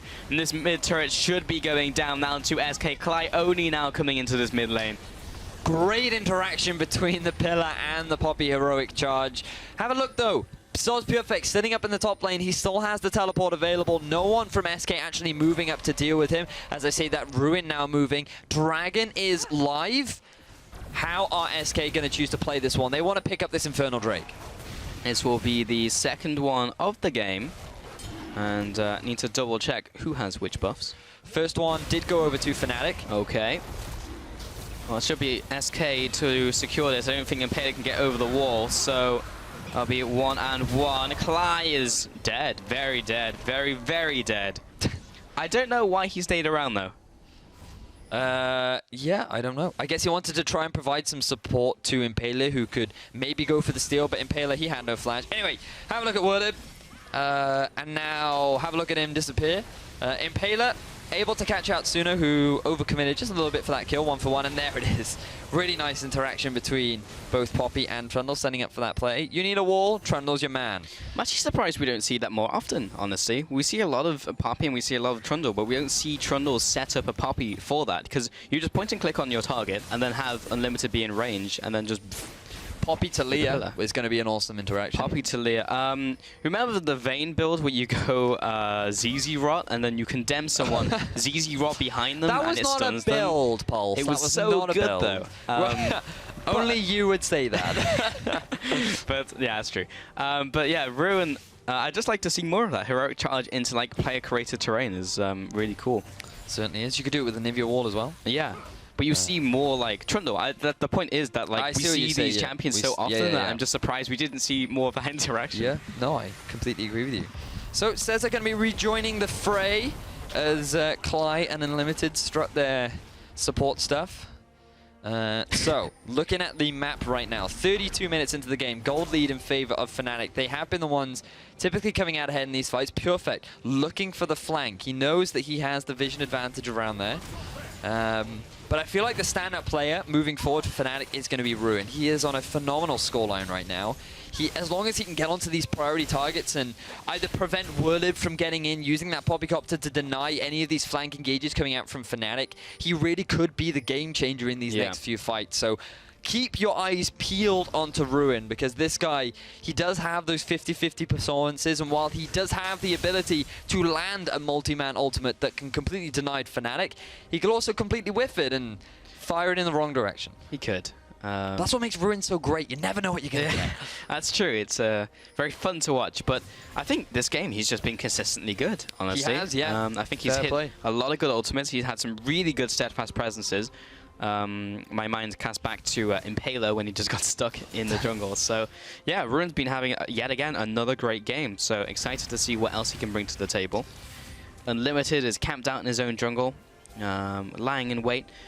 SK are still behind in gold, funnily enough, because Fnatic have managed to pick up a lot of towers in this game, despite it feeling like SK have been winning in this game. Yeah, it does seem like the thing is, it feels like SK have just been coming out ahead in the fights, but Fnatic have been playing the map pretty well. We talked earlier about their vision. You can see them slowly starting to move it forward. They're now at the entrances to SK's jungle, and the further that gets, the more control Fnatic is going to be able to have. They are running the double teleport as opposed to the single teleport on SK as well, so by keeping Soz Purefect in the side lanes, he's always drawing this pressure that somebody has to come and deal with. And it's just forcing SK to split up, forcing them to divide their attention, and that is making SK's life a little bit difficult, not really going the way they wanted in the terms of just setting up the 5v5 fights that their team composition is so good at. Well, 9-11 in this game so far, 3,000 gold ahead are Fnatic. And now clearing out this mid wave. Baron is on the board. We'll see if that becomes a point of contention. That was the word I was looking for. Exorc and Word will be taking away this Scuttler. And Cesar Unlimited will be on their way. Finding him with a pillar. Let's revisit the item builds. Haven't looked at them in a while. So there's the voice staff actually coming out from World now. So this big AoE composition is starting to come together, which, as the game goes on, you feel should be the one that should come up big against SK, who have historically found really good fights because of Suno just hitting sick ultimates. Have a look at Purefect. He's coming in from behind. This could be the fight that Fnatic won. Ruin, he's going to get onto Cly, and he's pretty much dead before this fight begins. Ruin's kind of coming with a point-blank ultimate. Whirlib is chasing after Suno. Cly goes down. Vardax is exchanged. Ruin is low himself. He'll have to be scurrying back to base. Or not, he'll go into the enemy team and just straight up die. Cesar was looking to assist his ally, but Ruin, that's one of those situations where he went a little too far in. Yeah, Ruin making that risky play once again, investing his heroic charge onto the support of Fnatic. And that shield coming up from Cly just tanked up so much of the damage and bought Fnatic enough time to go for the re-engage. Soz Purefect coming in from behind, getting that ultimate down onto Vardags and bursting in before he even had an opportunity to react. Great stuff coming out from them, and we're going to see this replay here. So have a look at this. Cly moving up slightly out of position. The support takes a huge chunk of damage. Even the subjugate was used from Unlimited, but it doesn't matter because the combo from Whirlib and Soz Purefect was enough to just shut down Unlimited. And then Ruin on the backline by himself. Absolutely no follow-up from SK. Results in SK falling out behind once again. So Fnatic putting their foot on the pedal a little bit more. Yeah, it feels like a very odd game. Doesn't feel like the people who are winning fights are necessarily winning series, the games. Yeah, that's true. That is true. This is the third one of the day, of only day 3 out of 5 days of this group stage. Of course, the winners will go to the finals. There's going to be 2 finals. The winner of Group A will face the second seed from Group B, and vice versa. And the winner of that will go into the Challenger Series, which will be starting very shortly. But CSQ, we still have another 3 days of this action. And Impaler, he's going to be carrying out all of these jungle wards. Slightly better now. If he comes across a pink ward, only needs to reload once, instead of reloading a second time and then crying and feeling horrible with his life. But okay. generally it's not too bad, because you could have always quick draw as well. But Elder Dragon is now on the board. Only 3 dragons actually went down before this one, so there's not a lot to really buff up. SK, we've gotten 2 of those dragons, and that is a Mountain Drake and an Infernal Drake, so that means they have a Volcano. And now with the positional advantage that SK have, they're going to rotate straight round to the Baron. Double teleport is available from Fnatic. They do have a ward near the Baron pit, so they know that this is going on. Question is, how are they going to respond? Whirlib is TPing. A lot of people are TPing. Whirlib is very fast. Now he's the Flash. He's coming in, Protobelt comes out, he's going to pop the ultimate, but has to preemptively use his own. Impaler with the steal, and will this be enough to win the fight? No, Purefect's looking to get involved. W comes out, looking for his own ultimate on top of himself. Vardax and everyone from SK are getting melted. Vardax is backing off, Cesar gets called out. Purefect looking for one more order to find Vardax. That'll be a 3-for-1, but more importantly, the Baron over to Fnatic. Impaler with the steal turns the fight around in Fnatic's favor, and things are finally going the way that they wanted them to go. Beautiful execution coming out from Fnatic. You had the double teleport for the multi-pronged attack, and it was just exquisite execution. Things were looking pretty horrible initially because Whirlip got chunked out massively by Suno, but because Suno had used all his burst on a single target, that meant that SK was somewhat lacking in the damage department following up when SK tried to go for the re-engagement. Cesar on this Rek'Sai not being able to perform a high on a second Fnatic. This might be greedy. Elder Dragon down to 4,000 HP. Vardax insta cleanse outside of Purefect's ultimate. Cesar, he's going to be backing away through the tunnel, but he's not going to be found.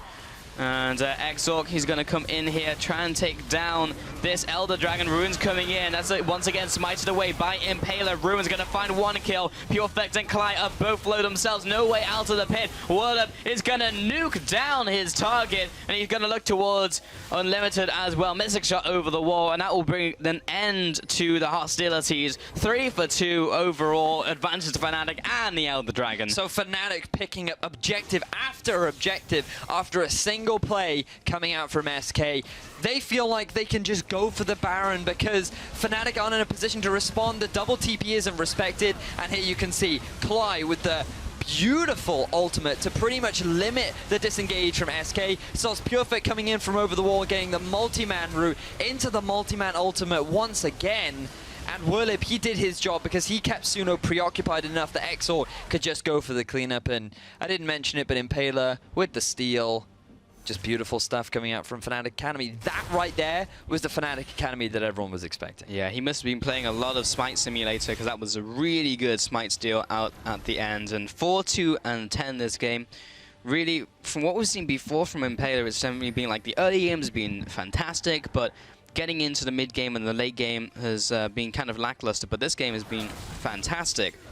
So we'll see if that can carry on for Fnatic. But getting an Elder Dragon and the Baron, there is so much momentum over to that side now. We'll see if they can actually push into their space, because they have both those buffs still remaining. So with 3 people pushing down the mid lane and Whirlip up to the top side, it's down to SK to see if they can hold the line. Right now, this Elder Dragon, and remember it does only last 2 minutes. You can see it's already about to run out, so Fnatic likely not going to be able to use it to that great of effectiveness, but there is a massive minion wave up in the top lane. Fnatic have a great composition for actually setting up the dive as long as they initiate with Soz Purefect. They have plenty of follow-up. The big problem is their ability to siege. Exorc has to get quite close to hit down onto that turret. Can SK stop this push? The tower's dropping low. It's about down to 25% HP now, and these 2 minions are just going to town on it, trying to defend this last one, but the Baron buff has now worn off. And still, Fnatic have not quite cracked the pace of SK Gaming, so this will stall the game out for a little bit longer. But SK Gaming just kind of back off and allow Fnatic to finish it off. So now the base has been exposed, the inhibitor is now there, and Fnatic definitely have the superior team fighting composition at this stage in the game. We'll just have to see if they can get in position. Ruin is going in for the engage, but the team isn't quite there yet. Purefect over the wall, the flash to W, the ultimate. Vardax drops low. Unlimited is also dropping as well. Ruin goes into the back lines, but he's easily taken down into his Guardian Angel. Whirlip is there. Whirlip is again slammed into this tower, jumps into the enemy team, and still has his ultimate. Finds one, finds 2. Vardax on the cusp of dying, and Fnatic onto this inhibitor. 2 kills, and the base is basically belong to Fnatic.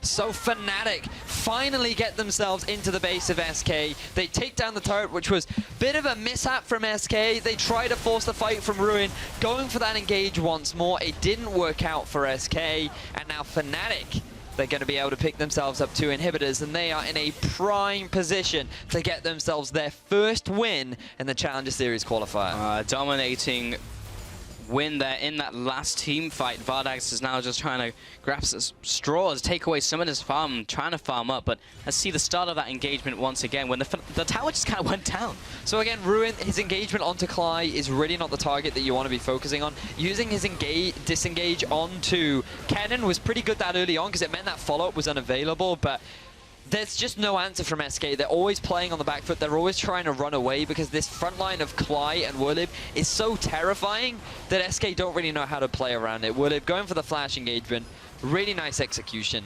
And Fnatic overall playing these fights far more confidently than they have been throughout the CSQ. Yeah, and I like the composition as well because it allows them to do stuff in the mid game and late game without having to like play the composition perfectly, because we were playing a lot of difficult to play compositions, but now it's like just get into the fight and pop all your abilities. It reminds me of a comp that my university team used to run, which was back when Sejuani was OP, and you would run Lissandra Sejuani Kennen. Is to close your eyes and just run in and face roll. It was so good. You could put an Ezreal in there as well, or Misfortune, but the Wombo combo is truly beautiful when you manage to stack it all up together. So you do have a bit of that, but Fnatic right now, they're in a good position. SK potentially setting up for a pick. No vision coming out from Fnatic. That's going to turn the corner. They find Impaler and Kalai. Cesar's going in, he's going out. And that didn't quite work out from them. Ruin is charging up and is going to let that one tick down, so he's still got the cooldown. Whirl pushing in the top side of the map. Someone's going to have to deal with him. Super minions are flooding in from the mid and top lanes. Ruin is going to be the one to try and deal with this, but he can't clear out all these minions. Someone's going to have to help him. And Fnatic, they just take the bottom tower. Fnatic slowly bleeding their way into SK's base. With all 3 inhibitors down, SK are really struggling to deal with the pressure. The Baron has just spawned. This could be an objective that Fnatic go and grab to basically make their game closure guaranteed. Well, SK just having to try and clear up all of these minions that are just littering their base. Fnatic stayed in their base and just didn't clean up after themselves. And now Baron is alive, so it will be trying to contest that one. SK Gaming push out of their base. It's kind of do or die, because as soon as they're dragged towards the Baron, there's not much they can do. They're in an enclosed environment in the jungle, and then Fnatic will just run all over them. SK Gaming, what can they do here? They're trying to just find something in this game. You still have a lot of damage with the Victor and with the Lucian. So obviously we have hit the 45-minute mark, so this build with the Ghost Blade and the Black Cleaver has fallen off relative to the Ezreal. But if you can just get that multi-man Victor element off, that could be a way for Fnatic or for SK to find their way back in, or maybe even a Baron steal for themselves. It's going to be very difficult though, with Fnatic sitting on this 12,000 gold lead, a pretty big powerhouse right now. Ruin is on cleanup duty in the base. He's still trying to take away these minions, but it's a hard task as a Poppy when you've only built tank items. Fnatic now onto the Baron, 13,000 health. But Unlimited here with Cesar and Vardax. He's trying to find a pick. Unlimited maybe a little overextended. He's going to have to flash away, but he's still slowed down. Pure Effect in from the side. Doesn't get the snare down. That's going to be the TP coming in from Ruin. The cavalry is going to come into this fight. Kalai is going to be zoning away Vardax. Pure Effect looks to find him. Follows over the glacial path, looking for another W. It's going to be pop blocked out from Ruin. The ultimate coming in. Vardax now trying to retreat back to base using his Ghost Blade, but the tower is going to fall down to the melee minions. 2 might fall. And Ruin is trying to get away these minions, but 2 fall to the minions alone. That's going to allow Fnatic easily to take away this Baron.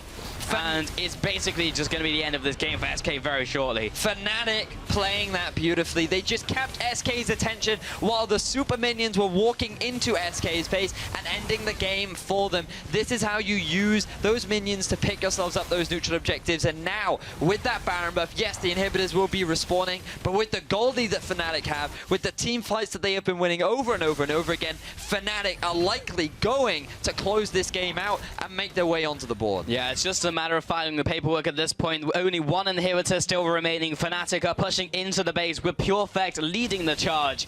Vardax is going to try his damnedest to make sure that this does not happen. Another inhibitor about to spawn in the mid lane, but it's about to die very quickly.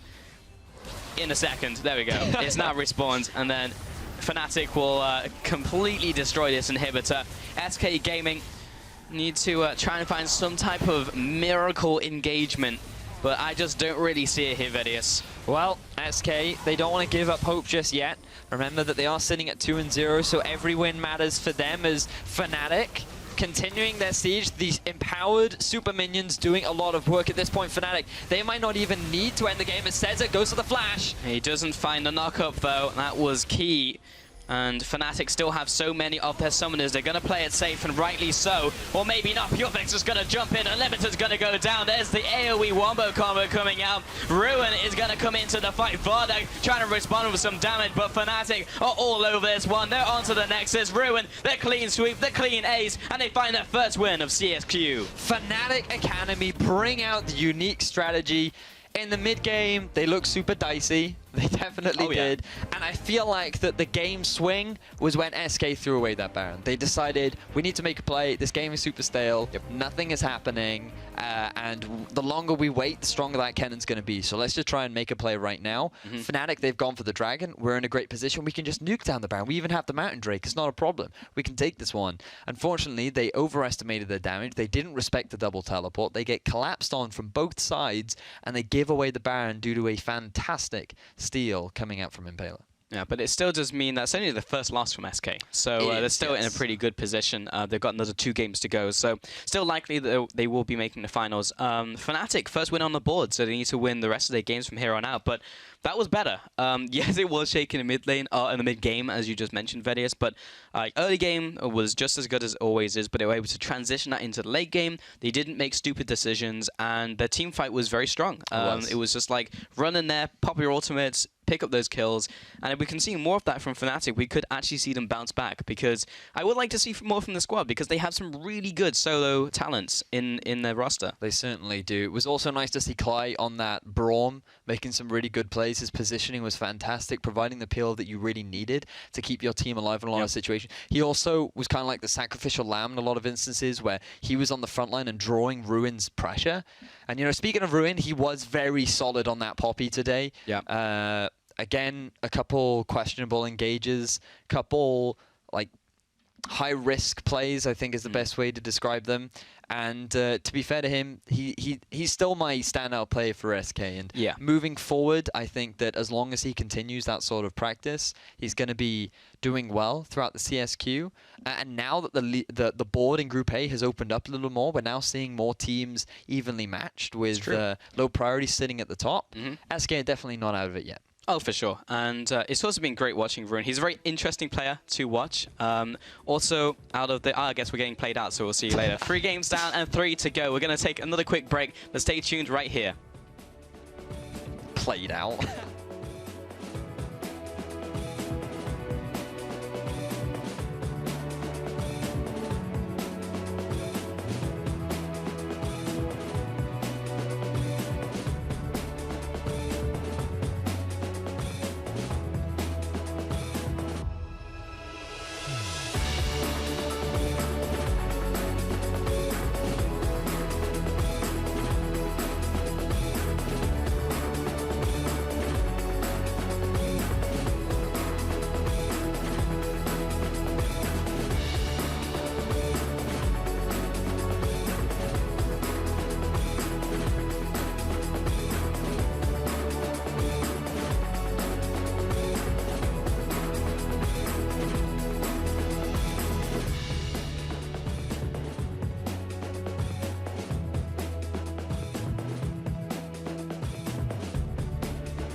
Welcome back to the European Challenger Series 7 qualifiers. I just wanted to get you excited. I'm excited. Of course, my name is Daniel C. Pedracos. I'm joined once again by James Stress O'Leary. There's like a million people with like headphones in that are just like, oh my god, what is he doing? Sorry, rip headphone users. Sorry, guys. We'll adjust for that one next time. But let's get right into our next match. It's going to be between Chef 6, who got their first win yesterday, now 1-1 overall, and of course against Euronics Gaming, who are currently sitting at 0-2. Let's just jump right into that Euronics Gaming roster. It is going to be Phones in the top lane, Obvious in the jungle, Major Felix in the mid lane, Cedrion on AD carry, and Hadao on support. Yeah, and when you look at this lineup yesterday, they played the Caitlyn, they brought that out, played around it really well in the early game. I felt like obviously Caitlyn's going to have a dominating laning phase, and they utilized that pretty well to their advantage. But the problem is, as the game opened up, they've been running a lot of Janna, a lot of Trundle, these compositions which are a little bit more difficult to find fights. And because of that, Euronics keep having these games stall out, and it ends up that they just really can't close. They can't even get a lead and then build upon it. And I mean, there were so many hype moments in that game and so many interesting moments. We talked about that 1v4 almost Baron steal, like the not quite Penta, these crazy moments.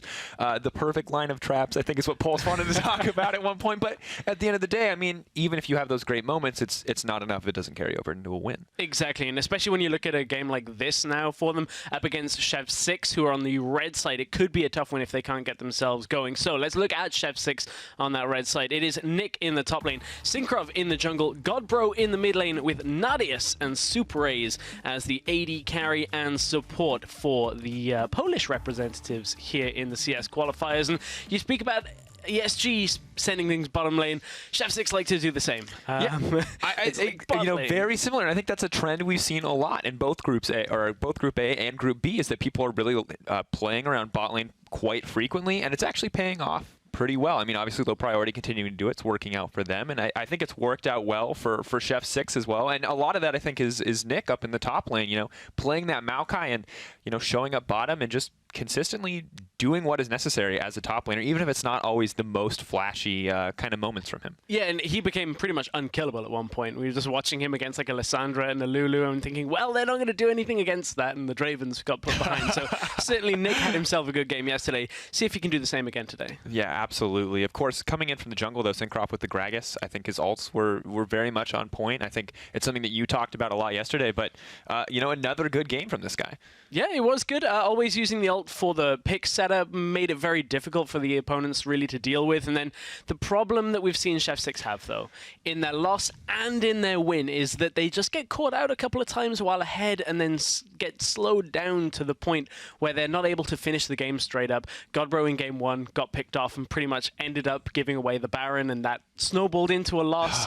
Yesterday, they were so far ahead, and a couple of picks slowed it down too. It was really interesting because, especially for both these teams, you say, like, on one side we've got Euronics who aren't making these picks that can end the game, that can engage these fights on their terms, and then we've got another team that's making these mistakes when ahead, and it's going to be one of those setups where either neither team is like really comfortable pushing for great objectives, or they're just going to murder each other, right? They're just going to be like, we don't really know if we can go in here, but we're going to force it. We're going to try it anyway. And I mean, you've got one team who maybe is a little too aggressive in the late game or not confident enough, and on the other side, you know, a team that isn't picking engage. And I'm kind of excited to see how they're actually going to execute here.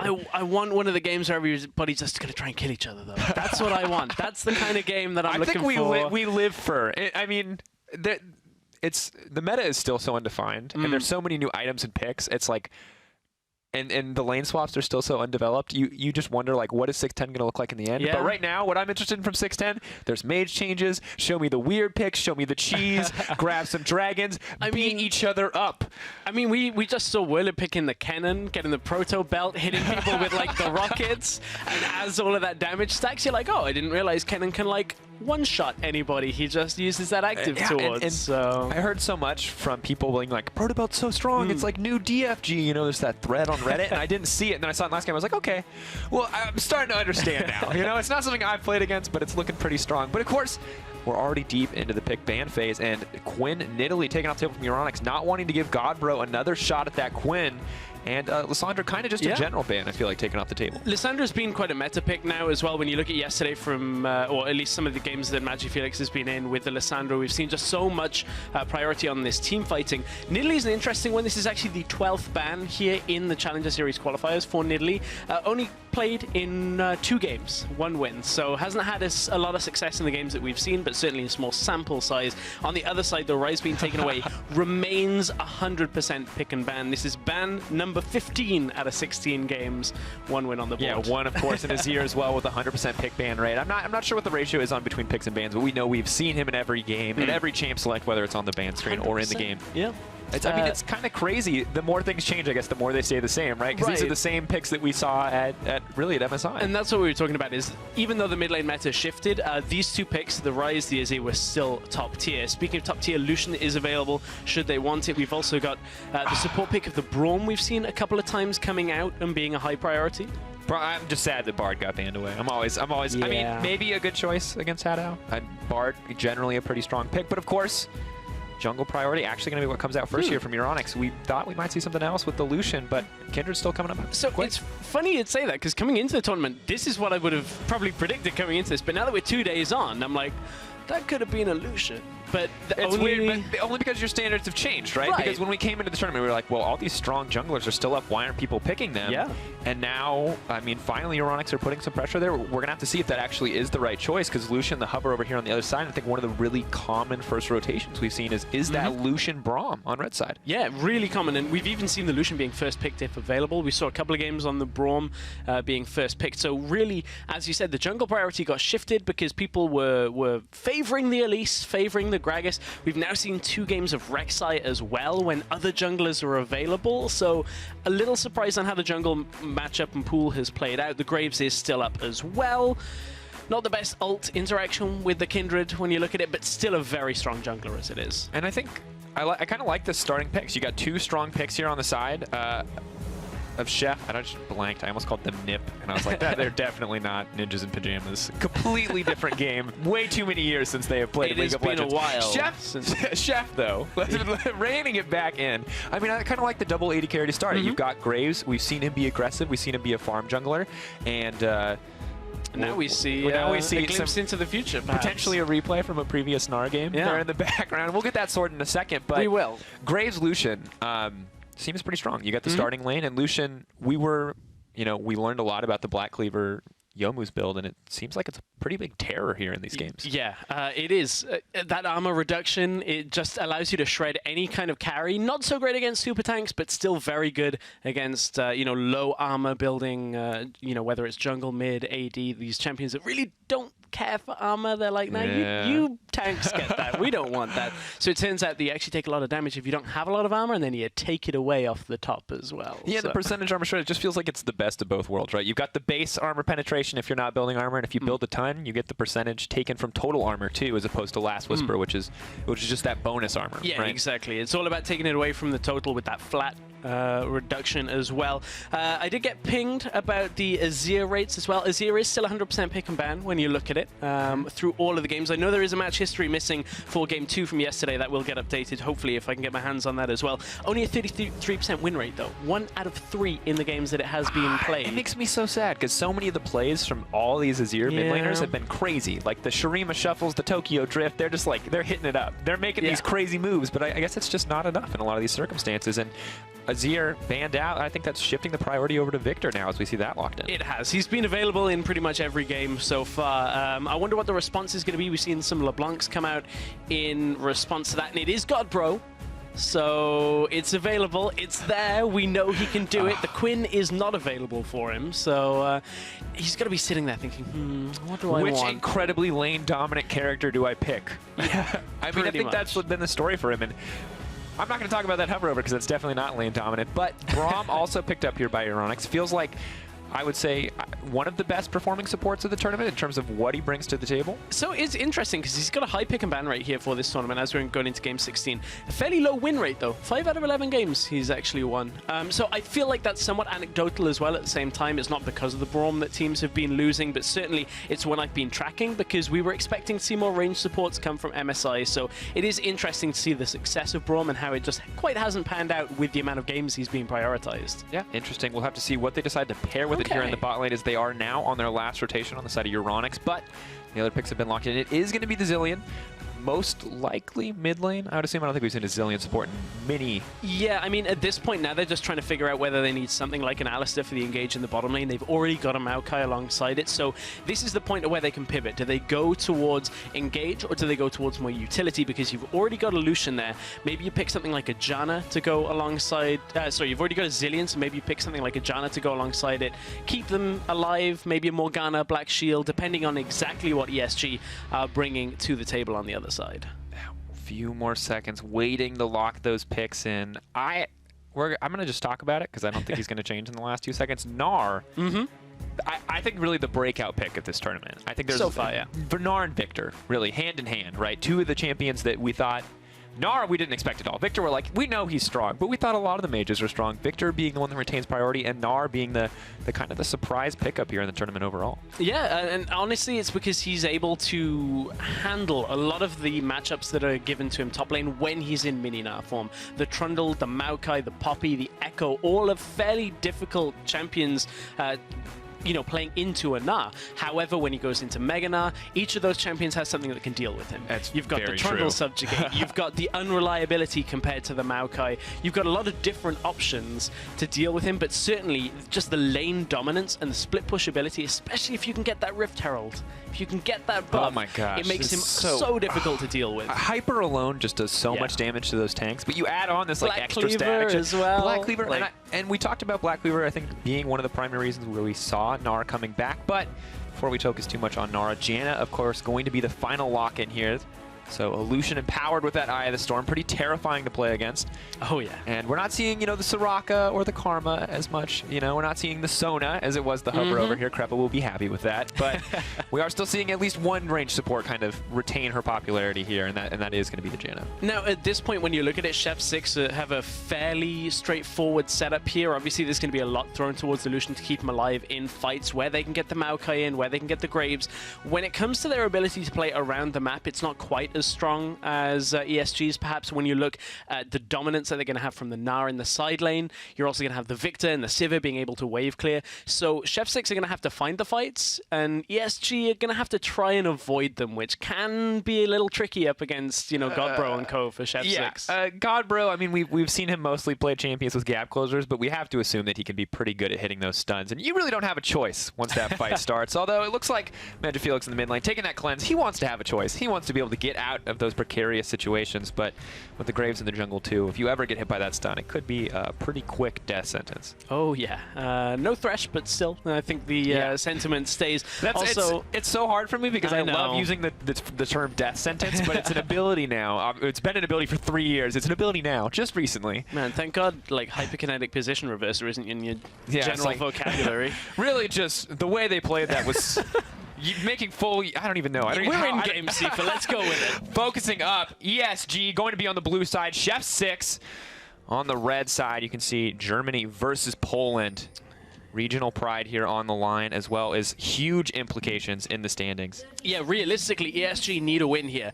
0-3 makes it incredibly difficult. You need some funky scenarios where like 3 or 4 teams are all tied, 2-3, and then it would just be weird if ESG were to lose this and still maintain their position and being able to exit the group. Chef 6, 1-1 right now. 2-1 would be a decent spot to be in, but still they've got a little bit of work to do. Yeah, definitely would be nice to have a perfect record at this point, but neither team quite so fortunate. Chef potentially on the rise up, and ESG, as you said, just struggling out. Although you can see some map movement coming out. It looks like we may have the lane swap.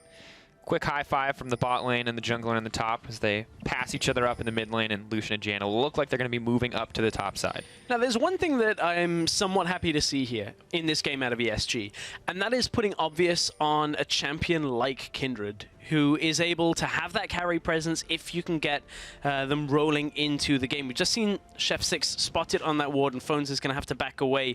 Can't really get any of the small camps and then head up to the lane to absorb some experience at that point. So he is going to be late to see exactly what he gets from that. But you can see Nick and Synkrov doing the double jungle on the bottom side. It's already gone because Maokai put the saplings down. You're too late, Haddo. The speedy clear from Maokai, the interesting tech. Not your favorite ability to start level 1, but definitely helps out clearing that early jungle. And you can see the start essentially mirrored here. Phones finally making it over to the Kindred. is gonna take the red buff. All right, Bones. Whoa. We talk about Gnar being aggressive early. I want to believe that was intentional, and we're just gonna see some super aggressive red buff Gnar play. Well, I mean, Gnar would be aggressive if you're in the 1 versus 1 situation. He does not want to try and go aggressive in a 2 versus 1 against a Lucian and a Janna, and he's not going to go there. So he's going to go down with the bottom lane setup now, look for the push on that tower. So he's not actually going to have a whole lot of time with that red buff, and that is going to hinder Obvious quite a large amount, because when you look at the experience, as we have talked about a couple of times, it's only the killer of the camp now in the jungle that is going to get the experience. Take into account, Obvious also didn't, without getting the kill, didn't get the bonus experience for having Smite. So there's a lot of experience that just poof went away from Obvious, and he's like, come on, I should be level 3 by now. What are you doing to me? It's desperately trying to pick it up here as he clears out this last camp solo, and it will mean that Gnar will probably get to level 2 when the next creep wave finally does hit. So you can see the tower trade now moving through. Interesting, though. Ocean Drake has spawned on the bottom side. We've seen this be the strength of pushing the bottom lane tower first, is that it does open up that dragon. Yes, it does. That's always the risk, though, of lane swapping, is you pretty much admit that you've given up first dragon control. This one is not perhaps as punishing as if it was an Infernal Drake. I feel like Earth Drake is a little too difficult to take early on. It's very resistant, whereas Ocean Drake is okay. It's nice, and is a nice thing to take if you can get it. But honestly, I don't think that either team is in a rush, really, for Ocean this early on into the game. No, it doesn't look like the priority is there quite yet. Infernal really being the only one that has captured team's attention in these lane swaps. You can see the TP coming out for Zillion in the mid lane. No crazy plays, just a quick pickup on that farm, and Maokai, taking his sweet time, is going to try to get that wave to bounce off and push back into him, or at least so he hopes. Fortunate thing, though, for Chef 6, that Kindred mark did apply on the top crab, and that was obviously on their side of the map, so Synchro is going to say, no stacks for you right now. Obvious, and slow his progression down in the game. You can see he did just take that crab. We'll have control of that. And, Obvious, just another small thing not going his way in the beginning of this game. Yeah. Another small thing, like losing your first buff and missing your first stack as Kindred. I mean, it's pretty rough. We talked Blood Razor, obviously potentially very strong against those tanks, maybe even stronger than a Devourer in some cases, but overall we have to be sure that it's kind of puts a lot more priority on those stacks. You may not be proccing them twice like you would with the old Devourer, but definitely going to be a huge part of your damage with the recent changes. Well, check out what Super Raze is trying to do here. The always very aggressive Janna gank attempt in mid lane. See if you can get that tornado to go through. We saw Soraka ganks at level 1, where I think we saw Afro just run up Q auto. Yeah. Like, you respect that laner. I'll say Janna is perhaps not the most intimidating of supports to be up there. No. But we have found ourselves in standard lanes now. So with the towers down, we'll see how aggressive Phones wants to be here. Because if he does push Nick back, as you would expect typically in the Gnar matchup, he's going to be overextending. Yep. You don't really have a choice, unfortunately, when you pick that Gnar. If you're throwing the boomerang to harass, you're throwing the boomerang to push the lane. And what that means is he has to concede the lane now, and now will we see Obvious go up to try and punish this. Phones does still have a level disadvantage in this 1 versus 1 setup, and there is a bunch of creeps in front of him, so he's going to want to take those, and that allows Nick to recall. Now will it be a full reset coming out from Chef 6? It depends on where we see Nick start to run. Yeah, he is going to go back top. Yeah, so it looks like Nick just kind of playing patient, knows he doesn't want to overextend there, knows Gnar will eventually push that back in. But once again, Kindred, luck of the draw not on her side. Mark once again spawns right next to that Graves, and he's already headed that direction. Syncroft, quick denial on both these, and that's pretty much exactly what you want in the early game. Yeah, that is what you want in the early game. Looking at it, Phones, a bit of a trade over the crab. I don't think anyone's killing anybody else, but I'm excited to see who gets this mark, and Kindred, just respecting that Graves damage, doesn't even want to tango there. So, interesting. Phones has opted for a Chain Vest super early on. Sorry, Nick has, against Phones. The reason I say it's interesting, just because obviously you're going to want to reduce a little bit of that damage that is being done from the autos, but the actual hyper proc is magic damage, so there is a fair amount. Oh, mid lane, that's a very ambitious ult I like here. that, ambitious. Did clear the creep wave, at least, but Godbro kind of just I hovered away from that. I wanted to say walked. I'm not really sure what Zillion does. He hovered away from that one pretty easily. So basically Nick just not going for that the health side of things first, going for the chain vest. So trying to just hold on from some of those autos. Still fine. Is going to end up with the same items he always would do. Just don't always see this. Comes Syncroft, though, getting a little aggressive, end of the line, dishing out some damage, but just the quick poke. Kind of like the Soraka gank. A little more potent from the Graves, though. Yeah, a lot more potent. just a bit. At this point, you're crushing the dreams of Soraka players everywhere. Well, if you're playing Soraka, I guess actually it's fine these days, I suppose. Not nearly as frustrating as the early stages of the new rework and, of course, previous era Soraka. Yeah. Although Nardius. Exhaust coming out, Eye of the Storm going down. Just looks like the trade of cooldowns, although Summoner spells being dropped on the side of ESG. Yeah, opting to use that exhaust fairly early, and Nardius didn't even have to burn anything, so like a small win in that scenario. They are still behind for Nardius and Super A's, so having a recall out is going to compound the lead for ESG, so they may just be happy to trade that Summoner spell in order to force Nardius back.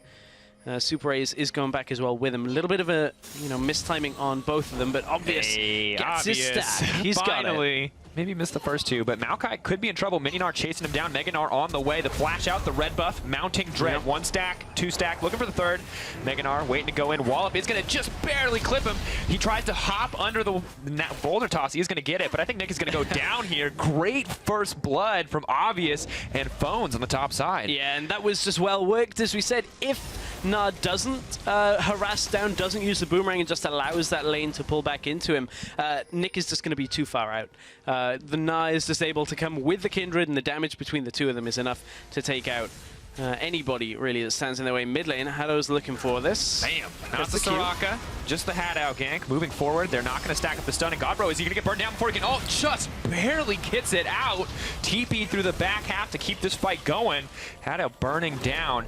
Decent damage. Kindred looking maybe to re-engage, but they're both going to back off. Godbro milliseconds away from just losing his life there. Yeah, playing the risky game. How late can I leave it till I ult? Just to make sure I get it within the window. But Haddo now has to deal with Syncroft. Shield goes up, and Syncroft goes back.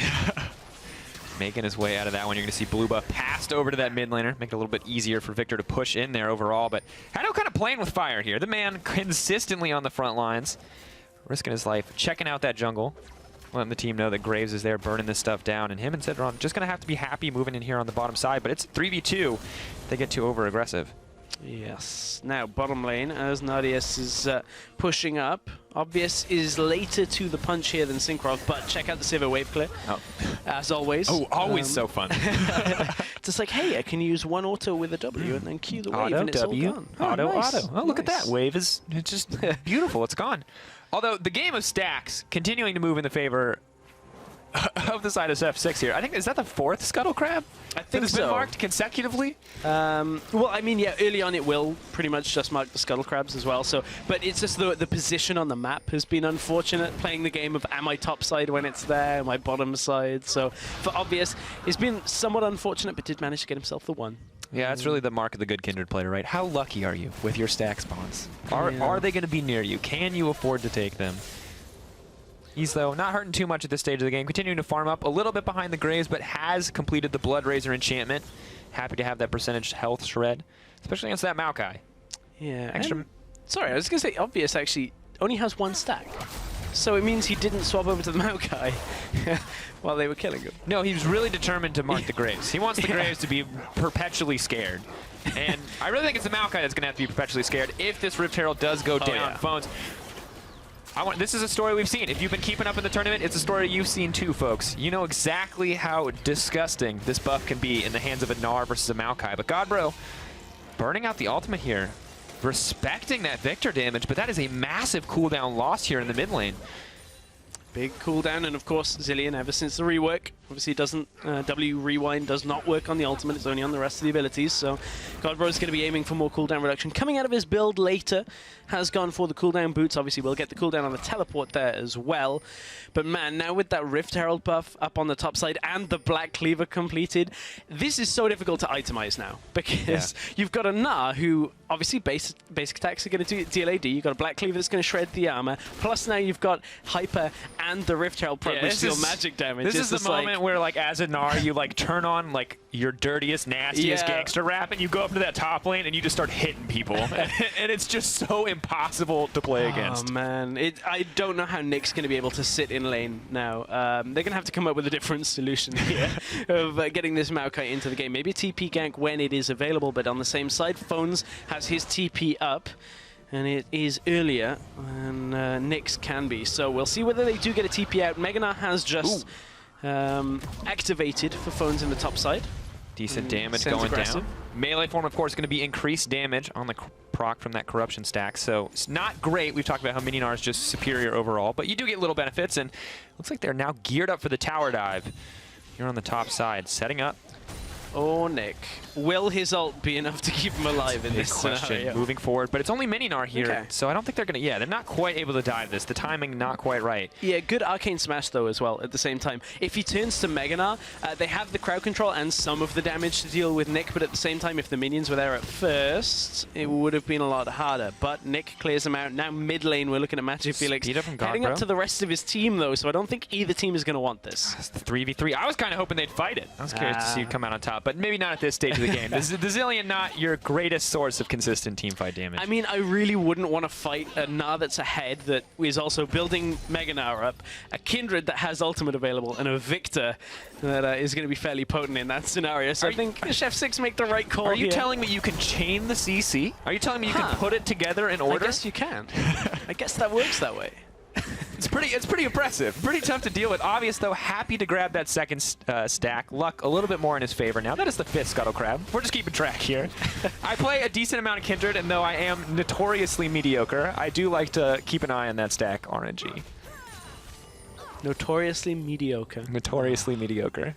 You might be the only person in the world, then, that's notorious for just kind of being... Your team's winning, but your score is so bad. Yeah, yeah, all right. You're making smart plays, but your score is so bad. That's pretty much the me playing Kindred in a nutshell. I'm with you. Yeah. We won't even touch how it happens when I play. Oh, God. Yeah. The less we say about that, the better. I came from, like, Zach J4 era. There's too many buttons to push on that champion. Like, look at this. You got to dance so much. I want one combo. I want to push an E and a Q, and I want to hit people, and that's it. And there's just way too many button pushes here. Thank God they made them simpler when you only can ult yourself now. It's just like, well, you weren't standing on me. That's the thing, is like, I was like, that's such a huge nerf for competitive, but I'm going to be so much better at Kindred and teamfights because I don't have to push Alt R anymore. There's no excuses. Just ult. Yeah. Oh. Rough life for the good Kindreds. Good news for us mediocre Kindreds, though. But let's digress from, I guess, personal experience. We got a game to focus on, and Graves now focusing some attention in the bot lane, but he is going to have to use that Raptor sight and is going to spot out this ward. So no surprise gank on the bottom side, but maybe a lot of pressure here, potentially. Yeah, there is that option, but I honestly don't feel like it's in Chef 6's best interest to have gone aggressive if they were in lane there when it comes to a 2v2. Lucian right now has nearly 3k gold. So you know how we talked about the option for more efficient backs for Lucian yesterday because of the longsword build? He's gone, I actually don't care. I could just afford anything, and now I'm going to go back with this amount of money. So he's going to go back, finish up that Ghost Blade, make the start towards the Black Cleaver as well. And honestly, this game's looking okay for now for ESG, but bottom lane, they're in trouble. Collapse on the bottom lane, moving forward. It's going to get blocked out. TP coming in. Response from Maokai could be a little bit late. Gnar moving forward. Janna looking for the disengage. Phones is exhausted. Mega Gnar, he needs to get it if he wants to live. He's going to flash out collateral damage. Not enough, Nardius. Oh, man, he's hungry for blood, but the Boulder going to disengage there, and that was so close. Oh, Phones was like a millimeter away from being in range of the Lucian piercing light that could not quite get the connection on somebody else either. So Nardius flashed forward to try and get the kill. Phones manages to, keep himself alive to fight another day. Problem is, as you can see, Mini Gnar this early on is susceptible to, just taking damage in general. Was 1 versus 3, couldn't quite find the opening or the damage, the auto attacks to get himself into Mega Gnar, so couldn't quite follow up. Needs a little bit more time for that, but Lucian's gone back. He's brought up the items we were talking about. That's going to make him a fairly tough champion to deal with. Yeah, overall, that Yoma's Ghost played 65 AD. Pretty dang strong. And you can see, this is what's really interesting to me, is like Lucian's obviously doing insanely well on the bottom side, but look at the differences in the lanes here. Victor 154 to 129. Gnar in the top lane. I'd say this one is no surprise. When you have that Rift Herald buff, having a quick 10 to 15 CS lead like this is not surprising whatsoever. No, I would agree with that. Also, when you look at mid lane, Felix has had a fair amount of presence just against Godbro. We saw the fights that tried to go up through the river as well, dragging junglers into the fray. Also, Godbro, Zilean is a champion we've seen him play before, so I don't want people to take this the wrong way, but also it's not a Godbro-esque champion. It's not like, you know, a LeBlanc that is going to be having that early game presence, the Quinn that wants to trade. Still can trade, still is good, but certainly not the kind of champion where he's like, well, I'm just going to send myself in and just kill everything. Yeah, and that's what we've seen from him with the Quinn and LeBlanc. It feels like those style champions just match the way that he wants to play the laning phase so much better. Exactly, but yeah, first dragon of the game is not only getting attempted, but it's getting taken right now by Chef 6. The response is topside, though, from ESG. See if they can push onto turrets at this point. They've got the Sivir up there, Braum coming up, but there is a Maokai sat underneath that turret, and nobody really there to defend from Chef 6, other than that Maokai. Yeah, moving forward, ESG actually just really out-pressuring incredibly well across the map, and Chef 6 struggling a little bit here. You know, ESG 0-2. We maybe didn't expect the most from them coming into this game, but they absolutely have the lead right now, 29.4 to 25.9. Just about that 3K mark, approaching 4K, and it's farm, and it's just a little bit smarter map movement, although Magic Felix misses the laser, just throws down the ult. And, you know, this is the first game we're really seeing Chef 6 not take the early lead on. So now the question becomes, how do they play from behind? Because Euronics, it's kind of a turnabout fair play, because Euronics, okay, they had some leads early on, but they never really had this big of an advantage. It's kind of the opposite side. So now Euronics looking very strong in this game. Chef 6 are going to have to find something here. But we spoke about this. Chef 6 want to group. They want to utilize the Zilean, the Lucian off that 2-item spike, the Maokai looking to go aggressive, utilizing his ultimate for the damage reduction as well. So, you know, just because there's a laning advantage for ESG does not mean that Chef 6 are completely out of this game. One fight could turn this all around from them. Their double TP is coming up fairly soon. Yeah, I mean, absolutely. At no stage is the game really over until you've like broken those inhibitors, until you're taking those Barons. And, you know, despite how much we said this buff was going to be an issue, it looks like now that it's been a few days into the tournament, now that teams have had a bit more experience on 6-10, they're a little bit more comfortable playing around this buff. Obvious. Ooh, Syncroft, nice quick little steal there. Happy to grab that one.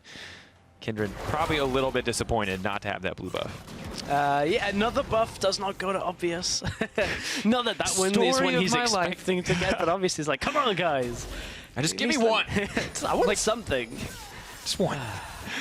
Moving forward, of course, Syncroft now headed up to the top side of the map. Not a whole ton of vision there, but Cedrin going to throw down that trinket. We'll spot out the rotation before it goes through, and that top lane, or that bot lane, now going to back off on the top side. And the lanes feel relatively matched out. It seems a little bit like Graves is just having to run around to try to balance out pressure, though. He's top side, now he's bottom side, trying to scare the Gnar off, although with how far forward Phones is, could just turn into a gank? No? Here comes Kindred. I keep being ready for Syncroft to like get the flank, but the vision is just enough. Just enough. Well, ESG are just getting the vision down to keep pressuring like this. I mean, the other thing with Chef 6 and talking about how they want to group as well is we look over at ESG, and it's not even like they have a bad composition when it comes to fighting. They've got a Victor, they've got a Sivir, they've got a Kindred, they've got Gnar if you're in Mega Gnar. Like, all of these champions are good at team fighting at the same time. So there is a bit of a difficulty for Chef 6 now when it comes to a numbers advantage game, and that really will affect things. So there's a potential for this game to explode, but we are on a fairly short, slow-paced game right now. Only the one kill. It's been a lot more about map movements coming out from ESG, who certainly from the laning phase have been doing a better job with it. But for Chef 6, we'll see if they can steady themselves, maybe find and engage. If they don't, they... now we're going to see the 1v1. Maybe you got the stun, but you may have bit off a bit more than you could chew. Quick Goomba stomp trying to bust this one out, moving forward. Oh, hang on, Nick Nick is is here. down. Is not going to get procced, however, so that's just going to be a low health Zilean. The flash is utilized, but they're going to lose the top tower in exchange. Looks like they may have overcommitted, and Nick's still chasing for the kill here. Phones ready with the hop. He's just going to skedaddle on over that wall. And again, it's map movements that are just coming out in favor of ESG. They don't utilize really anything in that. All they burn is Phone's flash, and that's actually okay. Really, all that's going to reduce is his ability to like flash Gnar ult or, you know, push up fairly far in the enemy territory. And if even it then, happens. if he doesn't do anything for the few minutes that Flash is off cooldown, his team still got a greater objective, and they now are pushing their lead up to about 5K 20 minutes in. This is, I mean, there's not a whole lot of kills, but this is such a dominant performance from ESG in terms of map pressure. They're ahead in just about every lane, and that's pretty insane. Honestly, that's one of the things where you look at, and you look at the phase where a Sivir and a Braum push up in the top side on their own. Two people push up to a turret, you've got your jungler already there. With a double TP composition, you would just expect them both to hit bam. TP into that top lane, box them in, don't let them get out, take the 2 kills, and look to transition perhaps into a Baron if you've got the freedom to do it with the numbers advantage. The problem is their TP users were busy on the bottom side chasing a Gnar who is just giving them the runaround, and the window closes. They don't have the option to TP into that, so it doesn't seem like Chef 6 are quite preempting what ESG are trying to do on the opposite side of the map. Yeah, just really just on the back foot here, but now they're Here's the looking to TP. make a play, running forward. TP responded. Victor all doing so much damage, but Chef 6 are determined to go in. Bomb is going to miss. Lamb's respite dropping. Super A's Monsoon for the disengage, just going to get the tail end of that heal. Godbro moving forward, getting aggressive, no fear in his eyes. He wants to push this in, and Chef 6 now determined to take down the mid lane. But look at it, Phones actually cancelled his TP because he knew the rest of the team had at least disengaged to the point where they weren't going to lose anybody, and it allows Phones to take control once again of the side lane. Now he's pushing down the turret at the same time. Zilean was looking to come across, but Obvious boxed him out of the jungle, just stopped him from running through, and now Godbro has to come the long way around. Is that tower going to die? I can't quite see the health on it there. It's about a third of the health. Oh my god, Victor! Whoa. No fear, flash forward, one more auto to pick up that kill. Imagine Felix, we're worried about the bot lane tower in the mid lane. They're just like, we're gonna dunk a couple people down here. Mid lane tower's gonna drop. That was a huge showing of confidence from the mid lane. Man, I should have trusted our observers. I'm sorry, guys. I was like, why aren't you showing me the turret health? Look at my own screen, and in that time, Janna just gets destroyed. Just Sorry, instantly guys. popped. Yeah. Sorry. Now it means a Cloud Drake. Luckily. Well, at least it wasn't first. My curse has been broken, Sifa. Yeah, it's true. Didn't we break it yesterday, though? We did, but Yeah. I'm just, you know. Overall, now it's Ocean Cloud. We'll figure out the final format for you in the end there, just to keep that meme alive forever. I'm gonna write it down. Oh my gosh. Ocean. Then we don't have to disagree later on. I like it. I like the initiative. Yeah, exactly. See, we're on top of this, Sifa. You we're may not be ready able to now. see it at home, but we'll keep it keep a track we're for you, ready. Ocean Cloud. We're gonna we'll get it. We'll get it down. We got the cleavers though in this game. That's what I was trying to segue into that, but I didn't want to steal your moment. Sorry. But it's you know what's better than one cleaver or 3 cleavers? What is that, Sifa? 2v2 cleavers. Wow, that's 4 cleavers. So much action. The item might be a little strong, I've heard, as we see blue buff go down. Looks like in the favor of Obvious there overall. Yeah, the funny thing is, so it all comes from the cost reduction, really. That's all it took. Of all of like the items in this chain, was it was just like, let's reduce the cost by like 400, see how it goes. We'll take 5 AD off the top of it, and that'll be great, right? And everyone's like, oh, 5 AD, 5 AD. And it turns out it's just good enough now that it's cheap enough, everybody can buy it, shred the armor away, and generally just blow people up. Yeah, it's doing some work. Like, definitely just so oppressive for Maokai in the top lane. You can see he's just building all armor items, and he's going to lose 30% of whatever he invests in because of this. Very quickly as well. Oh, moving forward. Nardius may have overstayed his welcome. Running forward, one more stack is going to proc that stun. Monsoon for the disengage, but Syncroft coming in on the side with the smoke screen. No further aggression, and Godbro. This is such... I love that the time bombs are coming out and Nara's throwing clock towers at Zilean. I feel like that is incredibly appropriate There's here. something very meta in that one. Flash for Flash in the mid lane. Obvious is going to want that trade because of how big of a linchpin the Nardius is going to be for how this composition wants to group together. He's now going to be a little bit less safe. He's still got a Janna and a Zilean and a Maokai to keep him alive, so he's still going to be okay. Yeah, just this entire list of champions. Yeah. Of course, I mean, good news for Obvious, though, as we move forward, as this game has kind of just continuously gone in ESG's favor, as the mid lane could potentially drop here. He's now at 4 stacks on that Kindred, and certainly a Zilean time bombs that much more necessary. Braum caught out. Gravity field goes down, though. Instant trade. Lamb's respite not quite soon enough. Reviving there on the back half will still drop in the end. Gravity field and the Chaos Storm doing so much work the tank is down already for Chef 6. You look at this situation, this is a tank that's itemized purely anti-AD with all of this armor, and then a Victor runs up to him and says, "Hey, how you doing?" in this middle lane. Pretty bursts him down. Damage reduction not quite enough from his ultimate, and ESG are going to take this turret. As he said, Lamb's Respite not quite at the right time, but it was okay. It saved Nick for a little bit longer. Plus, you know, they had the Zillion ult in that situation, but it's all good for ESG right now. I want to see it. My dream this game is we see the gold lead extend so massively, as I want to see Kindred use the Kindred ult to stop someone who's going to die with Zillion ult, and then it falls off right as it comes up, and then it's like, oh, well, now I guess you've got 200 health instead of a bajillion. Like however much comes up from an AP Zillion mid, right? Oh, that would be the dream. That's the dream. That's the obvious outplay. Yeah, that's the random, like, super meta outplay for this game. When Kindred ults, like and nobody else is dying other than the Zillion. Probably not a good use of that ultimate whatsoever. Hey, it could be. Maybe, but like, how do you even, are you counting down the seconds on Zillion? You'd have to be, that's like such a random fringe mechanical outplay. I mean, it's one of those things, is like a Zillion ultimate, you kind of have that feeling just of how long it lasts. Because it's in that window of like a mid duration animation when it comes to it. It's not super short, so you know it's going to last a while, and it's not like 20 seconds long. And it's true. So you just got to feel it out, that 6 seconds. That's fair. Just See, that's how I always feel. I always feel like it's going to be... it's 5 seconds. Yeah, I always think it's So going close. to be like that, and then we watch people play Bard, and despite the fact that it is literally Zanya's timing, everyone misses the immediate Bard Q follow-up. You are so right. Everyone. Like, I play a ton of Bard, and now maybe I'm not the best player, I miss it all the time. I watch people in competitive play, they miss it all the time. It's the same timer every time. It's the same length as Zanya. It's an item you've been using since you started playing the game, and you still mess it up. So, hang on. It's a rough life. I was going to say, look at Nick's positioning. The way he's set up on that fountain platform was looking for that TP, maybe while Phones was in mini-nub, but now he's running out. There were wards around, but they are getting cleared out. But, and of course, now there's such a massive lead, we've been jumping around a lot. We've been getting pretty humorous with it overall. But now that there's this 8K gold lead for ESG, Baron really is the next objective on the table. They've got the vision down. Maokai struggling still to deal with this Gnar. You can see, I mean, Glimpse of the Void just lasts forever. But again, he's recalling out now. Phones don't proc that Mega Gnar. Ooh, 15. And he shows with it. 15-second window. Maokai wants to get the flank. You can see him waiting in the base, just like you talked about. But look at where Super 8 is. Okay, here comes the TP. Mega Gnar will expire here. It's going to be only Hado, though. Moving forward on the hunt. Is he going to flash forward? Mega Gnar's just going to keep pushing, too. This is perfect, and now he's Mini-Gnar. Now he's Mini-Gnar, and he can keep pushing, and now the Maokai has to recall. You just got the TP They're trying to stop the backs here. Victor just going to back off. Doesn't want to overcommit, but Zillion has to try to clear out these waves. Going to keep running. Phones. It's stun, not going to land. Good sidestep, yeah.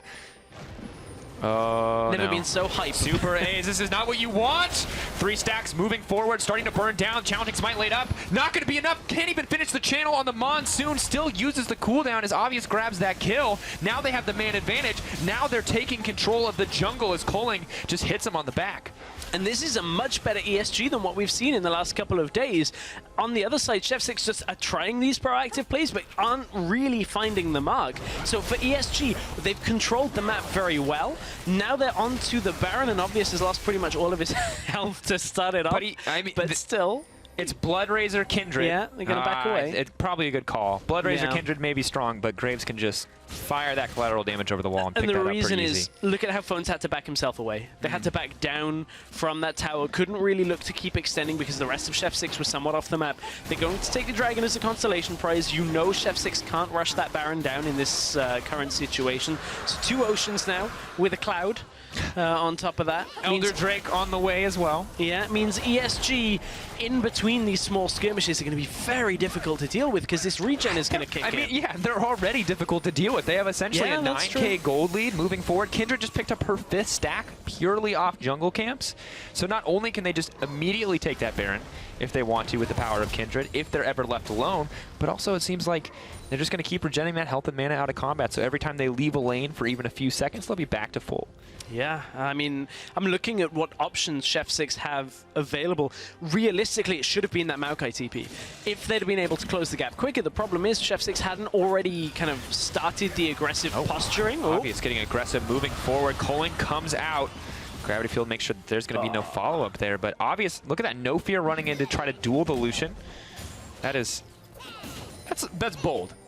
That's what I call that. And that's just a pretty good sign of how far ahead you are. You see, it's like see hero, kill hero at this point. At the same time, though, they know the Zilean is already in the bottom side trying to deal with phones. They know that the Lucian alone isn't going to be enough to realistically deal with ESG. So if Lucian is there with only 1 or 2 people around him, if you get that kill, you instantly start thinking about, okay, well, we've just basically taken the head off of Chef 6 right now. We can rotate out, look for an objective. Gosh. Victor damage, half healthing the Jaina immediately. Eye of the Storm a little bit late. Field just sluggishly making its way into that bush, but let's touch briefly ahead. The 10k gold lead, the fight potentially coming in. Is that stunned? Haddow going to get stunned up, damage going down. Not going to find anything else. FLICKR moving forward. Lateral damage comes out. Not going to find anything greater there. Damage traded onto the support in exchange for damage on Synkrov, though, is going to force the jungler to recall from this. Gives them, once again, just a little bit more room on the map. However, ESG are going to concede it for now because Phone's in the bottom lane. He's saying, okay, I'm up against a Zilean. You've got a GA, I've got a GA. You may have the ability, but I'm just going to build it. But TP coming in here, maybe looking for the flank. Obvious getting incredibly aggressive. Gnar on the backside doesn't have Mega quite yet, but he does have the GA. Challenging Smite drops. Monsoon as well. Nardius, the ult goes down on him. Lamb's Respite coming through as well. Mega Gnar is up. It's ready. He's going to toss him out of the ult. That's a beautiful play moving forward. They're hungry for blood. They're looking for more. Sivir flash forward. Nardius out-dueled in an instant. That's the double kill for Sivir and the fight for ESG. Big fight for ESG. Euronics at that point, not only do they get the Gnar ult out of the ultimate into a turret, or the remains of one, so they get a bit of lockdown on top of it. And it looked to be not too bad as Nardius was back on full health. They were thinking maybe we can get this damage out from the Lucian. Turns out Victor rocks up once again, straight through the fight with his damage and just bursts Nardius completely out of this fight, and it's going to result in a Baron for ESG. Their second attempt at it this game. TP has come through from Godbro. He's too late for the Baron itself. ESG just want to fight! No, gravity field that pulls him back! God, bro.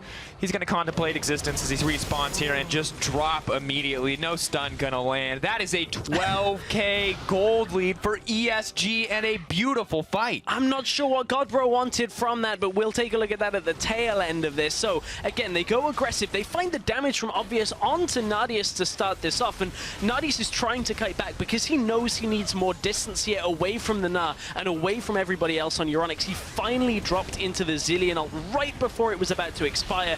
Then came the Gnar follow-up, and look, Nardius thinks he can get some damage out. He's faced with a Sivir at this point that has 3 items completed, and that means between the Sivir, the Victor, this Lucian is just going to get blasted down and taken out, and this was the tail end. ESG very quickly dealt themselves with the Baron, and I really don't know why Godbro utilizes his TP here, because look at it, Magifelix is still so healthy, and Godbro doesn't have that damage. He couldn't even deal with Magifelix alone in that situation. No, and I think maybe just desperation coming in here on the side of Chef 6. They know their time is running out, and they're just trying to get something back, but honestly, they just keep coming up empty-handed, and they're really running out of opportunities here overall, because you can see the lead just continues to extend. I mean, you said it, 3 items on the Sivir. We got 4 items on the Jungle Kindred. That's a Death's Dance Phantom Dancer Kindred, and an on the hunt burn. Oh my god, bro! Not intentional, but we're moving forward. Nick gonna get burned down. Stun coming up from concussive blows. Synkrov on the front lines, but he may have overstayed his welcome. Bones. Mega Gnar smack back. Got him. Oh my god! Wallop gonna grab the kill, grabbing the tower. Inhibitor gonna drop as well. In an instant moment of confidence, ESG are going to move to close out the game.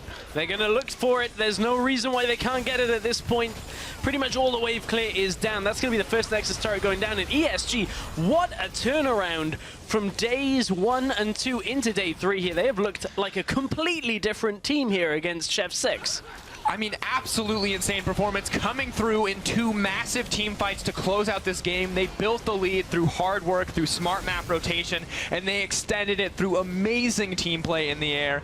ESG 1-2 their record, but that was a well-fought victory, and Chef 6 have to be wondering what happened. Yeah, I mean, what happened was they just lost the lanes at the beginning of the game. I mean, they fell so far behind, and really the only part of it would have been Nardius that was doing okay, but at the same time, look at how well the Gnar worked in the top lane, the Victor in the mid lane. Obvious had himself in the game as well. Just honestly, I'm a lot more impressed by ESG in this game than I'm disappointed in Chef 6, because this is now the second game out of 3 for Chef 6 where I'm like, oh, well, you know, you're not living up to what I expected from you.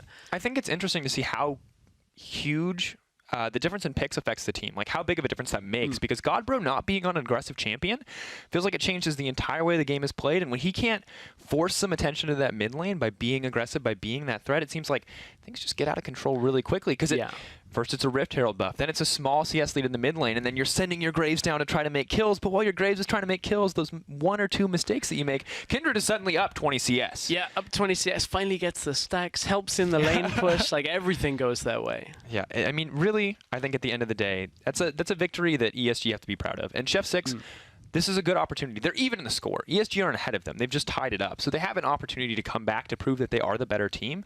But it's going to be hard pressed, and this is a good chance for them to reevaluate what they need to be doing as a team to really pull out these wins. Yeah, I mean, they have to go back kind of to the drawing board right now, but they're in a tough situation. I mean, think about it. ESG now put a tied scoreline between themselves and Chef 6. They're both now 1 and 2.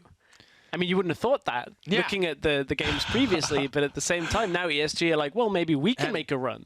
Yeah, and ESG, if they keep playing like that, they may just have a shot, because really that was phenomenal play. And once again, not because Chef 6 made major mistakes. They just outperformed. And that level of performance, if we keep seeing that, they may be able to take down the other teams at the top. They may be able to take on Kick.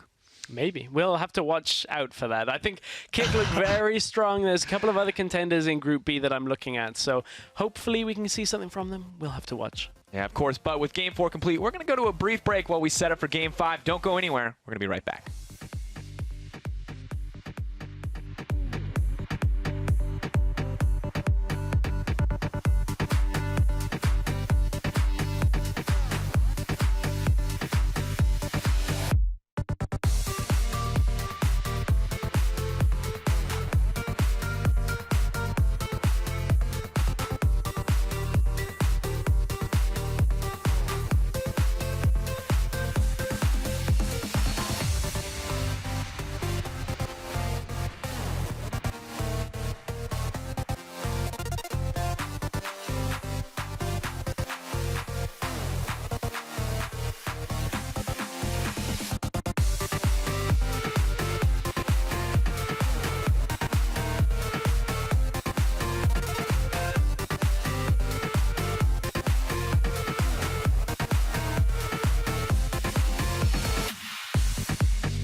Welcome back to the EUCS Summer Qualifiers. It's Game 5, it's in Day 3, and our next match is pretty exciting. It's going to be a showdown between Spain's G2 Vodafone and Portugal's Kick Esports Club. Of course, let's start off by taking a look at Kick's roster. It's going to be Truxlax in the top lane, Lachase in the jungle, Shiko in mid lane, Rux on, Kepe on ADC, and Rux on support.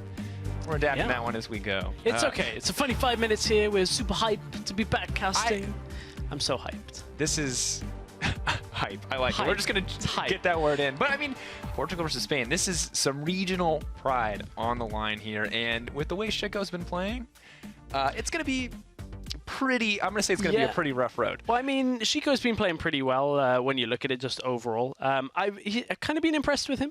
Yesterday, 9-1-7 on the Victor. Okay, you said kind of impressed, and I was like, oh, wait a second. Did I miss something? No, he's just been killing it. Yeah, he's been killing it. Hey, look, I just want to subdue. I know there's a lot of excitement around this lineup for Kick, so I'm hyped to see them. Looking forward to seeing how they can do again. But honestly, I like their team play. They play well together, playing as a unit very well.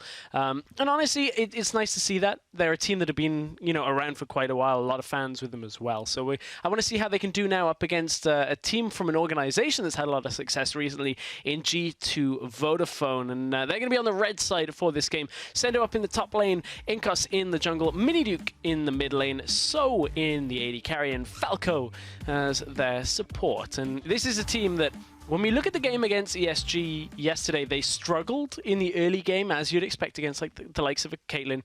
But, they played them out pretty well to come back in the end. Yeah, and I got to say, props to Falco out in support. Some excellent Bard ults. I mean, if you got that gift prep, that Antonio Banderas gift, where he's just like, oh, yes. Like that sweet, sweet Bard ult, I think was, one of the defining moments for me in that game. And the team as a whole, after the early game, felt like they played much better together. But they did make some weird calls. There was a weird Baron call. There was some pretty bad execution. Me being excited about Bard aside, it was a very rough game.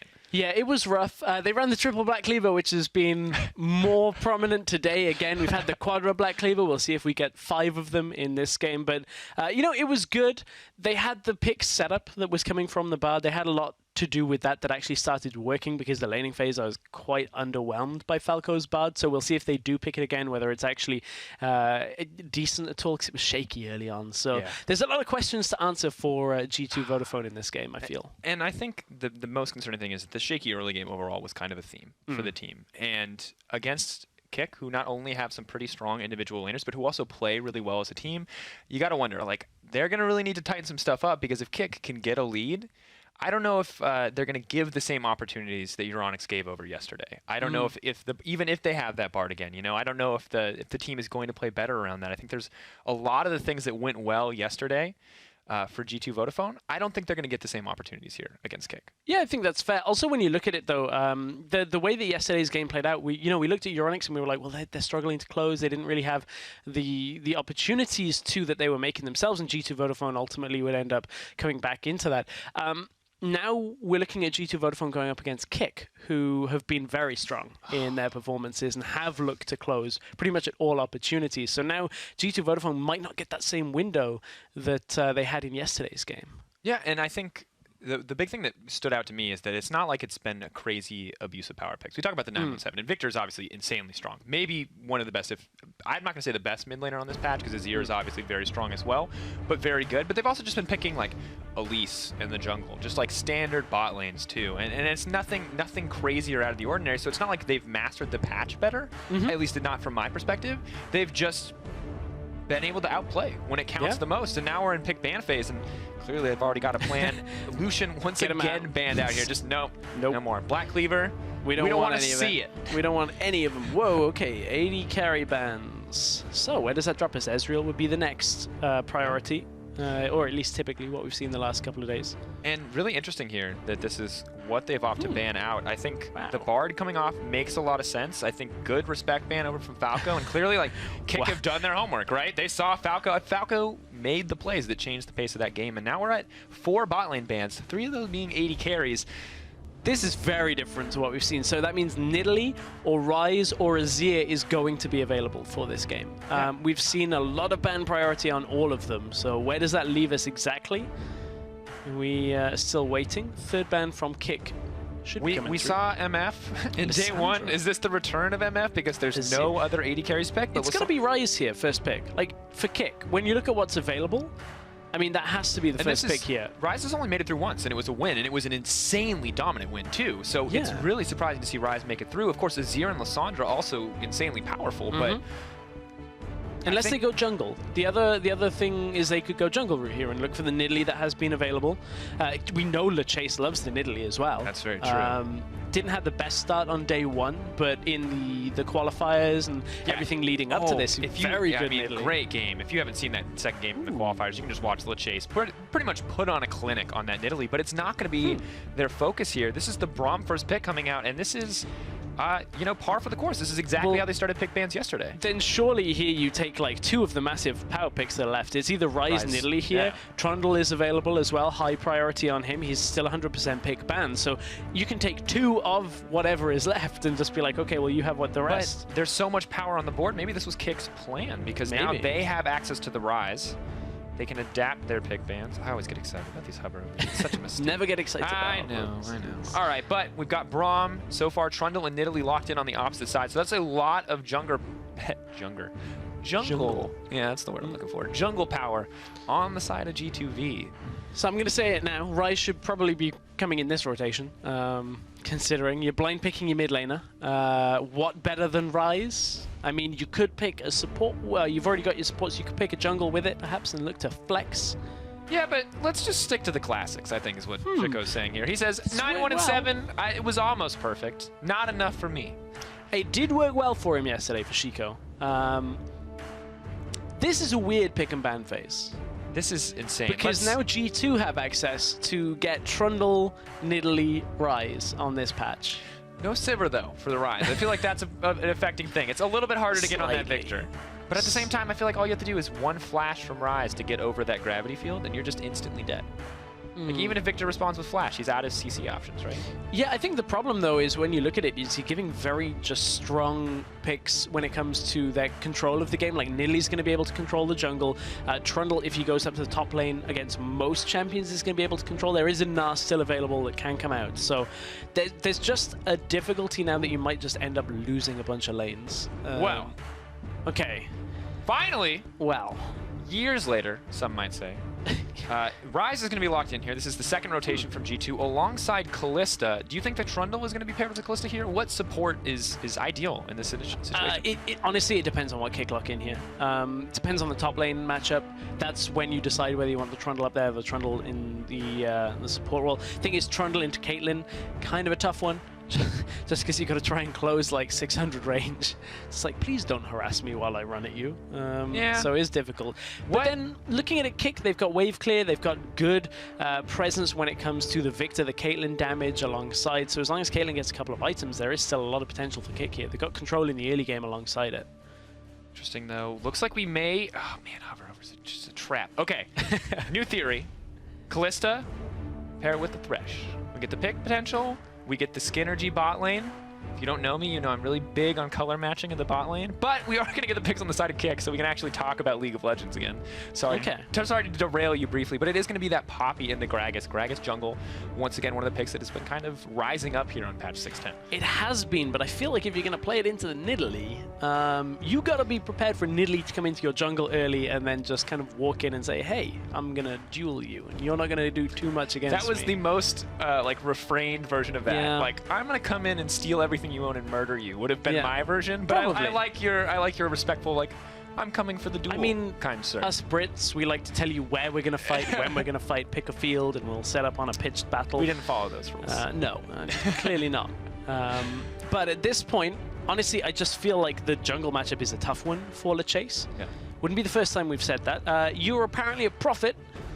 Look, I don't think it's for Skinergy, though, so don't give me too much credit here. They may have just picked it because it does. I mean, the Death Sentence is a great engage option. Yeah, I mean, if they were looking for engage, though, the Alistair would be available. Obviously, did get nerfed, and we were expecting him to fall down in priority. And you kind of don't want Alistair into Caitlyn all that often. You're never going to close that gap. No. So there are issues there. We'll see, because Thresh is a tough one to get in competitive right now. A lot of players will say, well, if you're a Thresh god, you should pick it. But if you're not, it's so difficult to get enough working from that support role. So honestly, when you look at it with that locked in, I'm not as big a fan of the bot lane for G2V as I am of the top side of the map.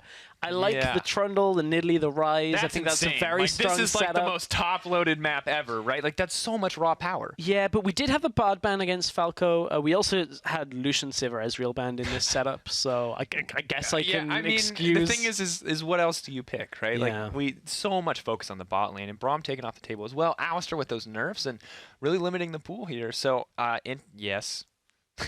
Yes, I'm sorry, I'm going to interrupt what I'm talking about to be excited about my Skinnergy point. Clearly, someone else understands how important color schemes are to working together in the bot lane. And then Zombie Rise shows up and is just like, I'll just... Yeah, it's true. It does a little bit Skinnergy. Does that make Constable Trundle the fashion police in this game? It could be. If so, we better, you know, shut down Rise here. If there's any incredibly disrespectful pillars where Rise is trapped, we'll know that Trundle truly is the fashion police. But once again, this is going to be it. The matchup, potentially to end all international matchups. It's going to be Portugal's Kick Esports versus Spain's own G2 Vodafone. Blue versus red. Teams running out of the base. There's Skinnergy. There's crazy picks. There's bot lane bans. And Rise somehow made it through. Somehow. I really don't know. We'll see whether Miniduke just kind of takes control of this game. Because you remember the game where we had Rise, the one other game? Yeah. He was playing into like a Lissandra. Literally sat in the bush and then murdered someone when they approached him. Within 2 seconds. It was just like Rune Prison Q and then just did it all over again. Like hit him with an E and... I mean, there's too many buttons. I want you to give me the breakdown, but at the same time, I'm like, you have to say 30 skill names in a row because it took 2 seconds, but he pushed a lot of buttons. I'd just like put ellipses and be dead at the end of it. We'll see if he gets that opportunity in this game. So there is the engaged potential out of G2V now with the Kalista with the Thresh alongside it. Just depends on how they get through this early game. Theoretically, with Inkos on this Nidalee, if they can open up the path to get into the jungle, he can out-jungle LeChase. But we are looking like we're at a lane swap in this one. You can see Caitlyn headed towards top side. Going to be a bit more difficult to find any kind of jungle 1v1 duels right now. Doesn't tend to happen in a lane swap. Which is probably a very good thing in the end for Kick overall, right? We talked about how scary Nidalee is to play against and really limiting the options here in a lane swap. But it looks like duo jungle to start. So they've got the flexibility here as both sides opt to take the Gromp for the bottom lanes at least. Now on standard lanes, we've seen pretty much exactly what we saw in 6-8, I would say, in terms of the first tower take. All that experience going over to the Kalista. Ooh, Sendu. This is, I mean, he's going to have to leave this lane as soon as the Caitlyn shows up. Yeah, and without a doubt. And while he, as a fellow police officer, is probably unhappy with what I'm sure is Caitlyn breaking dress code, he's going to have to just walk away from that one. And I feel like this is Kick. I mean, generally when you see a Caitlyn, you're thinking, well, she's going to want the lane dominance. She's going to want the presence there. So it's going to be standard lanes. I just wonder whether G2 Vodafone actually had anticipated the swap. Because of the way Trundle came up to lane, he didn't take any of the small camps first and just walked up to lane. So I think he figured it was standard lanes in the start of this game. He must have, and they're adapting pretty well, but you can see they are a few seconds behind. Trundle's running his way down to bottom, but Poppy is already on the top side. But Kalista and Thresh did push past the turret and cut the minion wave away. This is just stopping their minions from dying ever so slightly. You can see the difference in wave position right now. It's pushed slightly further forward for G2 Vodafone, so it offsets some of the presence but at the same time, tower. This is 2 waves stacked up for Kick. Yeah, exactly. That's the other side of this, is Kick were already stacking. There was no real problems with what they were pushing in here. So now you've got the Caitlyn that's going to clear it away. Look at how much she can just damage those minions already. Whereas on the bottom side, a little bit tougher to do. And Kick, at this point, you know, I think Kick should just about have an advantage. We haven't seen top tower health in a little while. But look at the minion wave run out. It forces G2 Vodafone back a bit. Yep. Moving back, of course, mid lane remaining as aggressive as ever. Spear actually going to hit on to Shiko. No, not going to follow that one up, but Inkos threatening a lot of damage there, and that's insanely terrifying to lane against this Rise Nidalee combo. Nidalee, though. Gragas maybe fighting for that camp. We are going to see the bottom lane tower drop. Just ahead of top lane tower. Spear still hits Gragas. Rise coming down. He's ready for the follow-up. LeChase, is he going to have to flash? Yeah. Oh, they're not actually going to follow that one up. Just resisting the temptation to go in, and at the end, as you said, the tower's traded. Gold even. Some small fights here and there, but no real advantage gained by either side. So what really should have been an advantage for Kick, G2 Vodafone actually kind of come back a little bit stronger on, just with the way they reacted to it. You can see, though, what was cost from that is Inkos. He is down in farm and levels when it comes to his jungle, so he had to come down to equalize a lot of the push. So there's that ward up in the top side commonly seen. He's going to give Trucklax the ability to just say, okay, I'm going to walk out of lane if there's a support coming with you, but if you're on your own, I'm going to stick around for a little while. We did see Visichachi fall prey to that once in the semi-finals of LCS. LeChase very low here. Inkos is his aggression is so tempered. I mean, LeChase usually back out. I think he's just trying to fight for that Razor Sight. Either way, I mean, LeChase definitely needs to walk his way out of this one, and just going to back off here. But this is a powered Nidalee. This is the bullying we were expecting in the early game. Making sure that all the jungle belongs to her, and Sendo once again relegated under this tower. If LeChase wasn't so low, though, this is actually an incredibly risky invade from Inkos. Mid lane was pushed away, it was pushing towards G2V. Bot lane pushing towards G2V. So if Inkos hadn't have seen the health bar there, he would have actually probably not have invaded, just because of how difficult it would have been. Bottom lane, though, Inkos did see a ward with that Razor Sight. So he's going to walk over another one as well, so they know he's there. Didn't have the time to clear that one, though, as it was expiring. Just the information traded back and forth between the two teams so far. Yeah, no major advantage gained yet. You can see the gold just about even. 100 advantage for G2. Nothing much. It's the difference in the farm in the top lane and, of course, on the 80 carries. The small jungle lead for LeChase. Not amounting to too much, but tower pressure is going down. Inkos is low mana. It's going to make him tough to have an impact here on the bottom side. And it's actually a pretty scary group of 4 to kind of threaten this tower. Yeah, and all of this is stemming from the fact that So is freezing in the top side. And freezing is always very dangerous in a lane swap because it depends on how your opponents actually react. And, you know, deal with diving under a tower. They actually back away because there are 3 members of G2V in the bottom side, so you don't want to have to dive under that. They were bringing Shiko across in the attempt at a 5 versus 3, but didn't feel like the dive was on. Teleports were still available by pretty much everybody. Well, available by everybody, but most people were bot side anyway, so no real chance at that dive. Interesting, of course, as we move forward. You can see now a 2v2 lane, although 80 carry top lane, not 80 carry support. Although they are getting aggressive, Rux. Just going to drop some concussive blow stacks. And this is the difficulty now, is because you've got a Caitlyn going up against a Trundle and a Thresh. So as long as nobody gets hooked, you should be fine. It is, however, building an advantage for So. You can see the CS lead now up to 14 for him. So he's pushed a big wave now into this top side, into the turret. Slight gold lead because of it, about 300 gold between the 80 carries. Of course, 1,000 in the inventory can look to start completing some of those early items. Do you think, what's the strength here to have Kalista ahead at this stage of the game? Like, what is Kalista looking for?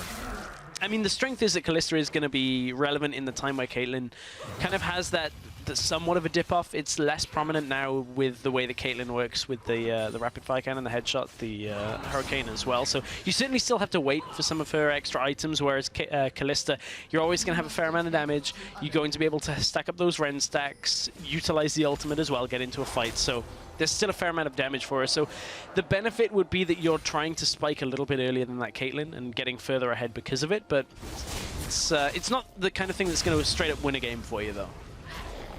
Not quite yet. Kalista now returning to the bottom side of the map. To see what they decide to do, as Trundle has also decided to retreat. What I will say, though, is there was no punish that came out from Kick on that actually being frozen in the top side.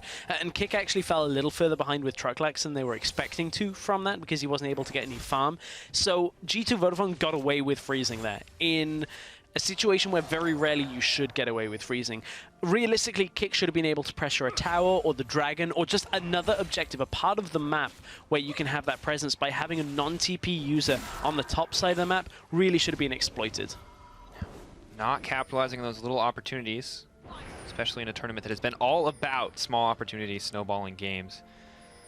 May find an opportunity to do so now, although you can see Kalista farm and level advantage here on the bottom side. Could threaten with that Fate's Call in mid lane. Victor, one of the reasons he's always going to be strong in that meta whenever he has the damage for team fights is he can just either wave, walk away, Death Ray. May not kill very many champions these days, but definitely does some work on those creeps. Mini Duke is going to give away that blue buff to Inkos. Inkos, the jungler, is going to be like, well, I'm keeping this one. You don't get it. Not for you, mid lane. You're fine as it is. You already built a Catalyst in a tier. Yes, looking for that stacking up. Of course, tier now, not quite the same as it used to. Just going to give you back some of the mana that you actually spend. So Won't hurt we'll too bad. have pretty good regen. Yeah, and of course Rise also. Damage he takes going to get turned around. Or mana. The new Catalyst passive. Pretty interesting to play with. Damage gives you mana. Mana using abilities gives you mana. Everything gives you mana. It's everything. And you know what else gives you mana? Oh my gosh. What else gives me mana stress? Ocean. I want to call this dragon Frank Ocean, but I feel like that's rude because people keep killing him, and I love Frank Ocean. Oh, I don't want that to stolen by happen, Lachase. but great steal. I'm stuck in my own little jokes, and the fight starts to go down. Beautiful cast coming in from Lachase as well. Fate's Call not going to do a whole heck of a lot. Falco moving forward, but Kepe, he's getting burned through. That's first blood for Sue. Maybe looking to make it 2. The Nidalee is chasing down. Ruck's going to get burned through. Beautiful hook. Falco making the plays. Nidalee grabbing another one, and G2 a massive advantage. And this is the thing, G2, they start off the dragon and it looked to be good for them. The steal comes in from Lachase, but the 3 kills are going to be what is key for this. Truglax who's also pushing up in the top side, so a good fight for G2 is going to transition into damage on the inner fight on the bottom side. So a bit of a mismatch of position on the map when you look at it, but G2 Vodafone coming out ahead. Absolutely insane team fight. I think Kalista just so strong in that engage, and overall the team coordination. Just to save the tower. All right, saving the tower. Is going to give up tier 2 in the bottom lane, however, and the gold lead just explodes. They go from a 400 lead to about 2,500. Massive shift in the favor of G2. They do give up the Ocean Drake in the end, as we're going to probably catch on this replay, but the fight pretty much goes south from there. Yeah, so Frank Ocean finds himself on the kick lineup for a little bit here, but watch the hooks from Falco. We talked about how do you play Thresh in this kind of setup. We've talked about the difficulties, and it turns out you just hook people in the Dragon Pit. It's fairly easy. So here was Kalista having the opportunity to back earlier, is able to get a little bit more itemization before this fight, get a bit more damage. There was the hook that came out from Falco. Missed flash, just a prank, dude. Gonna walk around the corner, gonna make that happen. I mean, just excellent play, excellent execution on that fight. They seem so coordinated there, and that, I mean, something normally we praised Kick for. And this is the benefit of having that Kalista having had that freeze. Now she is further ahead, even more so with the kill, with the assists that go along on top of it. Now So has the CS lead. It's going to be very difficult for Kepe to get into this game. Very difficult. Trying to run. Dark Passage. I was going to say, very difficult for Trundle to get out, but there's the other benefit of the Thresh. Has that Dark Passage. Now Thresh is caught. Doesn't really have the same opportunity. Oh no, the chase. Moving forward, Falco. That's not what you want. Oh, burned down in an instant. The ult didn't hit, but it didn't matter. Result was the same. Gets the spear back, though. I like that.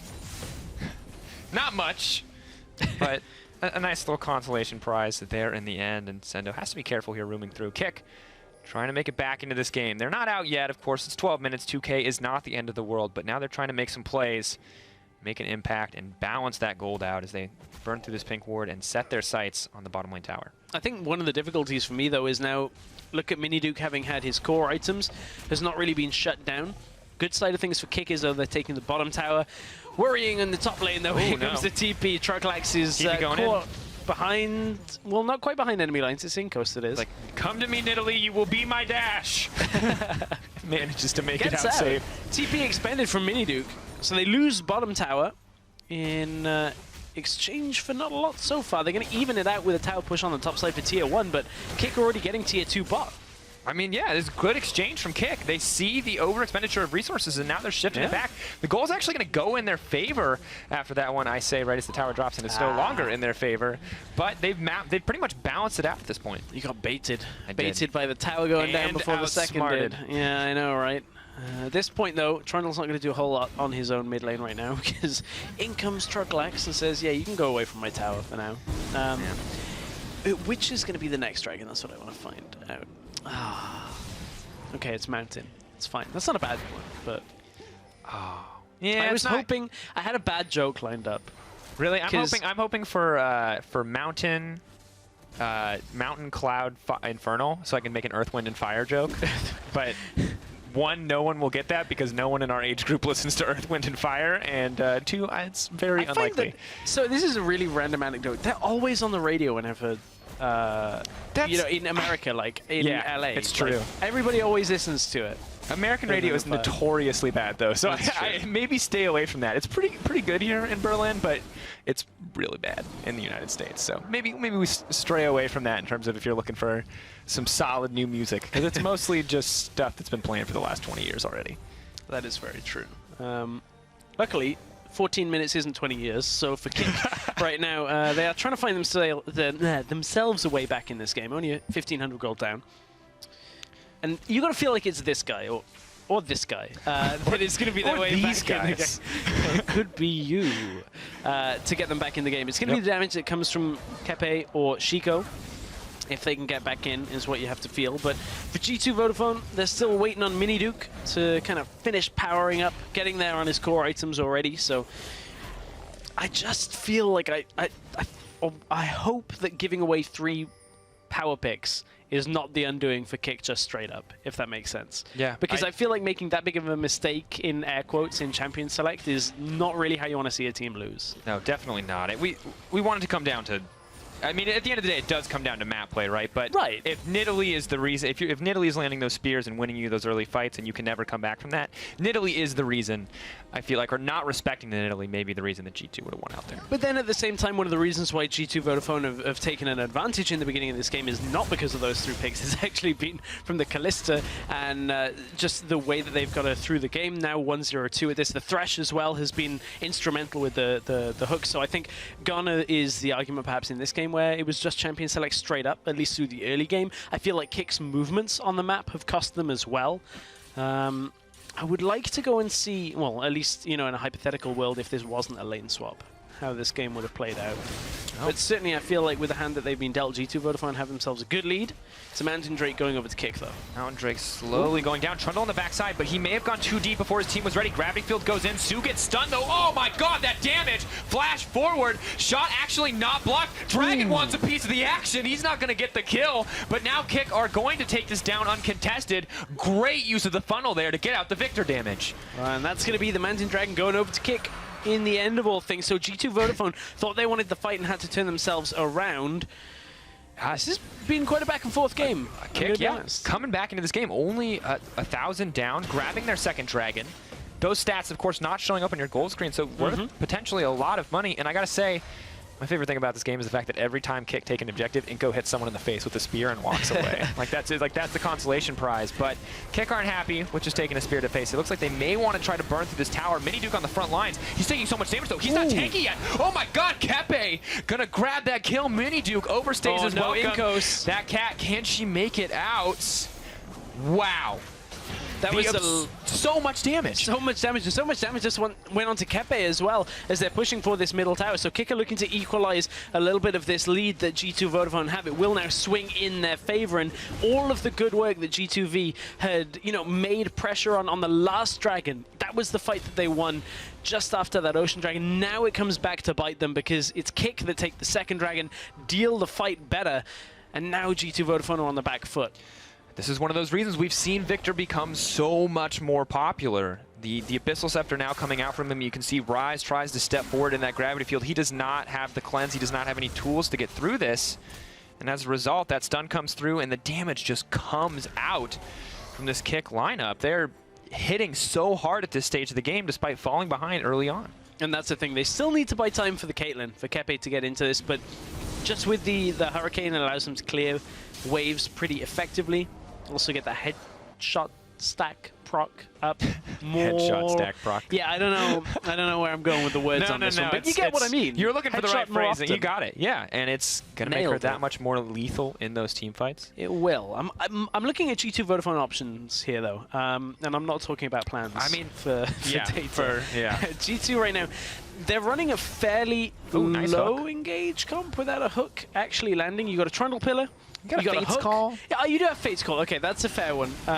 But that relies on you being close enough with your AD carry as it is. Hook lands on the Chase. The Chase, they're still going to go down. Victor throwing down the gravity field. Chase making it out with his life, but that was close, playing with fire there. Yeah, I guess you're right with Fate's Call when you take it into account. But they're always looking for like single target crowd control to start the fight. And to be fair, I wasn't saying it's like the most insane engage option. I wasn't saying that they have an abundance of engage. I'm just like, they've got one thing. They've got one Alistair-esque knockup. But what it does mean is you've got to close the distance on a Victor and a Caitlyn. And as soon as you get into that range where they can hit you and you haven't engaged yet, is always a tough fight to balance the engage for. Think about that zone of control as we see these two hit each other in the face a few times. It's just traps, gravity field. How do you approach a team with that kind of CC, with that kind of threat? Yeah. You step on a trap, you're going to get gravity field, vice versa. And then disengage from the Gragas from the Braum alongside it as well. Hook lands again. LeChase actually doesn't care. It's the third one that's landed, and he's like, fine. They don't want to collapse on this. He's just going to throw, oh my, the laser over the wall, taking out half of Sue's health. Shiko. Eventually I'll say his name. It's okay. It's fine. There's only going to be like a lot of tweets at you that you've mispronounced it. I'll get it right. I'm sorry, I'm Portuguese still working fans. on Trucklax because somebody said we were saying it wrong, and I'm trying to figure out how you could say it differently. I like calling it Trucklax. But I'm trying to figure out how to say it differently. That name makes me happy. It reads somewhat phonetically to me. Shiko, I can see there's an X in there. It's always a bit of a wild card. Yeah. What does the X sound like? Is it like a Chinese As a man X? whose name Is it technically has a T and an S, but they sound like a C? Trust me, I understand that. Oh, we know. For those of you at home, we've been telling Mr. Dracos that he should have just gone with like actual name of Dracos. It's way cooler than Sifa. Love Sifa. Sifa. I gotta stick true to myself. Let me follow my dreams. For those of you playing the How the Heck Do I Spell Sifa on Twitter game, keep playing, keep guessing. Answers on a postcard. You'll never guess. Only 3,000 people have figured it out so far. Wow, boasting. I see how it is. I'm not comparing to you, comes my the friend. fight, though. Oh my gosh, they may have bit off more than they could chew. Victor moving forward, the cask. Falco's ticket out of that fight. Lucky for him, 1 second later, and he would have been right in the jaws of death. Oh, speaking of, I was going with the jaws of death, but it turns out they're backing away. Yeah, it was like inconsequential amounts of damage. Yeah. Yeah, it's so hard to not get excited because when Poppy got released, she was just killing everybody. But now, there's so many tanks in that top lane. Oh, didn't hit with the Q. Yeah, so many tanks just means there's a little bit of crowd control. But look at what G2V are doing here. They've forced back kick from the turret. Now Hook lands. That's on Shiko. Great block coming in there from Rux. May have saved his mid laner's life in the end there. That feeling when you hook one of the enemy and it actually stalls your team out from killing the tower that's in front of you because you have to back yourselves away. Been a bit of a stalled game the last few minutes when you look at it, just in general. Not a lot of objectives taken, not a lot of towers pushed. It was a nice attempt by G2V, but we have the Dragon coming up fairly soon. Dragon is spawning, as you said, 30 seconds. On the way in. We're going to have air, so you could have had Earth, Wind, and Ground, which... Earth, Wind, and Ground. Your favorite. Oh, Earth, and Wind. Oh, it's already there. Earth, Wind, and Earth. I'm so stupid. I wasn't trying to do that as a burn. I legitimately... I was like Earth and Mountain. I'm like, I was like, Earth, Wind, and Ground. What a crazy combination of drinks. 3 have already spawned. Oh, it's been a long day. No, I understand. What I'm trying to say is I wasn't any further away. We're good. I'm unintentionally BMing you at every turn, and it's really just... It's good. Through sheer incompetence, and it's working out well for me. Well, this is going to be the Cloud Drake. I was going to say, speaking of sheer incompetence, but I don't think that's the setup we want. Hook just barely going to miss. Moving forward, though, that's the flash in. Suddenly, Falco's in the team. The box goes down. The fight keeps going. Victor is going to get burned down. The Nidalee looking for the solo kill. Not going to find it. The stun goes down. Zico trying to make it happen. Gravity field. So much damage, but meanwhile, Truckslax getting burned through along with the rest of the squad. They've got 2 dragons. They've got 3 now, and they're going to walk away with their lives, but at the cost of 2. LeChase with the steal right at the end, you know, rolls his way over the wall to get himself out of life. But the key thing in that fight was Kick could have come out even better from that fight, but Kepe fell in the backline because Sendo actually took him out. Teleport onto the middle lane to save the turret for now. Zico ready in a moment's notice. Mini Duke kind of back out of that one. He's ready for the snare, but he can't afford to get locked up by that gravity field. And G2, I feel like every time they find an advantage, it just bites back. So there's 2 parts to this. The fight and then the actual objective going over. Look at how Kepe gets zoned down by Sendu. There's no damage coming out from Kepe on the rest of the fight. So what it means is G2 Vodafone are able to take the fight pretty convincingly, but then the rest of Kick just decide, while Trucklex is keeping everybody else busy, to turn and go for the objective and get themselves back out. That could have gone so much better for G2 Vodafone. They win the fight, lose the objective, and could have had both if they'd have been able to switch their focus back into middle, but that would have been tough and a little bit risky. And if Inkos just hadn't one more millisecond from that Nidalee, one less tick of anything, whether it's concussive blows or the damage from the gravity storm, and he would have soloed out Zico. He would have 2v1 in that exchange to grab the 1-for-1 exchange or 1-for-1 trade. And without Victor there, you know that the fight gets so much easier because you saw a gravity field just stopping all ability to advance on the side of G2. Yeah, and honestly, this game is super back and forth right now between these two teams. G2 Vodafone have managed to hold a slight lead for the last 10 or so minutes. But between the two of them, honestly, it's fairly even. I mean, I'm liking what G2 Vodafone have been doing when it comes to what So is doing, what Falco is doing in these fights. When it comes to Kick, though, they've been contesting a little bit better. They've been able to get a couple of objectives and keep themselves ticking up when it comes to their Dragon counter. And that means when Elder spawns, there's going to be trouble if they manage to get their hands on that. Yeah, definitely. And of course, interested to see if they can snag another objective, but good diversity in terms of what they've picked up already. And, you know, mountain, cloud, ocean, pretty much everything you want. Oh, Falco, careful. Moving forward, hold back by the Fates call. His ticket out of that fight. But you can see Kick looking really aggressive now that they've started to get into their mid-game stride. Caitlyn picks up an IE, and things just look like they're getting easier. Oh! That didn't do as much damage as I thought it would. No, not enough. No. Kick are going to push for the turret, though. Throwing down that for the Nidalee. Have to be careful. Spear blocked out. Tower taking a decent amount of damage. TP's coming in to stop the minions from going down. Braum looks for the disengage. Isn't going to find a target. The team is getting pinched in. Kempe looking for a way to play safe. Nidalee does land the spear. Going to jump forward. Is he going to be able to assassinate the AD carry? They members start dropping left and right. Inkos is still alive, but the gravity field is going to burn him down. Chaos Storm, rather. Rux moving forward, getting taken down. Callista is running rampant through this fight. Sendo moving forward. The pillar comes down. Victor, he's going to drop to the shutdown over to Callista. 4-0-3 her scoreline now as they're going to push down the mid. As soon as G2V managed to get So into the fight, they were able to turn it back around, and they boxed in Kick very nicely in that mid lane engage. There was a little bit of difficulty actually getting into the fight because of the trap line that was actually there, but G2 Vodafone are in a really good position now coming from that fight. They may have lost out on a lot of dragons, but they've punished Kick every time that they've overextended for an objective, and now G2V are looking for another turret of their own. This would be the top inner turret going down. LeChase maybe needs to be careful. He's got 2 more members of his team coming with him. Rux on the way. Concussive blow stacks going down, but Marshall poised, taking So to safety. 2 stacks on him. The slow coming out. Caitlyn hungry for blood. Moving forward, the stun drops, and so does Callista. G2 give up a life, but they still grab that tower. But the problem is now, is there a call from Kick to say just go to the Baron here? LeChase is fairly low, but if people just swap the aggro, they could have maybe looked to do it, but look at Nidalee still around. Inkos is there. Even on levels, but it doesn't matter. Just the poke alone would have been enough to deter them from that. So no Baron call by Kick at this point. Could have maybe been a chance to engage. So we're looking back at this middle lane fight. Watch the trap line here. It's not perfect, which means that G2 Vodafone still find their way through this to the fight, but Kick now boxed in, fighting a war on 2 fronts here. Miniduke is going to put out a fair amount of damage, as is Inkos, and it's enough to just stall for the rest of G2 Vodafone to play Minesweeper and then come in with the Dark Passage into the rest of the fight. Victor ultimate is already out of the fight, so that's not doing any more damage, and from there G2 Vodafone are able to clear up with this Callista that is doing such a good job. Yeah, and I think it's just, you saw the CC come out, and once everything had come out and every cooldown had been burned and Callista was still standing, she just gets to clean up that team fight. No one's going to get away from her. She's got the mobility from her passive, and I think that's the exact kind of fight that G2 want, even if it means sacrificing Miniduke at the start. If Callista gets to run free, they're going to keep winning these fights. The problem is, though, G2 Vodafone, to have a fight like that, they had to pretty much punish Kick for being too far up the map. Without that massive amount of engage, without the Callista ult, that kind of thing, it's tough to start those fights on their own. So Kick, if they're a little bit more cautious about de-warding behind them, not pushing up too far out when everybody's got their TPs, there is still a chance that that type of fight doesn't happen again. But certainly G2 Vodafone have a little bit more of a basis to build from here. They can look to close out some of the lower parts of the map here from Kick. You can see the vision control is already down there with Trundle. We've seen him blow people up on this Rise pick.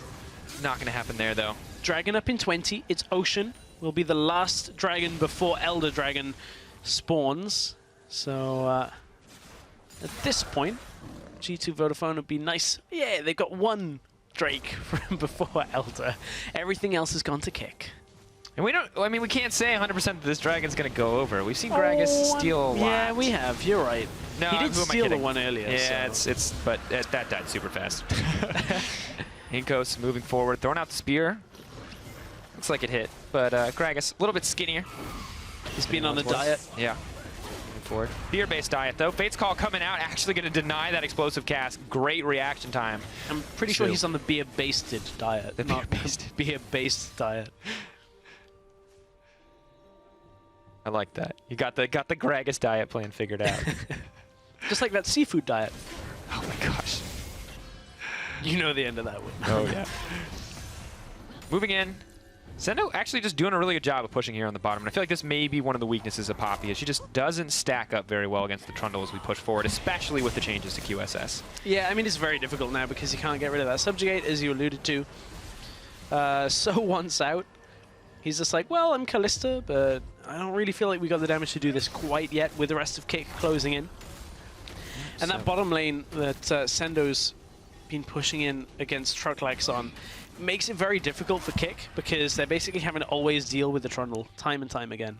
Yeah, Poppy just really doesn't have the tools to fight him. No damage in that kit quite yet, and even with the Iceborne. Trades are still going to be hard to win out on Trundle with the Spirit Visage, with the Ravenous Hydra. So much regen in that kit. You can see G2 still pushing in, still always kind of flirting with disaster as they poke in around this Baron area, ready to take it if they're ever given the chance. The thing is, though, they've got a little bit more safety in their fights now. Miniduke picked up that GA. It's that situation where you're on Rise and you're thinking, I've got my core. I don't really need anything else. GA. And that'll be good. I'll just stay alive a little Why bit does longer. that happen so much in this tournament? Gnar, I'm winning top lane really hard and against a Zillion. Well, GA. I mean, it's fairly common for a Rise as it is. Just to kind of go third item, like be, okay, just give me a GA, it'll be fine. I'll just take everybody out in this fight. I'm tanky. Yeah, Let's I have just give me another life. Exactly. Doesn't really matter about anything else. Yeah, GA is just one of those items right now that we kind of commonly see when everybody's like, well, I need a defensive item, and I don't really feel too much like getting a Banshee's Veil. I can see you're about as excited about the GA as I imagine Rise is. But it's still a good buy, still obviously offering a lot here. And we'll see how important that extra life is in these fights, especially when we look at Miniduke's last fight where he was instantly blown up, and if he had been able to respawn there, may have been able to get something much greater in the exchange. But once again, as we watch the bot lane trades head in, with those guys trade blows, it's just going to be more vision control dropped around the Baron Pit. Both teams vying for control, hoping that one team is caught sleeping and they can get that major objective. Well, it's going to be a little while longer until we see that. I don't actually know whether Kick want to push up this far. They could opt for a repeat. There could be a repeat performance. They should clear that ward out. But what they have done is pink ward behind them in the lane. You don't commonly see pink wards being dropped there. You normally see just regular wards. The reason it's a pink ward is because it's not exactly that expensive and it clears out any wards that are in the lane behind them. Maybe block out the opportunity for that teleport flank. Yeah, exactly. That's what it's there to watch out for. So people will be like, well, you wasted a pink ward, and then you realize, no, you actually pushed up, had the clear vision, you didn't get engaged upon, so the pink ward's actually kind of worth. Although, look at all the other wards that are behind them on the top side. Very so, true. You know, in that little section, in this one, we'll have an extra second or two before there is suddenly a Trundle immediately behind us. Of course, looking in, you can see the division game continuing forward. This is the Baron dance we know and love. Side lanes farming, Trundle pushing in, Poppy doing her best to defend, and the rest of the team just waiting for an opportunity, waiting for a misstep from the other side.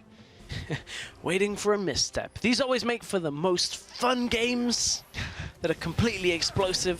Oh, Miniduke, did you overstay your welcome, my friend? Whoa! Flash, instantly going in. Are they going to try to pop the GA? Not going to happen. Seraph's used as well. It's a lot of damage. Miniduke is going to have to back out, but he does have the TP, even if he has lost the flash. Yeah, that animation happened so quickly. I was like, did he just become Mr. Fantastic and just like grab onto it over the wall? Oh, hang on. Oh, Inkos not going to get knocked up. He has to flash as well. Kick getting good advantages here, and now setting sights on red. Baron could be next on the menu as Inkos is being bullied out of his own jungle, but Falco landing the hook. He hits the Fat Man spear. So they want it. TP coming in. This is the flank that they could look for. Miniduke's been in before. He does have the GA. So much damage in this pinch. Victor flashes into his team, tries to make it out to safely, but G2 grabbed the support. The respawn coming in from Rise. Victor moving in with the ult, and it's so much damage, but Caitlyn is here for cleanup duty. Kindred instantly annihilated. The flash forward. Inko's trying to get it. Kepe looking for the outplay, the sidestep on the hook. He's unstoppable with the spear over the wall. Inkos, the hero his team needs. Moving forward, Gragas, can he win the duel? Nidalee is just so mobile. Looking to hop over. No, the auto, the extra range, grabbing the double kill for himself, and what a bloodbath. A real back and forth fight on the top side of this map. Miniduke TP's in and goes, okay, I'm going to have to go 1v3, but it's just to close the distance for the rest of my team. Soaks up enough time to get So into that fight. It looked like So was going to clean up, but then a massive shot from Kepe actually took him out that we're going to see happen a little bit later here. So looking for the engage here were Kick, but they step a little too far forward, start taking the damage, and this buys the time for Rise to come up through. Inkos drop really low to begin this one out, and here's the delay tactics. The hook comes out onto the Gragas, onto LeChase. This is Miniduke saying, okay, well, I'm dying on the first one here, but hopefully I'll get enough damage out. Didn't actually get too much out because nice layering of crowd control into a trap. Here's the Caitlyn damage. Look at the health of So. Between the Victor and the Caitlyn, just absolutely annihilate him. And Kepe could have perhaps won this if he'd sidestepped, well, he would have won it if he'd sidestepped the spear. Didn't have the vision on it. Would have been enough to clean up with LeChase to block, but unfortunately a good spear, depending on how you look at it, unfortunately, from Inkos on to the Caitlyn, and No. over the wall. Gonna pick that one up in the end, and at the end of the day, I mean, good fight from both sides, but gotta give a shout out that Victor, such patience holding that ult till the mid of the fight and makes it work, but the TP's coming in. G2 are ready to collapse. Baron burning down, 5k health and dropping. LeChase smite at the ready. Here in time. Gravity Field trying to deny this out. They've hooked LeChase. They're moving forward. They're trying to get him away from the Baron. Kalista trying to get into the pin. Can they secure it? LeChase is still hitting the Baron, but now they're turning their sights on the fight. Miniduke goes down. Sue tries to pull him out, but there's a lot of damage coming in. Oh my god, instantly popped. The teamwork coming in. Inkos? Kick. Oh, too They're late. gonna grab it. Inko's not gonna get the steal, and Kick grabbed the Baron. They grab the fight, and they're grouped up and ready for more. Oh, G2 Vodafone that interrupted in just the right time. The Baron was still at around 3,000 health, so that's the point where Kick have to make the decision to either go for the Baron or peel back and look for the fight. And of course, you have to look for the fight at that situation. 3,000 health is way too much, and you're 50-50ing on the fact that it's not going to be just a smite war. So Kick took the fight. The problem was G2 Vodafone weren't all there. Miniduke once again falling in a fight without putting a kill on the board. And it has been very difficult for this Rise to get in this game. And you know, Kick, they gave away 3 top-tier picks that we've seen here in the CS qualifiers, and it doesn't seem to have mattered because Kick have fought their way back into this game. They're taking the inhibitor, looking for this lead. They've got such a massive lead now. I mean, it's only 3k, but that's 3 dragons up. Additionally, breaking the inhibitor, using those Baron recalls. We'll take it to the fight one more time, and you can see exactly what went wrong here for G2. So look at it. The Baron's just under 3k health. LeChase gets distracted, has to now kind of peel back down with the rest of his team, but Miniduke taken out before he can do all that much in this fight. Then So uses the ultimate, and Falco uses it to get himself out of the fight. And from here, the rest of G2 Vodafone can't do too much. There was vision in the pit, and Inkos went in just too late. And this smite had already gone down. And there's just no front line there for Kalista in that fight. You can see Ku trying to do damage, but at the end of the day, when Victor and Caitlyn both get to focus you, it's just, yeah, you've got a Ma, yeah, you've got all this lifesteal, but there's just too much damage on the opposite side. Right, and that's the difficulty of having a Rise that just dies at the beginning of this fight, a Trundle that's already dead, and then like a Thresh that's trying to get in. I think Trundle actually survived that fight, if I remember rightly. Yeah, didn't even really go in. He hasn't died. He's got no deaths on his scoreboard, but yeah, it was the Thresh that was almost dead. That's the problem. If your front line isn't there for you, good luck staying alive, even if you are a Kalista. Yeah, so really, once one piece of CC hits, you are pretty much done for if you do not have someone to peel off for you, if you do not have that extra assistance. And you can see now, they've taken the mid, shifting their attention towards the bot. Sendo trying to flash out, body slam. Just, if it was just slightly faster. Not going to get it. Team pushing in. The Victor and the Caitlyn are just so strong. 3-0-7, though, the score for the LeChase. Maybe the unsung hero for this team. Steals a dragon at the start. Gets the Baron for the team, and now the turret is set to go down here. They're not comfortable contesting this one. Thresh looking for the hook, but just gonna grab the minion. Tower drops, inhibitor next, ace in the hole, making sure Mini Duke does not feel comfortable on the back lines there. Kepe with that range, burning through this one pretty easily, and Kick grab their second inhibitor, now set up to close out this game. They just fall back over the trap line, give them the safety of backing away. That's Trucklax it hits, so the hook is not going to be enough at this situation, and G2 Vodafone just don't have the options to engage here. They're too far behind, and trying to deal with, you know, a tanky Gragas, a Braum, a Poppy with the Kalista at this point. I mean, Kalista, we've seen her do work in the team fights, but unfortunately at this point, the Caitlyn's just going to out-damage her now, and the front line for G2 Vodafone is going to fall faster than they can create the opening for So. And what started as such a good game for G2 Vodafone has come right back into Kick's favor. And you look at it, could have gone a different way, but Kick have done a good job of closing this to this point at least. Insanely strong performances here from the side of Kick to bring this one back. Rarely do we see teams with such confidence able to execute out. But gotta say, G2, they're not 100% out yet. 2 inhibitors. We've seen teams make mistakes. We've seen games extend past this point and look to that 45, 50-minute mark where one team fight can decide it all. But at this point, G2 cannot accept anything less than perfect execution. And I mean, Kick's amazing performance aside, G2 never seemed to be quite on the same page in these exchanges. Oh, they're on the same page on that. Chico, is he in trouble moving forward? Oh my gosh, Nidalee gonna get burned through Chaos Storm though. She may have bought a little bit of time, but she's still gonna go down. No, she's not, but Thresh is gonna get dropped by the Caitlyn. Mini Duke immediately burned through. LeChase trying to stop any advantage from G2. Mini Duke gonna get knocked up. Spear not gonna kill Kepe this time, and Kick are now poised to close this one out. 2 members down. Sendo trying to buy time, but they may not even need the minions. Although 2 members of Kick gonna go back just to humor him a bit. Aggressive plays. They may be trying to isolate the Victor because they need to get some kills if they want to keep this one going. Rux left all alone, moving forward. Gotta respect that Victor though. Chico, excellent play on this Victor. But look, Caitlyn's just going to go try and end the game from here. Are you serious? They're just moving forward? They're just moving to Nexus turrets. Oh my gosh. You can try to play team deathmatch, but at the end of the day, this is League of Legends, and the Nexus is what matters. Caitlyn's got an inner sight. She's burning it down. The team, no effort to take this one. They built a lead, they executed, and they won out in the end. Portugal can be proud. Kick Esports take the win.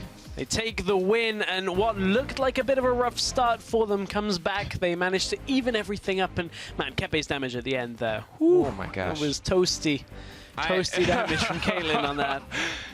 And that's the thing, is it's like we praise them for getting the Kalista ahead on the side of G2V, but when the mid game came around, they won 1 fight with it, and then they didn't really use it. And now we're in late game, and this is Caitlyn's stomping ground. This is when you just get to hit everything from the safety of range and just do tons of damage. But you've got to look at the confidence of Kick to go, okay, we'll leave Ryze open. We'll leave Nidalee open. Give you the Nidalee. We'll leave Trundle open. Trundle, you can take all of them. Who needs it? So it was a risky strategy that could have backfired. G2V didn't really know how to extend their lead further than that 2K mark, where they had a couple of turrets, but the Dragons were going over to Kick the entirety of the game. So unfortunately, without the ability to like start the fights properly, G2 Vodafone were like, oh, well, we have this lead, but we can't actually win from it. We need you to just walk into this hook so we can catch you out. A little unfortunate, because I felt like their early game was actually pretty strong. So I'm disappointed that they didn't win, but obviously nice to see Kick come back into it as well. And I gotta say, they played around the Ryze so well. It feels like Victor's a pretty good answer overall, because they just threw down those gravity fields in so many fights, and Ryze is like, well, I'll try and run into it. I'll stand back here. And then every time Mini Duke went in, he was the only man going forward, and so it was so easy for them to just go, okay, exhaust. And the other side of it is there were so few targets that the Ryze could actually chunk through. You look at it, the Victor was possible, but the gravity fields were good, as you were saying. Then the Caitlyn's too far back. So playing Ryze into that, you're constantly trying to run forward, trying to get a rune prison on somebody, and it's just like, well, you've got a Gragas, you've got a Poppy, and you've got a Braum. Good luck with that. Good luck ever just bursting through somebody fast enough to have impact. And Ryze is tanky, right? But he can't fight 2 carries at the same time. He can't fight through the whole team. And I feel like one of the big issues there was that the Trundle was never finding the flanks.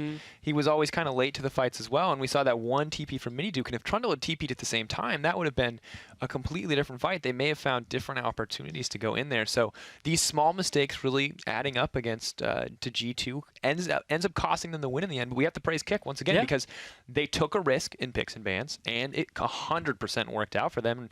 I mean, Victor, maybe ban-worthy? I mean, it was pretty impressive. I feel like he's having a good showing. So it's certainly one, we haven't locked down all 6 bans, but possibly Victor is making his name for that list. Well, we're going to have to see. Maybe he'll be banned in our last game of the day. But of course, we're going to head to a quick break, so don't go anywhere. We'll be right back with that game in just a few moments.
Welcome back to the European Challenger Series Summer Qualifiers. I keep doing this, I don't know why. Group stage, it's our final game in D3, in day three. Much higher elo than D3, I can assure you. And it's going to be Team Forge versus Mouse Esports. Now, on the starting lineup for Mouse, it's going to be Wardane in the top lane, Dan in the jungle, Caps in the mid lane, Upset on ADC, and Norskurin on support.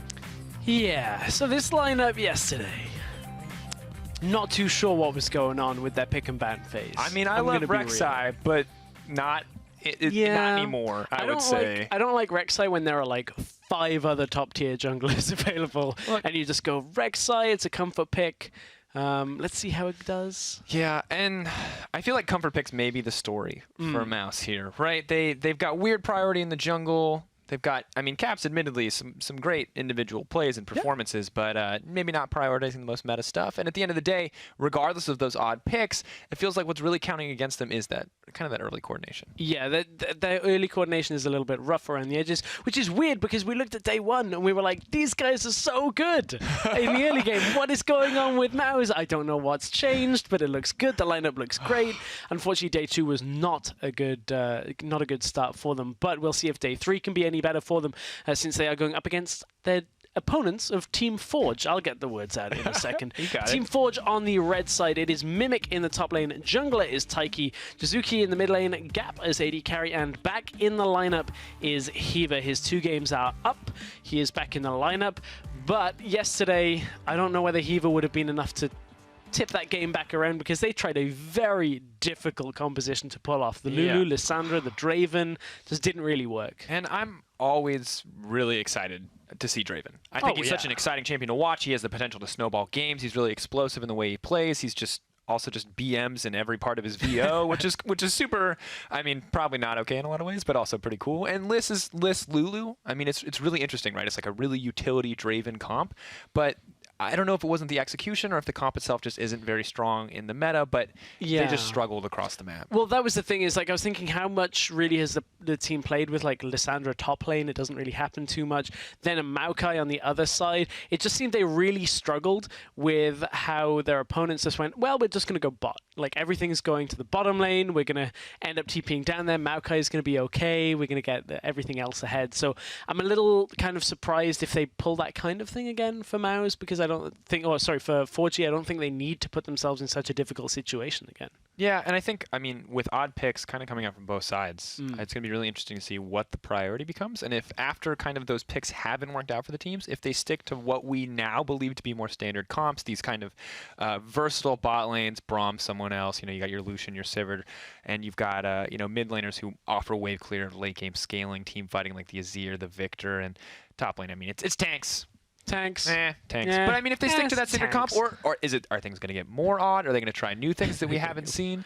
More odd. We saw a Kennen today. I mean, I know Whirlip have been playing that a little bit in solo queue, but whenever I see Kennen, I always get excited because it reminds me of like the CJ days when Flame would like really the creation of the Flame Horizon, like those insane Kennen games, but.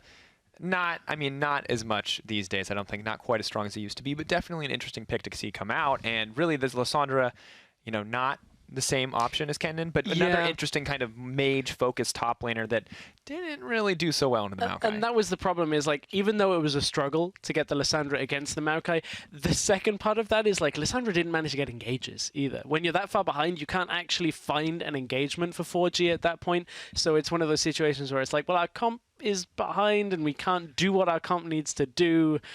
So we kind of have lost this game. Yeah, and I think overall you can't afford to do that, right? And the issue, too, is that even if Lissandra's even with Maokai just seems so good in that setup. He's got that ultimate. He can deny a lot of that damage, and it's not like Lissandra does an insane amount, right? She's mostly that utility, that CC. Yeah, maybe if you get a lead, you're blowing people up, but you're more about that teamfight presence. And I feel like Maokai, as a top laner, as someone who doesn't need any resources to be relevant, just seems like a better fit for what you want to do. Yeah, pretty much. And especially into the Lissandra, it's like, you wanna fight or a small space. Well, good job. My ultimate's really good for reducing any kind of damage. Look at all the AOE I can block. Yeah, I know. Clap. That's my favorite. Sorry, I stole that from when I was in Australia. There's this guy who we worked with named Soul Strikes who literally like pantomimes every ability. Oh, okay. And he didn't know what Maokai Ult was called, and so he just did this every time he wanted to talk about Maokai Ult. It was the funniest thing I've ever seen. Just act it out. Act it out, people. People will eventually figure out what ult you're talking about. I'm trying to think of a good ult to act out, but I also don't want to make too much of a fool of myself more than I normally do in cast anyway. I mean, we can't all just essentially start doing the YMCA on broadcast. But Village People references aside, we're already into picks and bans, and things are looking pretty standard here. Azir taken off the table on the side of Team Forge. Mouse Esports banning out that Lucian once again, some 80 carry focus, and Azir 100% pick ban remains true. The ban numbers just continuing to rise. Yeah, continuing to escalate throughout. So maybe we'll see some Azir on Tuesday when we're back for games, but not today. He is remaining unavailable. That's an interesting one. Elise. Dan doesn't want Elise in this game. Dan is a mystery man. He's an enigma. We share a name. I appreciate that. And I like his choice in Rek'Sai, but the Elise ban is very odd. When you look at like jungle bans, it's like Nidalee, Kindred, or Graves. Yeah. Generally is what we've seen.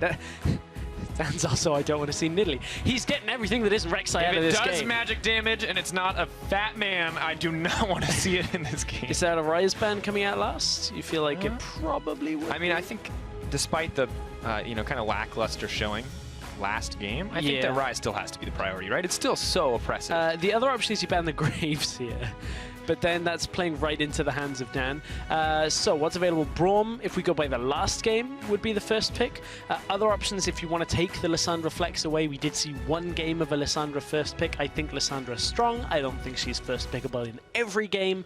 It's just an option. Is Victor first pickable, do you think? I mean, haven't seen the priority on it, but he's been so strong. Oh. That's definitely an option. Well, you saw what happened yesterday when Team Forge had to play into a Maokai, so maybe Maos are like, let's just do that again. Let's hope they go Lulu Lissandra. But with this amount of jungle priority, I mean, when it comes to the bans, Forge basically have the pick of the litter still. There's not exactly that much that isn't available. I'm curious to see what they're going to lock. Kindred, Alistar, interesting picks. There's a lot of good supports on the table. There's not a whole ton left in the jungle pool. Gragas. Not going to say Rek'Sai. Dan. Come on, man. If it's Dan, it's going to be... I feel like the Rek'Sai is coming. Because you've banned 2 jungle picks. No. Okay. No. We're not talking about Rivers. It's totally... The 5 seconds of doing nothing turning into a Scarecrow buff is not enough. I feel like Dan had a lot of seconds of doing nothing on the Rek'Sai. I'm sorry, Rek'Sai isn't very good. Dan, I actually think is a very talented jungler, but I don't think you can do much with Rek'Sai. As much as I love to see that champion, it's so difficult to get something out. Just doesn't have the early presence anymore. And the global presence that Rek'Sai used to have that was so good, really kind of doesn't count for much these days. Just in the way that a lot of double TP is coming out, so it's just like, well, we have 2. Is a third all that useful? Because generally you want the jungle with the AD carry and the support, but at this point, support is what I kind of want to talk about for Hiva. Haven't seen him in the CSQs yet. Now on the Alistar, Hiva is one of the just super aggressive players. I know him mainly for his Annie when it was relevant, and he would just like flash engage on everybody. Buff. Obviously, we've got an Alistar this game, but don't count it out yet. Of course, we have the rotations coming in. Let's talk about Team Forge first. We've got the Kindred, we've got the Alistar. Alistar for Hiva, you talk about as an aggressive support. Do you think he's going to be able to make those plays facing up against the Braum and the Victor here? He's going to try. It's Hiva. He's just going in, doesn't matter. With the Victor alongside, we were asking, do we think it's first pickable? Certainly blind pickable right now in the current meta. So I like to see the Victor going over to Caps. Caps has been playing pretty well as well. You know, been fairly impressed with him when it comes to his performances, but still have to see how this game exactly is going to go. Yesterday he played the Fizz. Had that game where he was like, well, I'm doing well. Not sure about the rest of the team, but... I'm doing well. The Caps story. Is that his autobiography name? Might as well be. I mean, he's had some pretty impressive performances, and, you know, it just has to translate for the full team here as we see the final walk-ins on the second rotation here. Going to be that Echo, we can assume, going into the top lane, or Mimic, but... Sivir getting picked up as well. I feel like this is the makings of a very strong composition on the side of Team Forge. Now, what I find interesting about this is, obviously, Echo coming into this, we figured would still be a top priority top laner, but knowing you've got the Maokai on the other side, I wonder why this isn't a Gnar pick.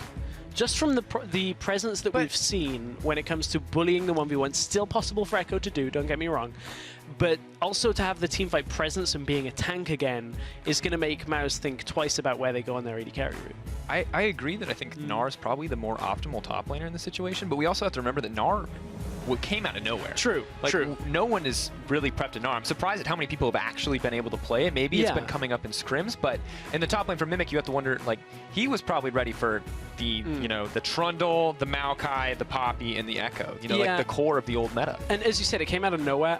Willib tweeted that nobody had even played it in scrims against them, so very interesting to see. I don't think there's any issues with the Echo, but I think there's issues with the jungle pick.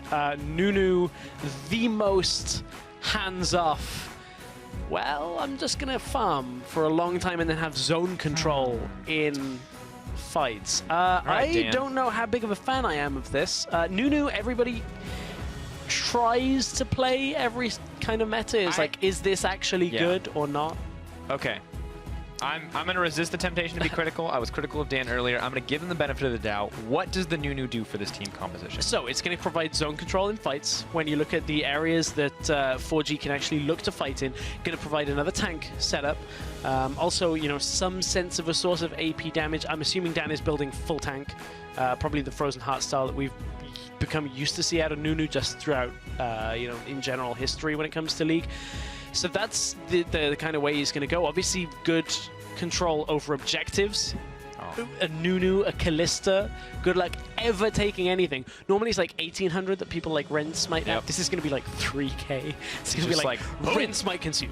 Yeah, I mean, and the Dragon buffs are pretty strong, right? Yeah. So maybe that's how they get control of this game. Maybe look to snowball off these objectives. But the final picks are coming in.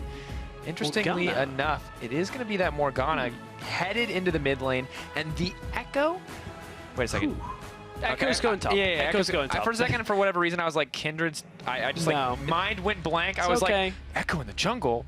No. Like, I didn't even. Yeah. No. Obviously, Echo going top lane. Interesting picks up here overall, and I feel like the Morgana coming in the mid lane as well. A little bit oddball here on both sides. Does Morgana? I guess Morgana with the Black Shield though would do pretty well against that Victor Gravity Field. Yeah, that is one thing. Also, will protect the Sivir somewhat when you look at that Black Shield. A lot of things to keep people alive when it comes to 4G. You've got that Black Shield. You've got the Kindred ultimate as well. So there's a lot of different options. This Nunu though. Okay. Now, my last experience with Nunu was Clear Love in the LPL playing Nunu. Okay. And I love his Nunu because it spawned what is my favorite jungle terminology, which is the Clear Love gank. Okay. Which is where you just run through the lane ambiently, hit someone with an ability, and then run out. You just create that pressure. Just whoop. Yeah, I'm get in there. And snowball, I mean, and I'm out. If that's like, we can expect this Nunu to get really far ahead in farm and items. Right. And which is pretty big, but I don't feel like Nunu has a huge impact. Well, it's like good luck doing anything in the early game, right? Yeah. I guess one saving grace for the Nunu now is you're not playing against a stacking Kindred where you both go, okay, we're just going to stack for 30 minutes, see who comes out further farmed, and see who's ahead. So you're against now like a ganking Kindred, which means that you kind of can counter gank a little bit more on Nunu, I guess, than just sit in the jungle attack and farm. speed and movement speed for Kalista is pretty huge. I mean, that's more mobility and more frequent leaps, right? So potentially very strong with that composition. Honestly, my biggest concern is damage. Yeah. Like Kalista, Victor? I mean, Kalista for the early game, Victor for the later game. Nunu, Nunu's not a fun champion. Like, to watch or to play or to play against. No. Like, playing Nunu is distinctly fun. Only if you're playing Nunu bot. Well, yeah. You got it better than I did. Yeah, of course, guys, we've just got a bit of a delay here coming out. We've got some ping issues on the side of mouse. So getting those resolved, got to make sure everyone can play on equal footing. Got to have perfect ping if you're going to start stealing jungle camps with the Nunu. So yeah, pressing Q on camps is real difficult. You got to time it. There's a smite you got to compete with. It's like 1K. It's a boom. Q it. It's fine. It died. Don't worry. Everything's good. Yummy. Delicious. At this point, this cast is devolved into Nunu bot, which I'm not. I hope he's using Nunu bot. We're going to see. I mean, he's got to be. Well, there's no other skin. As far as I'm concerned, there's Nunu the Grouch, which is like pretty good, you know? Yeah. TPA. Okay, yeah, TPA is pretty sweet. He's got the little TPA logo monster, or whoever that guy is. This is where he'll be playing like, which is the one that's just like a color change, where Nunu just has like brown fur, and that's like the only change. Sasquatch Nunu, I think. That's the one. Yeah. Is it Workshop Nunu? Is that the one where he's like the Santa hat? Yeah. That's not too bad. This has been your guide through Nunu skins. Destroyer Nunu. Oh yeah, I remember. I thought that was so cool. I was like, dang, I'm gonna play Nunu, and I bought that skin, and I got in a game, and I was like, I'm still Nunu. I may be covered in metal, but I'm still just running at people and hitting them, and there's not a whole lot else going on. No. Well, you could just ult during a fight and hope nobody cancels it. I wonder whether Nunu. He's going to be building tanks. So there's no chance of like the old Empire that is like the old thing that a lot of viewers that joined like Season 3 and onwards won't really realize, which was, the old Empire play where you'd sit in a bush as Nunu, pop your ult, and because you don't see the targeting indicator, if we say there's an Empire, that's what it means, just for newer viewers. It's like Season 1, Season 2. Yeah, you gotta stick up with the old League of Legends references. Super old. Super old. Yeah, it's been a long time. Days way before LCS. Oh man, I'm excited for the potential Empire. Although, admittedly, in the pro player scene, it's a little bit harder to pull it off because people look at their buff toggle. They're like, why am I suddenly slowed by an absurd amount? Yeah. Yeah, I don't like Nunu. I'm just gonna go out there and say it. It's not fun, but comboed with the Kalista. And I feel so bad for Dan because we're like, what are you doing? I don't, because I sat in this chair and I watched him play Jungle Renekton, and I had to watch that and be like, well, why is it good? And I can tell you why Nunu is decent with the Kalista, that kind of setup. You, as you alluded to already, Martial Poise, Blood Boil. Martial Poise, and it's good to just have that Kalista run rampant. I don't even know if she has blood, but clearly she's going to be moving fast and throwing a lot of spears, and that's really all you need. That's a good point. But I think this is one of the big things that we often have to bring up with less experienced players in the professional scene, or players who like to stick more towards comfort picks. It's like, at what point does picking what's strong in the meta come above personal comfort, right? If it's the difference between like playing Elise and playing Nidalee, I feel like that's fine. But if it's the difference between playing, Gragas and playing Nunu, I feel like even if you're not as comfortable on the Gragas, he's just such a strong champion that it has to be what you opt for. Yeah, I mean, there is certainly still positives to seeing the Nunu. I don't want to sound like I'm being like, this is going to lose them the game, because it's not, certainly. And it's a comfort pick for Dan. We've seen him play it previously, not really in Challenger, but in other sort of tournaments. So certainly there is that aspect to it as well. So I'm looking forward to seeing what he can do with it. There are engage options when you look at the Maokai with the Kalista, the Braum. So certainly there's a good platform to build from for this team. But I want to switch over to 4G just a little bit, because we talked a lot about the Nunu. We got excited about the oddball jungle picks. So we've got Engage on 4G as well. You look at it, you've got the Alistair, you've got the Echo as well as follow-up. So these team fights is pretty much whoever hits the first piece of crowd control, there's just going to be more piling on top of it all the time. And you got to think like Morgana's suddenly in the middle of your team, and you're like trying to flash out, but suddenly there's an Echo thing behind you, and there's really no right option. You've got Hiva, apparently the king of aggression. You have a lot more experience watching this guy than I do. So I would be careful with saying king, because that alludes to it always being good aggression. Dude, we have... so Hiva is aggressive for aggressive's sake sometimes. Sometimes he'd just be in lane and he'd just be like, bam, got him with a stun, and then it wouldn't always end up so good. But one thing is for certain, Hiva on the Alistair is always going to look to engage. Yeah. Of course, as we talk just a little bit more, we're just about a minute away from the game, ladies and gentlemen. So hold on, we're getting in. I promise, not only will we talk about the Nunu, you will get to witness it yourself. You will. But focusing back in on 4G, Morgana in the mid lane versus the Victor. Yep. Mid lane, something we always have to talk about on this patch. What do you think the Morgana itemization is coming out of this? Well, you've got to assume Zhonya's is always going to be in there. Old style build, you'd look at like Rod of Ages Zhonya's, which I still think is fine here. I don't really think you have to go the route of like the Morellonomicon or any of the new other items. I think just going that standard way is probably going to be fine for this setup. Of course, Zhonya's now gives you the extra CDR as well. So probably that route, and then a bunch of AP on top of it, would be my estimation, at least. But get your utility and then just build the damage. Yes, seems like exactly. For most of these characters, actually. So Morgana, early game, Victor, I feel like they both kind of just push the waves. It's just wave clear. Yeah. It's one of those mid lanes where it's just like, everybody's going to farm. All right, but I have an answer for you, though. Yes. I have an answer for you. It's Nunu bot. It is Nunu bot coming out in the jungle. It's everything I wanted. Oh god, I just My know dreams. Dan's also just gonna run around and just go ha ha ha ha ha ha. Don't let your dreams be dreams, folks. If Dan can play Nunu bot and Challenger qualifiers, you can do anything. You can do anything, apparently. Moving forward, focusing back in as we are loading up into game here. Echo versus Maokai. We've seen Echo. He was so powerful in MSI, such a strong, high-priority pick. I feel like he's really fallen off here in 610. Well, a couple more tweaks were added, and also just people really learned how to play the Maokai matchup, where it's just like, well, I force Echo to build a little bit more magic resist, typically build that the Amara cloak early on, first in the rotation, so it means Echo doesn't quite get the power as early, and that means you can actually hold fairly well as the Maokai, so... It's just a matchup that has become tougher for Echo over previous patches. I just can't stop grinning every time I see Nunu bot. That skin. That skin is a masterpiece. And it's so old, too. And it was just well put together. Whoever made that understood the core of Nunu's identity. Like the delicious line just does it for me. Thank you, Also, observers. Dan, because he's Nunu, Yes. bought a pink ward to start. Because you can. You got Consume. It's going to heal you up through the jungle. Only needs one potion with that the Talisman. So pink ward was dropped very early. Is going to allow them to clear out that ward should they choose. But will Norscaron go for it? Because that tells you it's the not pink worth ward's it. Yeah, there. it lets you know the pink ward's there. There's no value in taking that. What it allowed them to do was also skirt around the ward that was there, so it didn't get spotted out. Yeah. There is a ward blocking the top side, though, that is going to block him from just invading. But He's spotted...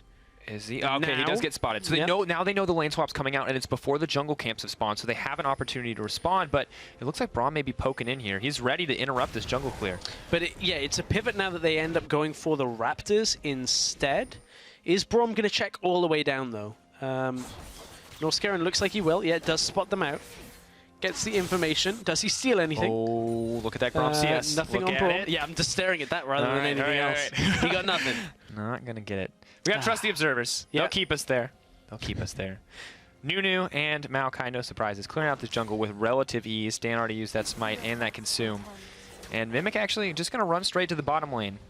No, actually backing thinks off, twice. debating. Not really sure what he wants to do at this stage. Dan and Wardane continuing to clear this out, ready to go up to the top lane. And one thing we can be sure of is that Nunu is actually going to help take these towers very quickly. Yeah, you can see he's already got the point in Blood Boil. He's going to be able to just chomp through that blue buff very quickly as well himself. Wardane still only level 1, doesn't really matter as he goes up to the top lane to help out. So once he does arrive on that Nunu, Blood Boil, Callista, get yourself hitting that turret just a little bit faster. And here's the Farm Fest in the middle lane. Bit of damage traded on from Caps. Going to utilize that shield that Victor has. Means that Jizuki can't really trade with anything, can't hit a binding through the minions. Doesn't have that Tormented Soil available after using it as well. So easy trade, but look at this damage already on the turret. That is like half the turret's health difference between the two teams already, and the Nunu hasn't even really arrived. And he's just to taking everything. steal the red.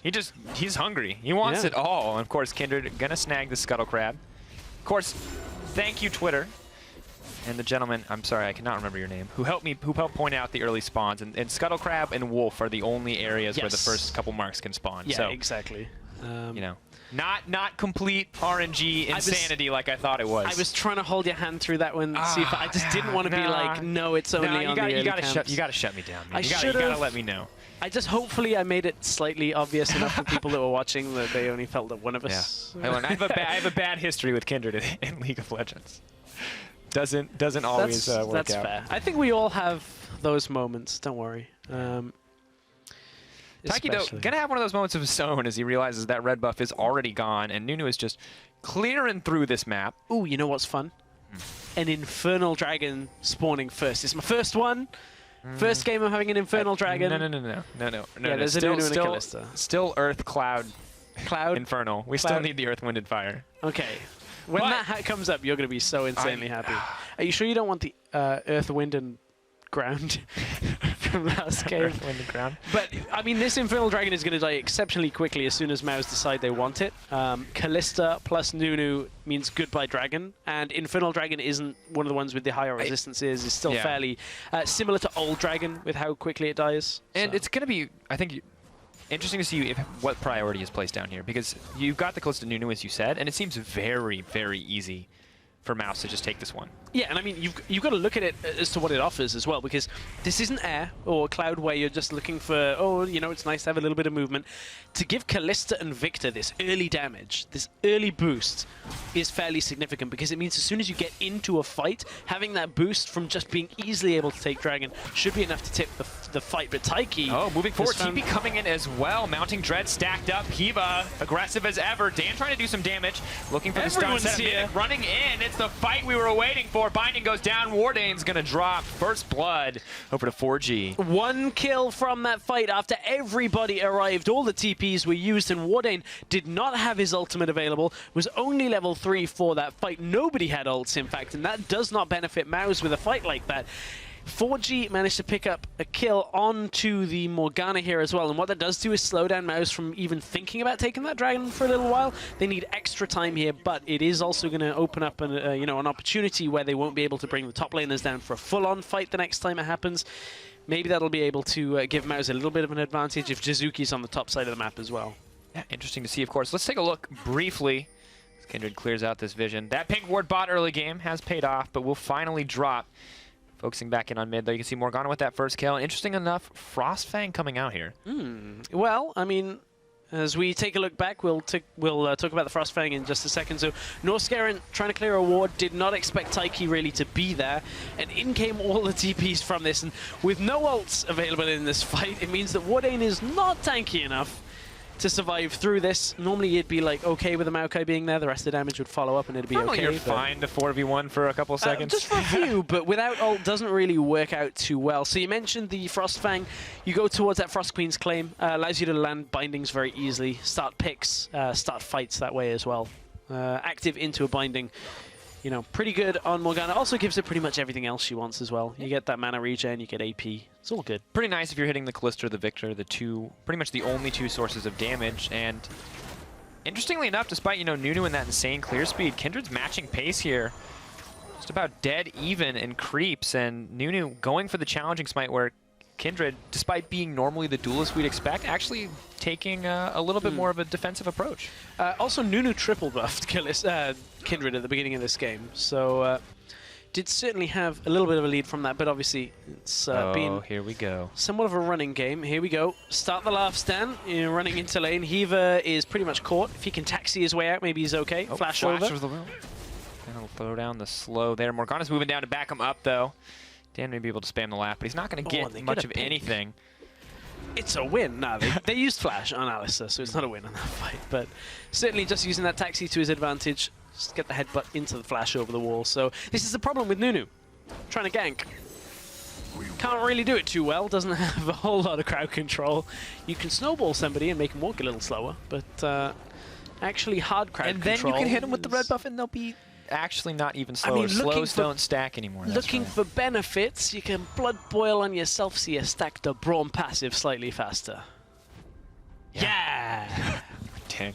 I thought I was harsh on the Nunu, but you are crushing it. No, it's fine. Do you know? No, but it's not. Okay, but it's not. Okay, well, we have to be honest. The Nunu is questionable, and until we see it do something, like you have to wonder why they picked it. This is the other side of it. Is it's not at the point of the game where a Nunu in that situation is going to offer anything yet. We are not seeing the point at which Nunu is incredibly tanky, has the zone control on fights, and can really give Kalista the buff that is going to help the Kalista actually output damage. So we're not expecting the Nunu to have the presence this far into the game outside of just farming. So, we'll still be somewhat optimistic about the team fights. We'll keep our eyes on it as well. We have to keep in mind a lot of the tanky items have been buffed, so maybe Nunu will benefit from that.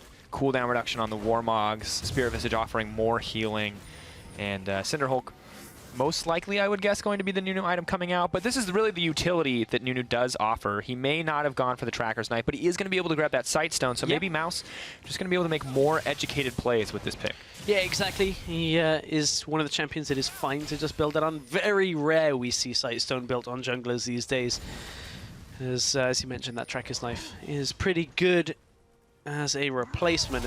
And honestly, you look at Mouse, they're going to be fairly difficult to kill. They got Maokai, they've got a Nunu, they've got a Braum. Like, good luck ever getting the damage onto them enough to kill them.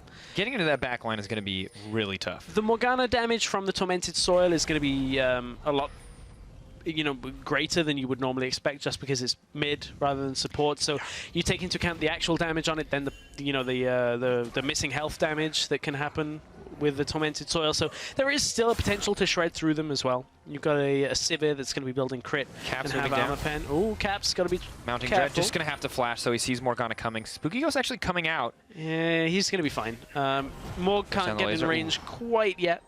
Yeah. Still had Cleanse available as well. Could have got a second summoner from it. Firing the binding, but just, I think, a little bit too far away. And now 4G are going to use this as an opportunity to move on to this dragon. But Dan, this is your time to shine, buddy. Come on. Move in there. Flash into he's on the way. Consume steal. Walking his way over, walking his way out. He knows he can't take this one. Doesn't want to risk the steal for his life. So they are just going to give up the Infernal Dragon.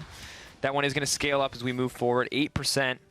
Maybe not the strongest right now, but with so many damage threats between the Kindred, the Morgana, and the Sivir, that's going to pay off pretty well as we move later in the game. Yes, it will. So he's going to take away the topside crab, take away that mark from Kindred. Is he going to solo Rift Herald? Is that what he's trying? I don't think it's possible. He's bringing Maokai down. I was going to say, because he's got nobody to tank for him. Rift Herald is really tanky right now, because it actually, you know, survives a lot longer when you've got resistances as well. So it's one of those things where... Oh, man. Oh, This is not Shizuki. what you want. Oh, binding not going to hit. Moving forward, there's the ult coming out. Danny doesn't have any options. The flash, it's not enough. The bot goes down. Nunu, why? It's just... I mean, realistically, you've got to look at it. A Nunu should really be king of objective control, but Dan just ran top, took the crab, which coincidentally, when it dies, if you're taking a while after it, of course that mark disappears from it and you get told where everybody is. Maokai disappears from the lane and it's like, oh, I wonder where they could be. And they just walk in and kill him on Rift Herald. Yeah, and that's so unfortunate because we've seen how quickly the top lane dynamic can shift once someone gets their glimpse of the Void buff. And now it's going to be 20 minutes where Mimic is going to be stronger on the top side. That's a lot of Mimics. 20 Mimics. That would be a big buff for LeBlanc. You get 20 of them. That's what it feels like when you play Earth. That is true. Rest in peace weekend. Earth will be back soon enough. Wow. 4G want to get themselves another tower fairly quickly, and it's another game where I just look at the mouse pick and ban and I'm like, there were so many options that were available for you. I feel like they want to be the team that does interesting stuff in picks and bans, and it's not working out for them, unfortunately. I mean, the game's not over, but this is a big lead that's opening up for 4G right now. And Mouse are getting a turret back on the bottom side, but I don't even know if they're actually going to be able to do this because Echo's moving in. He's level 7. He's got Glimpse of the Void. Herald Convergence is down. Moving forward. Taking a bit of damage. I don't think they have the tools to dive. Maybe they can ignore him and just take down this tower, however. He can queue the minions, and that's going to leave him in a position where they can't actually take it for now. Oh, you can see. And the TP is available for Shizuki. There's no ward behind him, though, so there's no real TP spot. But there was the option, perhaps, if they could have got it. But Mimic just clearing out the wave as best he can. Time Winder. Going to be enough at this stage of the game. Nerfs to the damage. Not the end-all be-all. Still able to clear out those waves. Still able to put that corruption to use to kind of push out here. And Dan, he's wandering around the jungle. He's going to do his best to clear out the mid lane, but he doesn't really have any wave clear outside of that ultimate. And I don't know if he can afford to approach here. Oh, he can. He's going to do it. Boom. Got him. Nailed it. Delicious. Well, I mean, that's one thing Nunu can do. Like, yeah, I mean, it's a positive. You can walk mid lane. It's kind of like the culling, but also kind of not at all. Yeah, no, not going to follow me into the abyss of that terrible statement. Nunubot says it best. Oh, Nunubot. Oh, you can be a really bad pick for the current game, at least in my opinion, and not really do what you want. But as soon as those VO lines come out, I'll be falling in love with it. Fall in love with it. Yeah. Not the healthiest relationship to have with Nunu as a champion, but at least we got something going for us. And now you can see 4G got the gold lead, 3K in their advantage. We're only 14 minutes in. It feels like this game has been moving for much longer, but it's actually just been pretty quick in terms of what 4G have been pressuring on the map. I think they're not scared of the Nunu or really of Mouse at all from what we've seen. Well, they have no reason to be right now, is when you look at it. 4G have been slowly advancing their lead. The Sivir, you know, is slightly up in CS, has been able to have a lot of freedom in this game, farming up. I mean, Echo hasn't really been pressured out too much, so much so that he's just gone straight for the Spirit Visage, and is just like, the only real threats that I'm worried about are magic damage as this game goes on. So, you know, for 4G, all they've got to really figure out is how to get past this Victor in the middle lane. And that's going to be difficult, because Victor has that augmented E, he's going to just burn through the minion wave, and 4G don't really have anything outside of Hiva going in from the jungle and flanking around the side. That would be the way that they could do it. Get in there with a dive, blow up the Victor, push the tower when he's not alive anymore. And Hiva buying Moby Boots here. You know, not often we see those. Oh, this is a play. Oh, flash headbutt pull. Cleanse coming out, but you can't actually stop the knockup. The Cap's still going to make it to safety. Burns all of his summoners. Hiva trading them back. The thing is, they didn't get enough health off him to the point where he can't just stay here with the support now. And that means 4G right now, if they'd have been able to maybe, you know, get in there and headbutt him backwards into the team. Problem is, Hiva had to stretch for the actual pick themselves now. Is it enough for Gap to be there? Victor Laser did just get used, but the rest of Mouse is kind of hovering around. This is where Heaver should have been coming from before, if he was able to, but now his flash is down, still has his ultimate available, and there's no minion wave there. Victor's cleared it out. Yeah, and you can see Mouse have smelled this out. They know the dive was coming. They saw the vision go down, and they're clearing it out. They start to group around the mid lane. They're not going to give up anything else at this point in the game. And the thing is, that is the play that 4G needed to try and make. The type of play, at least. Execution was a little bit poor on it. They tried to get themselves into the mid lane. Now they're going to try again. Ultimate comes out. Binding goes down. The soil going to be more than enough. And the Victor getting a little tormented in that mid lane. If at first you don't succeed, burn the flash, burn the cleanse, come back mid lane 1 minute later and take out the Victor with a binding. They hit down. I don't remember that quote being such a mouthful. But it's a very specific quote. I'm surprised your mother didn't ever tell you that, Daniel. I was deprived, clearly. I got that drilled into me every day, and, you know, just keep that in mind.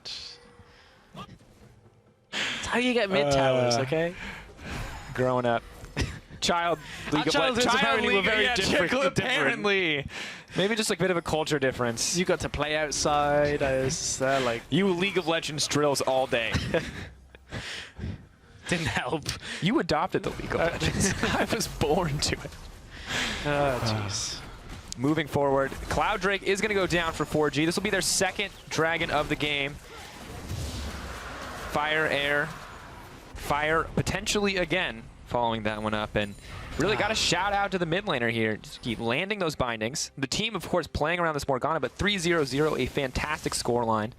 Not even worried about the Zanyas yet. Is just buying the extra damage from the needlessly large rod. Yes. So I was completely wrong about what the Morgana build was going to be. I'll hold my hands up on that. I kind of omitted in my brain that Frost Queens is a thing, because we did see it, yes, in the game that Morgana was played mid lane. I think it was day 1. So. Oh yeah, all those bindings, the endless face tanking of bindings from Ezreal. I remember that game now. That was yesterday as well, I think. I think we've Actually, seen Morgana. It was. I think it was a days. completely different Ezreal, but yes, we saw the same exact thing of the Ezreal bindings, which is so funny because he's such a mobile champion. Wow, stuff happens. The prediction skills are on point from our Morgana players. You get lulled into false sense of security. Like, I've got enough to dodge this. Don't worry. You're good. Tower finally goes down 10 minutes later. We were looking at that a little while ago, and Echo managed to save it. But still, 4G have themselves a good lead. It's a slow and steady race, though, right now. 4G 4K lead, backing them up. Moving through this game pretty quickly. Haven't taken any greater objectives quite yet. Just the outer ring of towers, just 2 dragons. 4G with a 4K lead. Love it. High definition and high speed. Whew. Nothing high speed about this, though, unfortunately. Are they going to change to 5G when we get to that stage in the world? Is that how their team is named? Is that how the connection works? Is 5G the next step? It actually is. On the hunt, moving forward. Dan making his way out. His blood's boiling. He's running for the hills. They're making it out safely. Red buff going to drop, and nothing really gained. I remember Americans call it LTE, don't you? Rather than 4G a lot of the time. Yeah. Dude, I have no idea. I still have an American cell phone. I'm so behind. It's a brick in this country. Oh, Dan, Unbreakable. there's the ult. Got him. Kindred grabbing another stack as well. Taking some jungle from Dan. Dan clearing out the waves. The thing is, Kallista's in the top lane, and we spoke about this earlier. This time Kallista wasn't freezing, but having the non-TP user off in the side lane when the rest of your team is under pressure in the bottom lane really is not conducive to winning a fight. Yeah, not at all. Remember to go. Heaver looking to go in. Caps knocked back at the team. Popped in an instant. The disengage from Braum. It's too little too late. Heaver tanks up the shots. They're burning down the tower. Wardane left on the front lines. Not going to get hit by the Time Winder, but a great dive coming in from 4G. We told you that Eva was going to be aggressive, and Alistair suits him down to a T. Flash under the turret, gets a knock-up on multiple people, and again, the Kallista wasn't quite there in time. Dan had already used his ultimate. Wardane couldn't really do enough in that fight either, so at that point, Mouse just had too few tools to stay alive, and at this point you don't want to chase an Echo through the jungle. You're not going to kill him. He's probably not going to kill you either, but it's just a waste of time if you commit to it. So 4-0 for 4G. And really, everything's going in their favor. They got this massive lead, and we can watch this dive again. Keep your eyes on Hiva, because this man... Look where Callista is, though. That's one of the other sides of this, is there's nobody to re-engage this fight for Mouse. The Brawl Mult goes up, hits multiple people, and if the Callista is here, perhaps to utilize the Fate's Call into the follow-up, maybe there's a way that Mouse can take that fight. Not available for him, though. No, and now they're just so far behind. 6K gold lead. You can see Kindred already has 5 stacks. And Hiva, yeah, well, all this playmaking's going to cost him something. He pays with his life on that aggressive invade. And Mouse, a brief reprieve there. Going to bring up the gold at least a little bit. Delicious. It never stops being fantastic. No, never stops being fun. Oh, nearly. Okay, that would have been a little embarrassing. Good job there was no red buff or anything. Just one more auto. Well, Phantom Dancer, second item, Kindred. Yeah, nice. That's an absurd amount of attack speed. And I mean, when you see the tanky lineup coming out, you've got a Nunu who's building all health.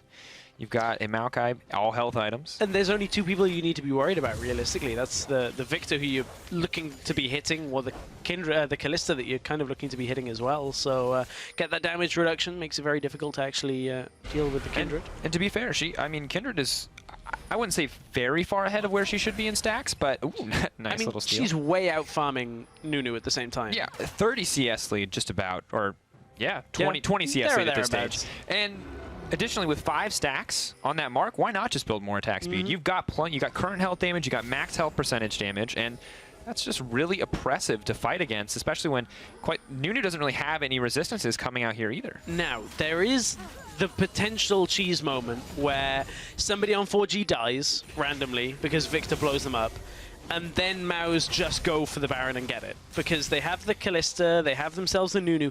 If that were to happen, that would be the way for Maus to actually get back into the game, if they can set themselves up a pick.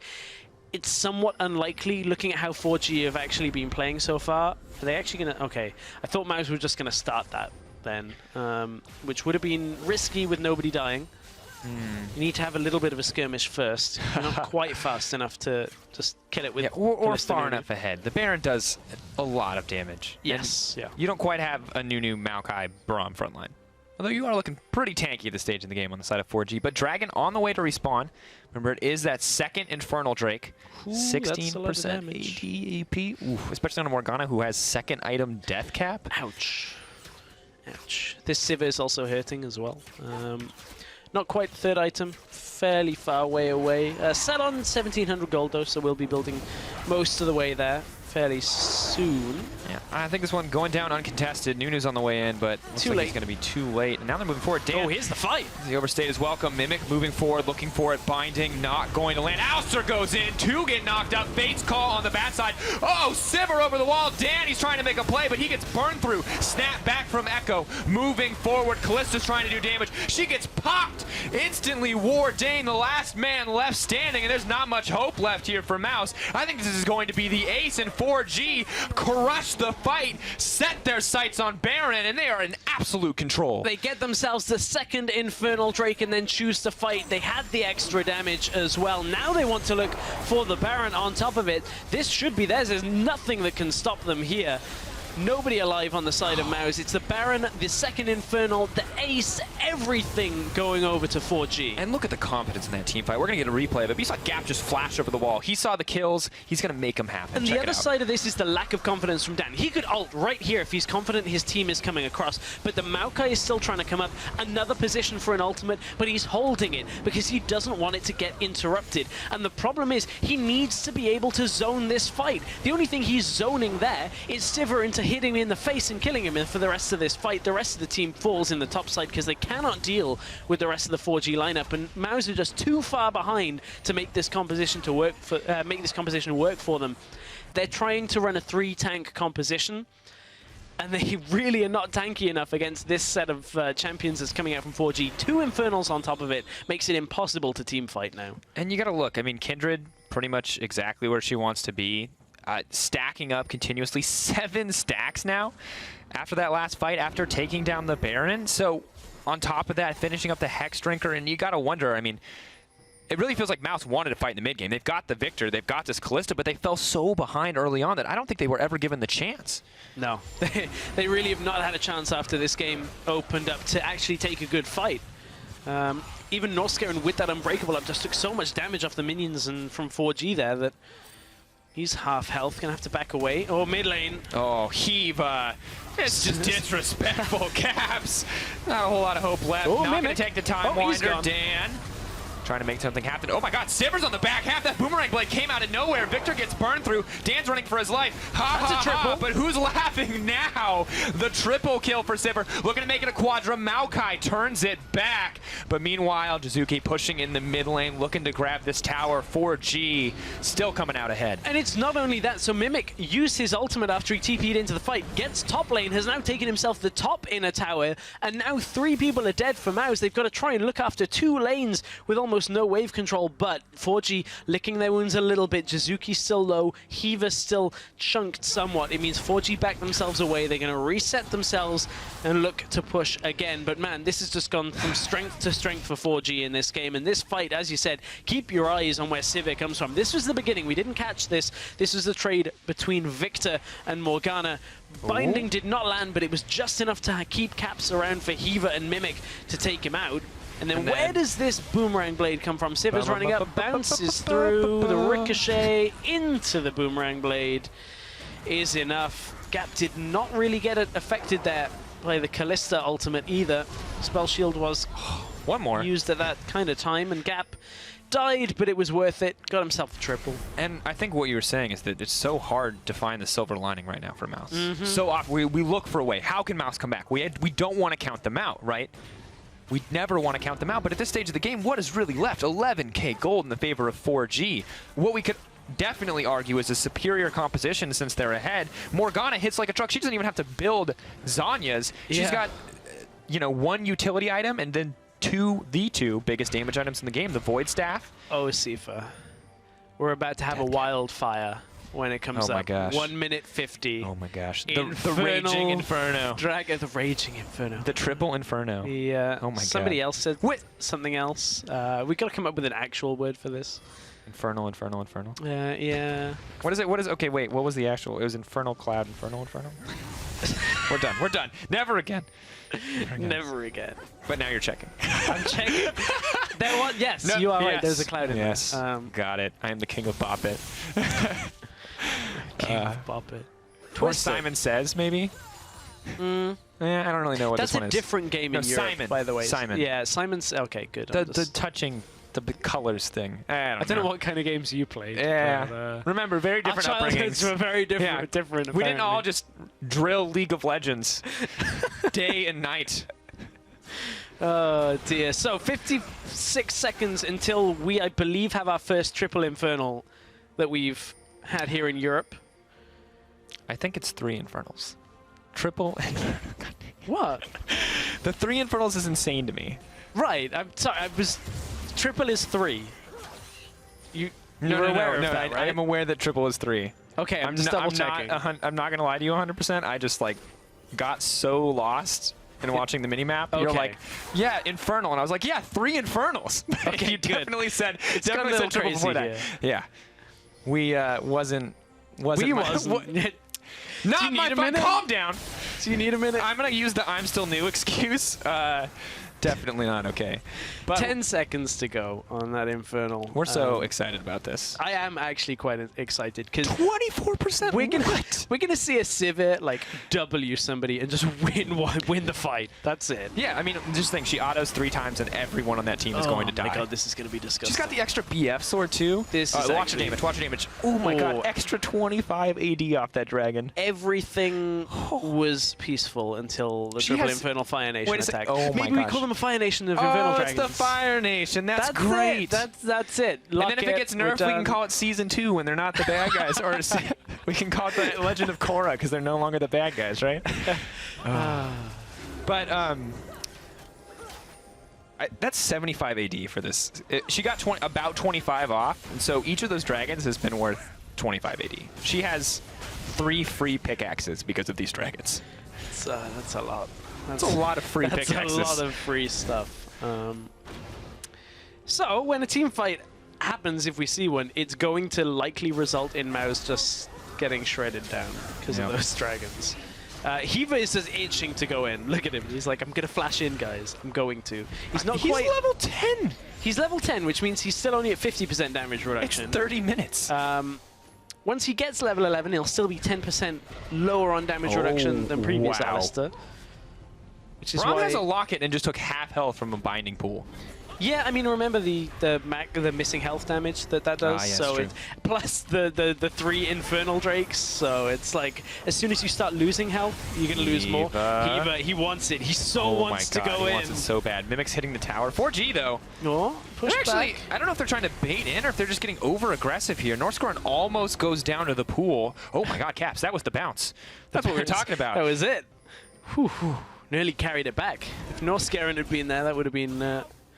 pretty funny, but at the same Pretty time... funny. Would have been devastating for one team, yeah, but devastating. hilarious. Oh, no, Fate's call. They know this is their chance. They want this fight. They're going in. Hiva, though, he just jumps in. He's going to turn this one around. Danny's charging up. He's going to get the full channel. This could have been the fight that Mouse wanted, but 4G are too far ahead. Lamb's respite goes down. Wardane drops. Caps could be next on the list. Taki moving forward. Caps is going to drop. 4G, they're going to close out this game effortlessly. What a dominating performance from this lineup. It's just a matter of time now. We're waiting for minions, and 4G gonna grab themselves another win. 4G, well, they picked up 4G rakes in this game, and 3 of them were Infernal, and allows them to crush through the last fight. They lost one just from tanking the turret, but that's going to be it. 4G are going to take this game. Insane. The Infernal Drakes, when you stack them up, are so powerful, and additionally, this team play overall has been absolutely insane. I think the team crushed every single one of their lanes. They're going to crush Northscoren too while they're at it, and the Nexus is going to drop, but Mouse have to be hurting after that one. Forge, what an insane performance. I mean, that was, I think, maybe the most one-sided game we've had in the entirety of this tournament. Possibly. I mean, Forge get Hiva back, and like the aggressive plays. I mean, Den did a decent job on the Bard and you know, some of the games that they were playing, but now you can see a difference with Hiva in this team. Just constantly aggressive, constantly being there to fight, and hey, it helps that they're ahead and helps that they got a good lead early on. And I gotta praise him for that re-engage too. Fate's call came in, and he was like immediately like, if you're going to try to engage, I'm going to make sure that your damage sources are offline. Flashes past, isn't going to let himself get knocked up, shuts down or like locks up that Callista, and the fight just gets so easy from there for that team as a whole. And I mean, aside from the final fight where they were so massively ahead, it feels like they just outplayed at every single opportunity. And Nunu, a pick we were critical of, just got out jungled by Kindred. Kindred just did... jungled more, got more camps. Nunu did nothing that game, pretty much. If you gave Nunu scaling percentage health damage, like maybe he could keep up with all that time he spent in the jungle, but you're just not gonna max the Kindred there. Achieve anything. Like you couldn't control the objectives because your team ended up so far behind, couldn't really contribute in ganks early on, so they never really got the combo with the Callista working. We could see what they wanted to do with it. They were just too far behind. Oh, what do you even, I mean, what is even left after there? Well, that's the last game of the day. We've got the results in. So let's take a look at those final standings from each of the groups. You can see Group A, cast by Vedius and Pulse early today, but low priority remain at the top after they take down Misfits, sending them down to 2-1. SK at 2-1 as well. Fnatic and TRC sitting at 1-2, and Melty yet to find a win at the bottom of that table. Really good win today for low priority. So who's going to stop them, if anybody, at the top of that group? They're looking very, very strong. Meanwhile, here in Group B that we casted today, similar story for Kick. Looking very strong themselves. Rough start, but ended up coming back against G2V today.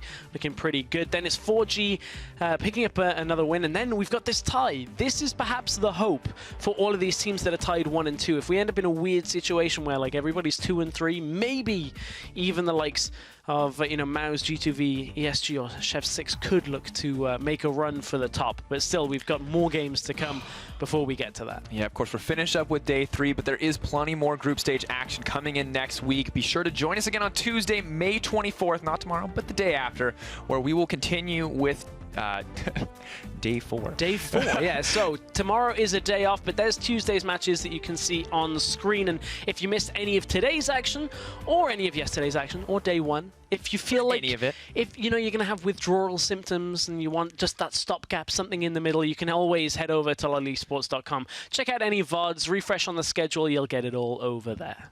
Yeah, but of course, All Esports. Check it out there. In the meantime, that's going to do it for us. So today, or for us today, on behalf of myself, Stress, and the entire broadcast team, thanks so much for watching, and we'll see you back here on Tuesday.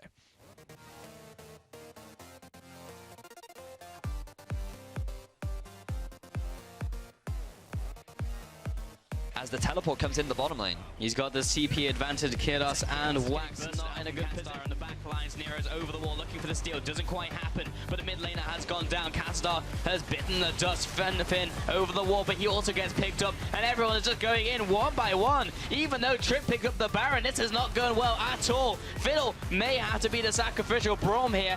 There's kind of impending doom as the minion wave is slowly being taken by Exalt.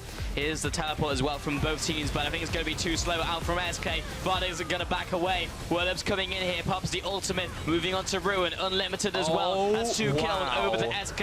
Vardex is exchanged in return. Clyde also caught out. He's going to flash over the wall right into Cesar, who's going to knock him up. No one has prioritized the dragon at all. At 40 minutes into the game, and it's infernal. If it was Cloud, I could understand. And Willum is getting slammed into this tower, jumps into the enemy team, and still has his ultimate. Welcome back to the European Challenger Series 7 qualifiers. I just wanted to get you excited. I'm excited. Of course, Monsoon as well. Nardius, the ult goes down on him. Lamb's respite coming through as well. Meganar is up. It's ready. He's going to toss him out of the ult. That's a beautiful play moving forward. They're hungry for blood. They're looking for more. Sivir flash forward. Nardius out-dueled in an instant. That's the double kill for Sivir. And TP has come through from Godbro. He's too late for the Baron itself. ES2 just want to fight. No, Gravity Field and pulls him back. God, bro. He's going to contemplate existence. Zinzu gets stunned, though. Oh, my God, that damage. Flash forward. Shot actually not blocked. Dragon wants a piece of the action. No, that's the flash in. Suddenly, Falco's in the team. The box goes down. The fight keeps going. Victor is going to get burned down. The Nidalee looking for the solo kill. Not going to find it. The stun goes down. Zico trying to make it happen. Gravity Field. So much damage. But meanwhile, Truckslacks getting burned through along with the rest of the squad. They've got 2 dragons. They've got 3 now. And they're going to walk away with their lives, but at the cost of 2. Inko's trying to get it. Kepe looking for the outplay, the sidestep on the hook. He's unstoppable with the spear over the wall. Inkos, the hero his team needs. And 2 get knocked up. Fate's call on the bad side. Oh, Sivir over the wall. Danny's trying to make a play, but he gets burned through. Snap back from Echo. What is it? Okay, wait. What was the actual? It was Infernal Cloud. Inferno? We're done. We're done. Never again. Never again. But now you're checking. I'm checking.